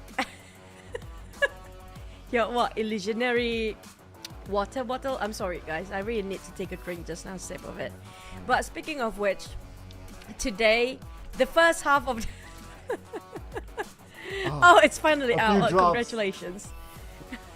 There you go. I think that's more than a drop. Yeah, that's all. Like, I'm done. Yeah. You're done. I'm still. Do you want mine? I'm still having like an entire bottle of it. So. Wow, I wouldn't mind. Okay. Now here you go. I'm giving it to you. Okay. And oh wow, it changed color. Wow. It went through dark times to actually be that dark. I know. I'm sorry for the puns, guys. We're just having fun. I know you guys having fun with the last map too. It was an incredible run. And speaking of which, you know, TGOA couldn't last long enough. I think they tried to master one map at a time. Even for Magna. But Magna actually survived longer just now. Yeah, actually not bad. Magna again. Imagine, right? Like in a multiverse, right? Like if Magna played that in the league and like now in the finals, like maybe they will also like Yeah, they can smell it. Like we smell we are better. We can smell that chicken now, but it's just you can get the smell but not the chicken yet. They still have a lot of improvement can be done, but I love to see how they've been growing throughout the entire league here, especially the grand finals. But speaking of which, West Point Mamba. This is where I don't put up my prediction. So it's like in that kind of conversation, okay, I'll keep prediction for later. But West Point Mamba, Federella, he was in the running for the MVP, right? So now that with this kind of performance for West Point Mamba, it's hard for Federellas to be still challenging for the MVP spot. Since they're being eliminated quite early in the grand finals, you know, I kind of stopped looking at the chat for a bit. I mean, somebody said, if GE chicken again, I'm done with this. Close enough. Close enough. Close it. You're almost done with this, you know. But because you're almost done. Because maybe or PUBG Mobile, they sense your comment and then it's like, okay, we don't want you to leave the stream. We don't want GE to get the chicken dinner. Wow. That's why Zai willingly sacrificed himself just now, just to leave Smile alone. Yeah, it's okay. Just for the sake of you guys, okay, in the comment. But, that was out of nowhere just now. But yeah, speaking back about the teams, right? Now, who else we didn't mention enough? We do know for a fact that West Point Mamba is a big question mark. I don't know what happened to the team because it feels like they are everywhere. It feels like some sort of internal issue they have to sort out because you can see that their communication didn't seem to be working as a unit. They are everywhere, but they're not there. Yeah, I guess we need to ponder on that topic for a bit as we head on to a break, ladies and gentlemen. So we'll see you guys while you think about that. That's your homework, okay? See you later.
We are back in our last Miramar of the day. Surely that was such a good round and such a good ending for Miramar. We ended up our day with a bang. Let's go, guys.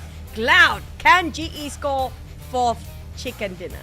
Oh man, if GE scores it, somebody will be done for today. Well, of course, because it's the last game. So, what moment? Able to score that chicken dinner, right? Let's go and see if GE can actually do it and the wildcard record. Well, one thing for sure, we have a very interesting circle in the last one. Now, this might be a northern circle. If we ended up right on top of Oasis, it's going to be completing our day as perfect as it can be. Because the flight path coming out from around Monte Nuevo area down to Puerto Paraiso, more towards on the southern side. Now, if that's the case, usually the circle will contradict the flight path. So, hopefully it's going to be on the northern side this time. Oasis, Oasis, Oasis. I want to see that Oasis. Come on, Oasis. This is your time to shine. You will shine if you give us an Oasis. I'm still waiting for that moment. But also because of this flight path, is that I'm keeping my eye on the areas of power grid. It looks kind of interesting. But wow, I'll take that. I like an Impala too. But I just hope he didn't hard shift towards the left side. No. You know what? Of all the maps, right? It has to be Miramar that comprises a bit of water in it. But today has been a great day of a very awkward circle, but very awkward indeed for Smile here. You know who has the curse now? That comment. Stop it. Stop it. Yeah, it's not on us. Yeah, it's not on us now, guys. Unless pull off something, Man. but Zai got away with murder, so that's fine.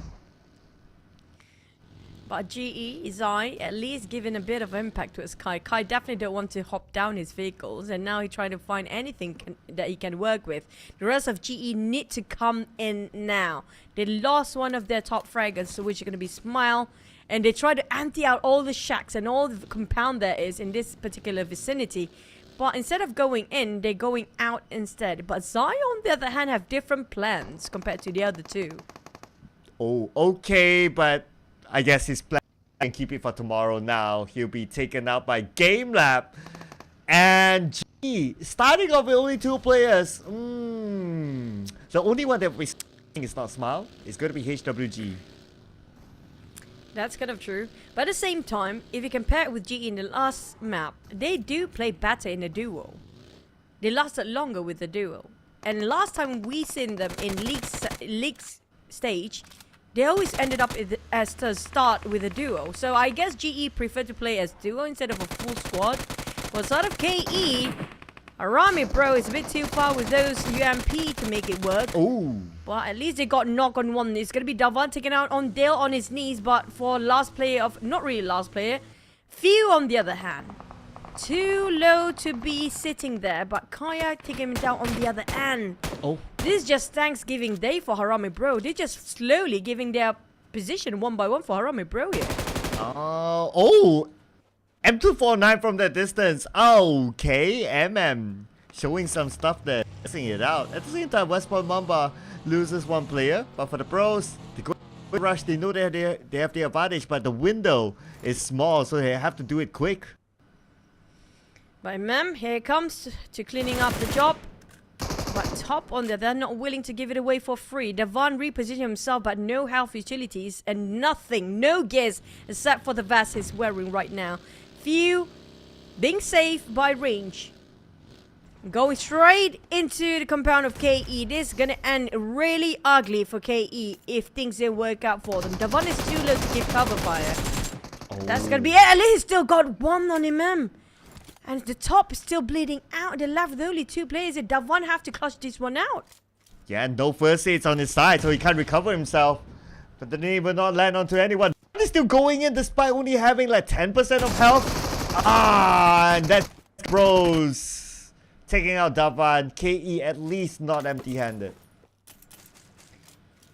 Oh man, but is it going to be worth it for them? They might actually lose their placement here because PBE can easily overtake them in a spot. And I feel like Mark and I do have a lot of catching up to do to push down on KE, but PBE definitely will take the space on the top 10 here. QB for Enigma. We have a lot of early skirmishes this time. Yeah, we're not done yet with the early skirmishes. Let's see here. Earlier on, there was also West Myanmar losing 1. So I wonder who's going to be next then. So West Myanmar now that they are down with 1, this gives the Bros. Actually, the Bros are already having the same amount of points as West Myanmar, if you gotta think about it. It's just 1 more, and they'll definitely be sure on top. It's kind of true, but if both eliminated early on, they will have to place themselves in a tie there. Hopefully that's not the case. Hacienda de Patron, we do have a team of YG lurking around here. And the circle, well, you've ended up right on top of Impala. Another difficult circle to end their day with.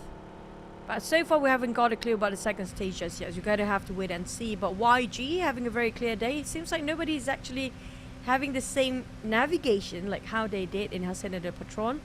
So I think it's going to be okay for them. But the rest of them, I'm not sure. We have to go back and look at the map to see where are the placement for each of the team. Yeah, I'll be curious to see where GE is at, and HWG of course, because these are our top 2 teams, and see how difficult it is with this kind of circle for them, since the circle is like on the right side on him. So I guess eyes will be on them. And also I want to see how Magna will this time around, and where are they at, and will they have opportunity to collect elimination points during the stage. I don't know, I feel like Magna, they are more confident when it comes to Wrangle.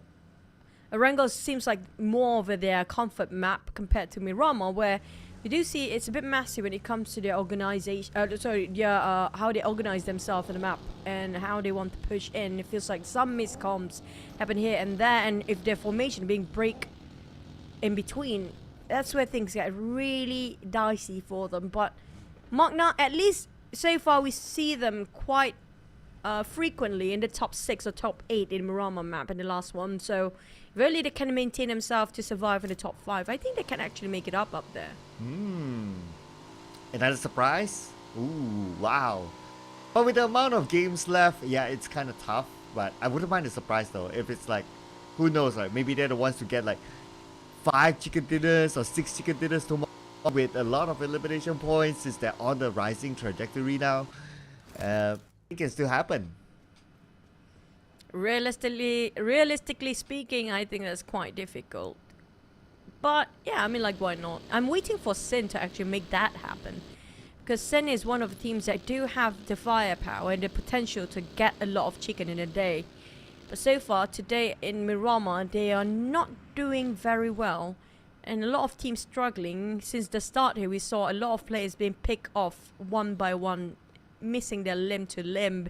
But for TGOA, on the other hand, feels like they are pretty much mirroring of how Sin plays. They're going a very late rotation, almost in the same path and direction where how Sin actually do. And on Sin side, like I mentioned, they're coming in very late. But the circle happened to be hard shifting on top of La Bandita. And look at how crowded it is on top of Impala right now. Okay. HWG is in Impala, GE is just beside Junkyard, so they're nowhere close with each other. For Sin, they normally like to come in a little bit later, so they're still on the north side in LR. And now we got a couple of fights happening, a couple of gunshots that we heard. So I guess what happens if this kind of hardship, we'll see more of that soon. Well, hopefully for the rest of remaining of GE, didn't get themselves sandwiched between Sin and the other teams from the inside of a circle. But surprisingly, a lot of teams love to play themselves in the blue zone for the longest time. Yes, the stage 2 is going to be 0.6 HP of percent reduced per second, but it's not going to be worth it if you don't have any first aids. But on the side of MM, Harame Bro is really going wild here. G-Lab responded with a VSS. It's been a while we've seen a VSS, but now we're looking at back in action. Harame Bro going in for the crash to a side of G-Lab. But MM just going to toss the nade for the safety reason, because Kai has been trying to giving this long fights and pressure from afar. But this leaving G-Lab out too much in the open. I think on the side of G-Lab, Kai left. I think it's best for him to go for disengagement and part ways from Harame Bro, but he's not willing to do so. He's still going out for the revenge. Yeah, I mean, K-Lab really doesn't want to let go of the bros. At the same time, Yakan knocked down by Spooky. So Enigma now against HW. Ooh, this will be the fight that GE will be looking forward to if Enigma can actually win against. And the rest of HWG, they're bailing this. They're not interested to continue on the fight. To leave Yaka behind and playing the rest of the round as a trio, but still making the station as they're being shot at from other teams. There's like 4 teams, make it 5 now. They have to cross path. I'm surprised they're still alive for HWG at this point. Look at this. After they run away from that position, and there's going to be another team shooting from afar. Magna scoping out. Make sure they cannot even climb up those high grounds. And Mewtwo managed to squeeze into the safe spot. But there's going to be West Point Mamba waiting on the other end. Where to run at this point? For HWG, they have to start as a trio. And not very good at getting those utilities as well. Their looting phase didn't gain as much. Yeah, it seems like quite bad for them. So let's see if they actually overcome the situation now. As for Mewtwo, down as well. Oh, okay. HWG Mewtwo taken out by Yura. Again, it's going to be... Now, Magda is now starting to be like that team that's annoying to other teams. Whilst for HWG, it's a buffet for all the other teams out there. One by one being picked off while they're trying to migrate themselves inside of a crate of Labanita. At least they place themselves in a compound right now with nobody else around them. But on the side of APG and Enigma, they might actually have a little bit more than just a skirmish. Because West Point Mamba and Magna is gatekeeping around the area. TGOA is there as well. Osja Esports seems like interested to take a fight against TGOA. In the meantime, Falcon, happy and peaceful. Yeah, for HWG, not happy and peaceful. Now, they are on the same terms as GE. But oh, Enigma now onto APG. Enigma so far 2 elimination points. The nade onto Cass, but Cass will be shot down by Marcus. And now QB is coming in for the other side. They're trying to surround APG, but one player for APG left the compound. QB going back indoors, trying to regroup with the rest of the team. But one of the Enigma player cannot be saved anymore. It's going to be 2 knocked down, but Spooky! On the other end, flank. Spooky just spooked them out. And now APG will back on their knees as QB managed to clutch another one out. But Magna eliminated. Right now, Spooky trying to finish off Exit, the last player of APG. Barely survived. They wiped things out here. They were so close of losing it. Oh, and Exit almost got away, but unfortunately that had just happened. And now it's going to be Falcon against another team, FOD. D2Y spots him out. D2Y goes in for the dance, and the DBS gameplay comes in. And well, the DBS, we all know, FOD went out. So is FOD versus Falcon for the entirety of Grand Finals, if you notice. I don't know why, but Jay just following each other's footsteps. Happened to be clashing quite early on. On the side of YG, spotted out the players of PBE. But the thing is, the PBE players are super smart. They're placing themselves on different levels of terrain. Make it so hard for YG to pick them out one by one. Monboy and Raimon is actually at the back line. G-Lab taking on few of Harami Bro. Now that's leaving them with only 3 more players. Loki got naded down with a Kobe by PBE side. Now how to save him? Well, it's going to be hard because Loki now seems to be the bait. That's why they're like, okay, we're taking this cautious move. Loki, there's a reason why they're not eliminating him just yet. They want YG to show up. They want YG to come to them. And if YG gets eliminated, of course, GE will be happy with that. But they needed Loki. It's one of the main fragger for the team. Definitely needed the save. Monboy trying to reposition himself around the corner. While Enigma taking on West Point Mamba. Again, West Point Mamba in the trouble. Oh, he wants to steal it away. Raimon. Oh, this is nasty. But back to the side of the circle we go. Minas Generalis will be the center of attention with PBE and YG taking the center. While Jai Sport, TGOA and HWG will have a bit of a skirmish. And Harami Bro and G-Lab still going on for the fight. GE might try to stop Sin, the entirety of Sin from the northern side. But Enigma on the other hand, they will have a clear into the circle. Same goes for West Point Mamba. And Sin making the rotation pass by GE. So it looks like they're not going to clash for now. GE takes the left side instead. So right now putting focus onto Yangu Galactic and Playbook Esports. Still in the same compound. But do they circle? Looks like they still do. So looks like it's going to be a hold up with 2 teams for now. PBE still trying to figure out how to shut down on YG. It's a very tricky compound here. So many corners to hug for the side of YG, taking covers. But GE start to breach in as well. So PBE, they're definitely not safe. While YG figure out, you know what, we don't want to stay here too long. They might actually want to just place themselves in a better compound or out of the outer circle. Just get into the center. Cooper. Pressured by May and Edward of TGOA. But where are the rest of Enigma? They are scattered about a bit. Wide angle, say Cloud. Didn't spot him out. What's he gonna do? No, he didn't. Oh man. Kind of missed opportunity there, but maybe he doesn't want to expose himself, so that's okay. But if only he pulled the trigger, that will be a ripple effect. At the same time, a lot of long shots are going on around the corner. Falcon spotted out Spooky just now. He just picked out at the wrong time. Trying to spot him out. That's going to be meaning 14. Cloud going back indoors. Spooky slowly trying to pick out whenever he can. But D2Y definitely have 2 angles to cover with. Not just West Point Mumbai. It's going to be Enigma on the high elevations of mountains. Federales still alive for the side of West Point Mumbai. It's been a while we've seen Federales in action. Yeah, Federales, there were a lot of times where he got eliminated very early, especially in team fights. So not really showing his potential yet, like what we saw last season during the league. And even this season during the league as well, he's pretty good for West Point Mamba. But yeah, I guess it's a drop bomb for him this time. And that also affected West Point Mamba, dropping them to middle of the chart. Speaking of dropping, I hope GE don't drop the ball here. But at least some consolation for them. HWG also left with 2 players. So the top 2 open up the space for YG, who still have a full squad, including Sin here, that can actually march up to the top 3 anytime now. G-Lab and Ozja having 2 different angles for all their players. But Ozja do have more men. But Kai, on the other hand, will be burnt out by the blue zone. They are not in the best position ever for G-Lab, since they barely make it into the circle, but at least they're still in there. Hopefully the next circle will favor them a bit more, not having too much of rotation that should be done.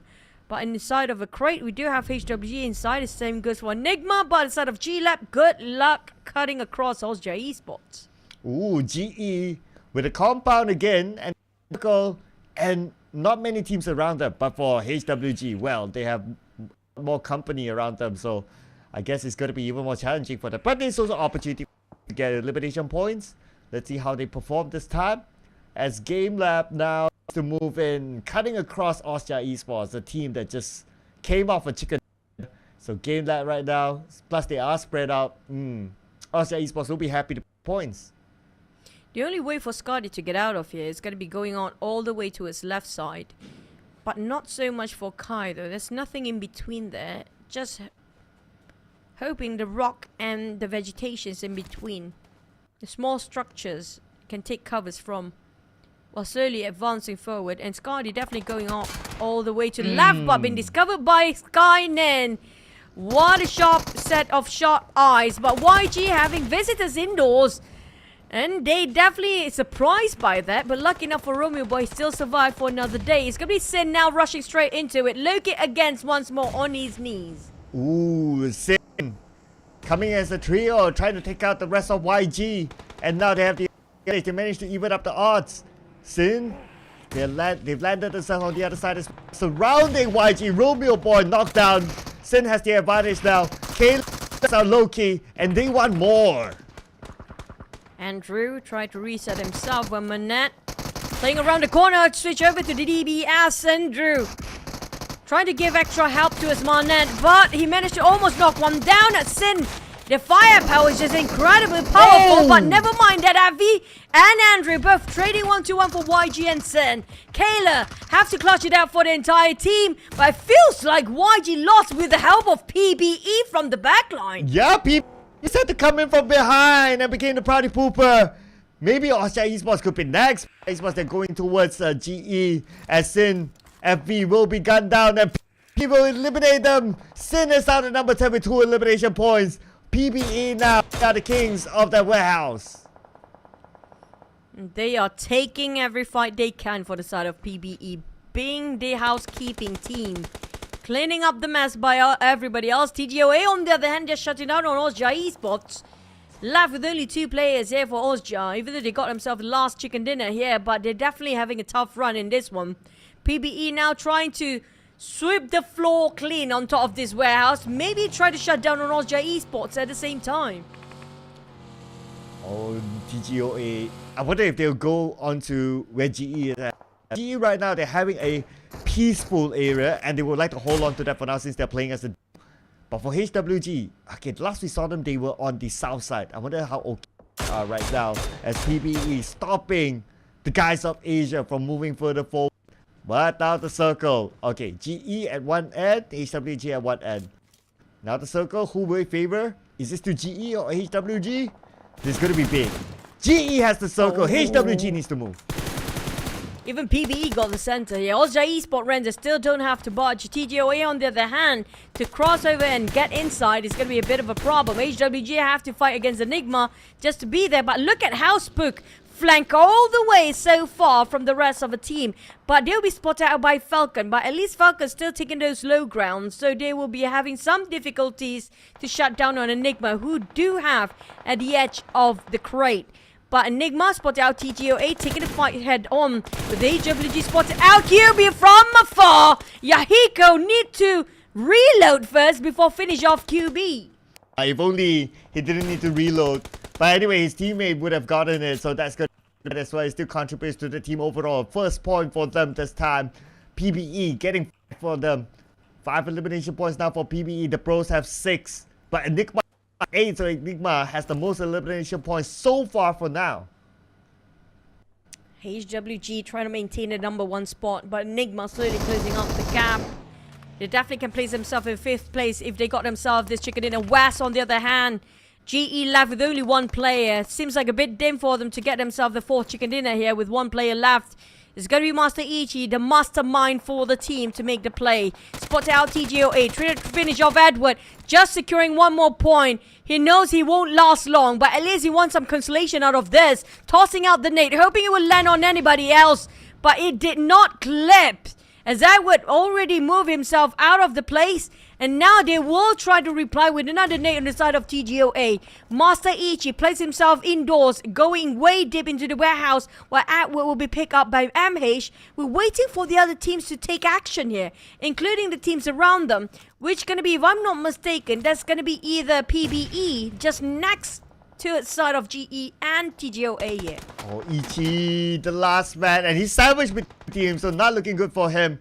But HWG now caught on the outside as well. Yahiko being shot at, and Alpha will be knocked down. Now only down to Yahiko all alone. And let's make a pick him up. Ichi will be eliminated. That means HWG will still be at number 1 by the end of this round. TGOA, can they finally land themselves a chicken by the end of the day? But PB still have a full squad. Same goes for the side of TGOA, but the rest of them having a trio and duos, even solo for HWG. And back to the side of Yahiko with the DBS running low on bullets as well. I'm not sure about his rifles though, but he's definitely running low when it comes to resources. He doesn't have anything to replenish himself. Any death boxes around, nowhere to be seen. Spooky giving the pressure. Same goes for Caps. Pushing out to a side of Yahiko, even tossing that Molly. But lucky enough that Rock will cover Yahiko for a bit much longer. Ooh, Yahiko's still alive. Now is his chance to gain more points just to create a bigger gap between them and as well as GE. Yahiko by the edge of the circle, and Enigma knows exactly where he is, but because his teams, he's starting to collect placement points as well. But for how long? Because now it's going to be 1v2. Spooky will come. Spooky at the forefront. Spooky with the nade. They know he is behind that stone, but Popov is the one that takes out Yahiko, so it's going to be Pop stealing it away from the hands of Enigma. But Enigma, they're taking a longer rotation just to cut across Minas Generalis right now, and they do have a gatekeeper waiting at the other end, but they pick up another team to fight against, which is going to be Falcon with a trio right now, not really entire full squad, but TGO start to move against PBE. If these two happen to be clashing quite early on, it's going to be a huge advantage for the teams without the full squad right across them. Oh, TGOA. I wonder if they can come up with a surprise this because they're still a full squad.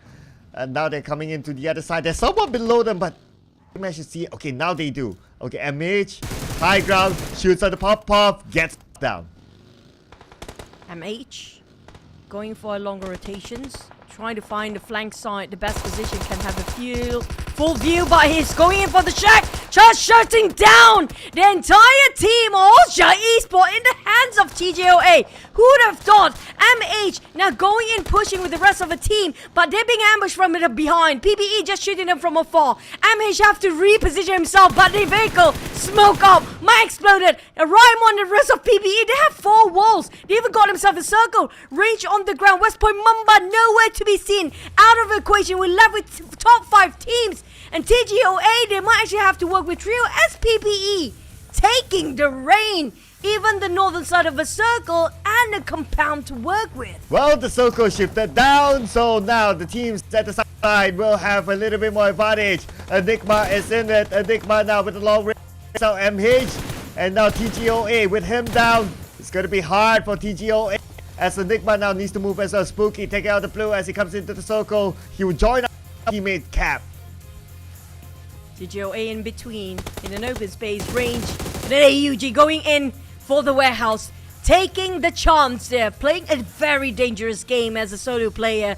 Cool, H2 on Raimon still working as a trio. They heard the footsteps, but he's confused right now. Where is that guard? There's so many structures in between in this warehouse. Raimon tried to spot him out, but at the same time, kind of overthinking whether that nade he will toss on will injure his own teammate. Rage making such a hindrance on the side of PBE, keep on jumping out and inside of the compound, but running low with the ammunition right now. He couldn't spray randomly, but range finally being finished off by Cole with a jumping shot. Now the next challenge for PBE is to get across the road. Right now they are the only team on the north side. Now Enigma, nade from Spook. It will land onto the shack where TGOA is at, and they will knock down MAW. This could be the open get the second knockdown as well. As Enigma, they're starting to move in. And here we go, Enigma, can they secure this elimination point? Spooky needs to reload, but Caps will do the...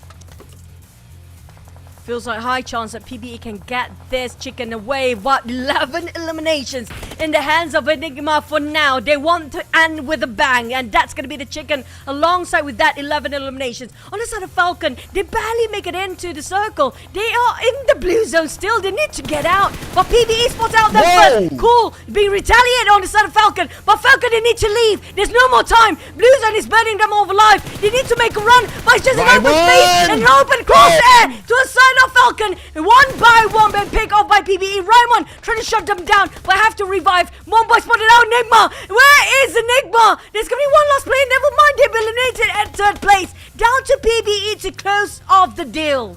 Oh, here we go. PBE still with a full squad now. They're gonna finish it up the top. Falcon, St. Cloud now picking up D2Y, but PBE is surrounding them. Mobo coming from behind. He has a high ground advantage. He sees them. Mobo pulls the shot, and PBE with the chicken dinner. Here we go, PBE. What a day it has been. We ended up with Cambodians and the Philippine teams finally stepping up in the last minute to gain their victory of this chicken dinner after such a long 2 days of grand finals. A PBE showing that they are back in the game and they're coming up very strong. Hopefully, they're going to start off the last day tomorrow as strong as they ended up in day number 2. Well, I'm going to give a right now that PBE has the chicken dinner. Out of all the PBE members, Monboy is the loudest of all. So you can imagine like how is he celebrating back at his wherever they are right now. But the MVP, 8 eliminations, almost close to breaking the record, or at least having the same record, is cool.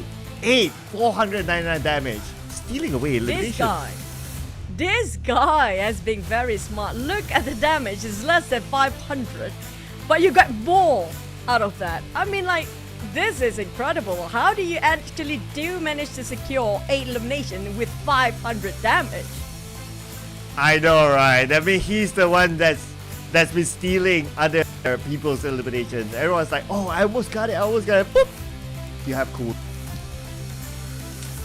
What a start and what an end for today. And PBE finally showing up their true self.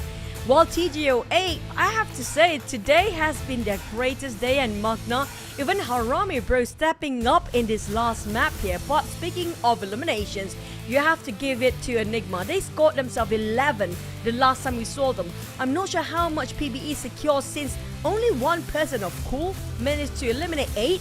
So I guess it's going to be a double digit for PBE as well. I believe so. I think they got a good number of elimination points. It's like a lot of teams tried to take over their warehouse, and I mean, not only at the right timing, they defended their warehouse. So I think PBE definitely doubled elimination points. But for the bros, got to give it to them as well. They only had a full score for 3 minutes 30 seconds, but they still managed to get this high of a finish. Oh man, GE just having a rough start in this map. We were hoping, I mean, like, we're jinxing this team when we talked about them having 5 chickens in a day.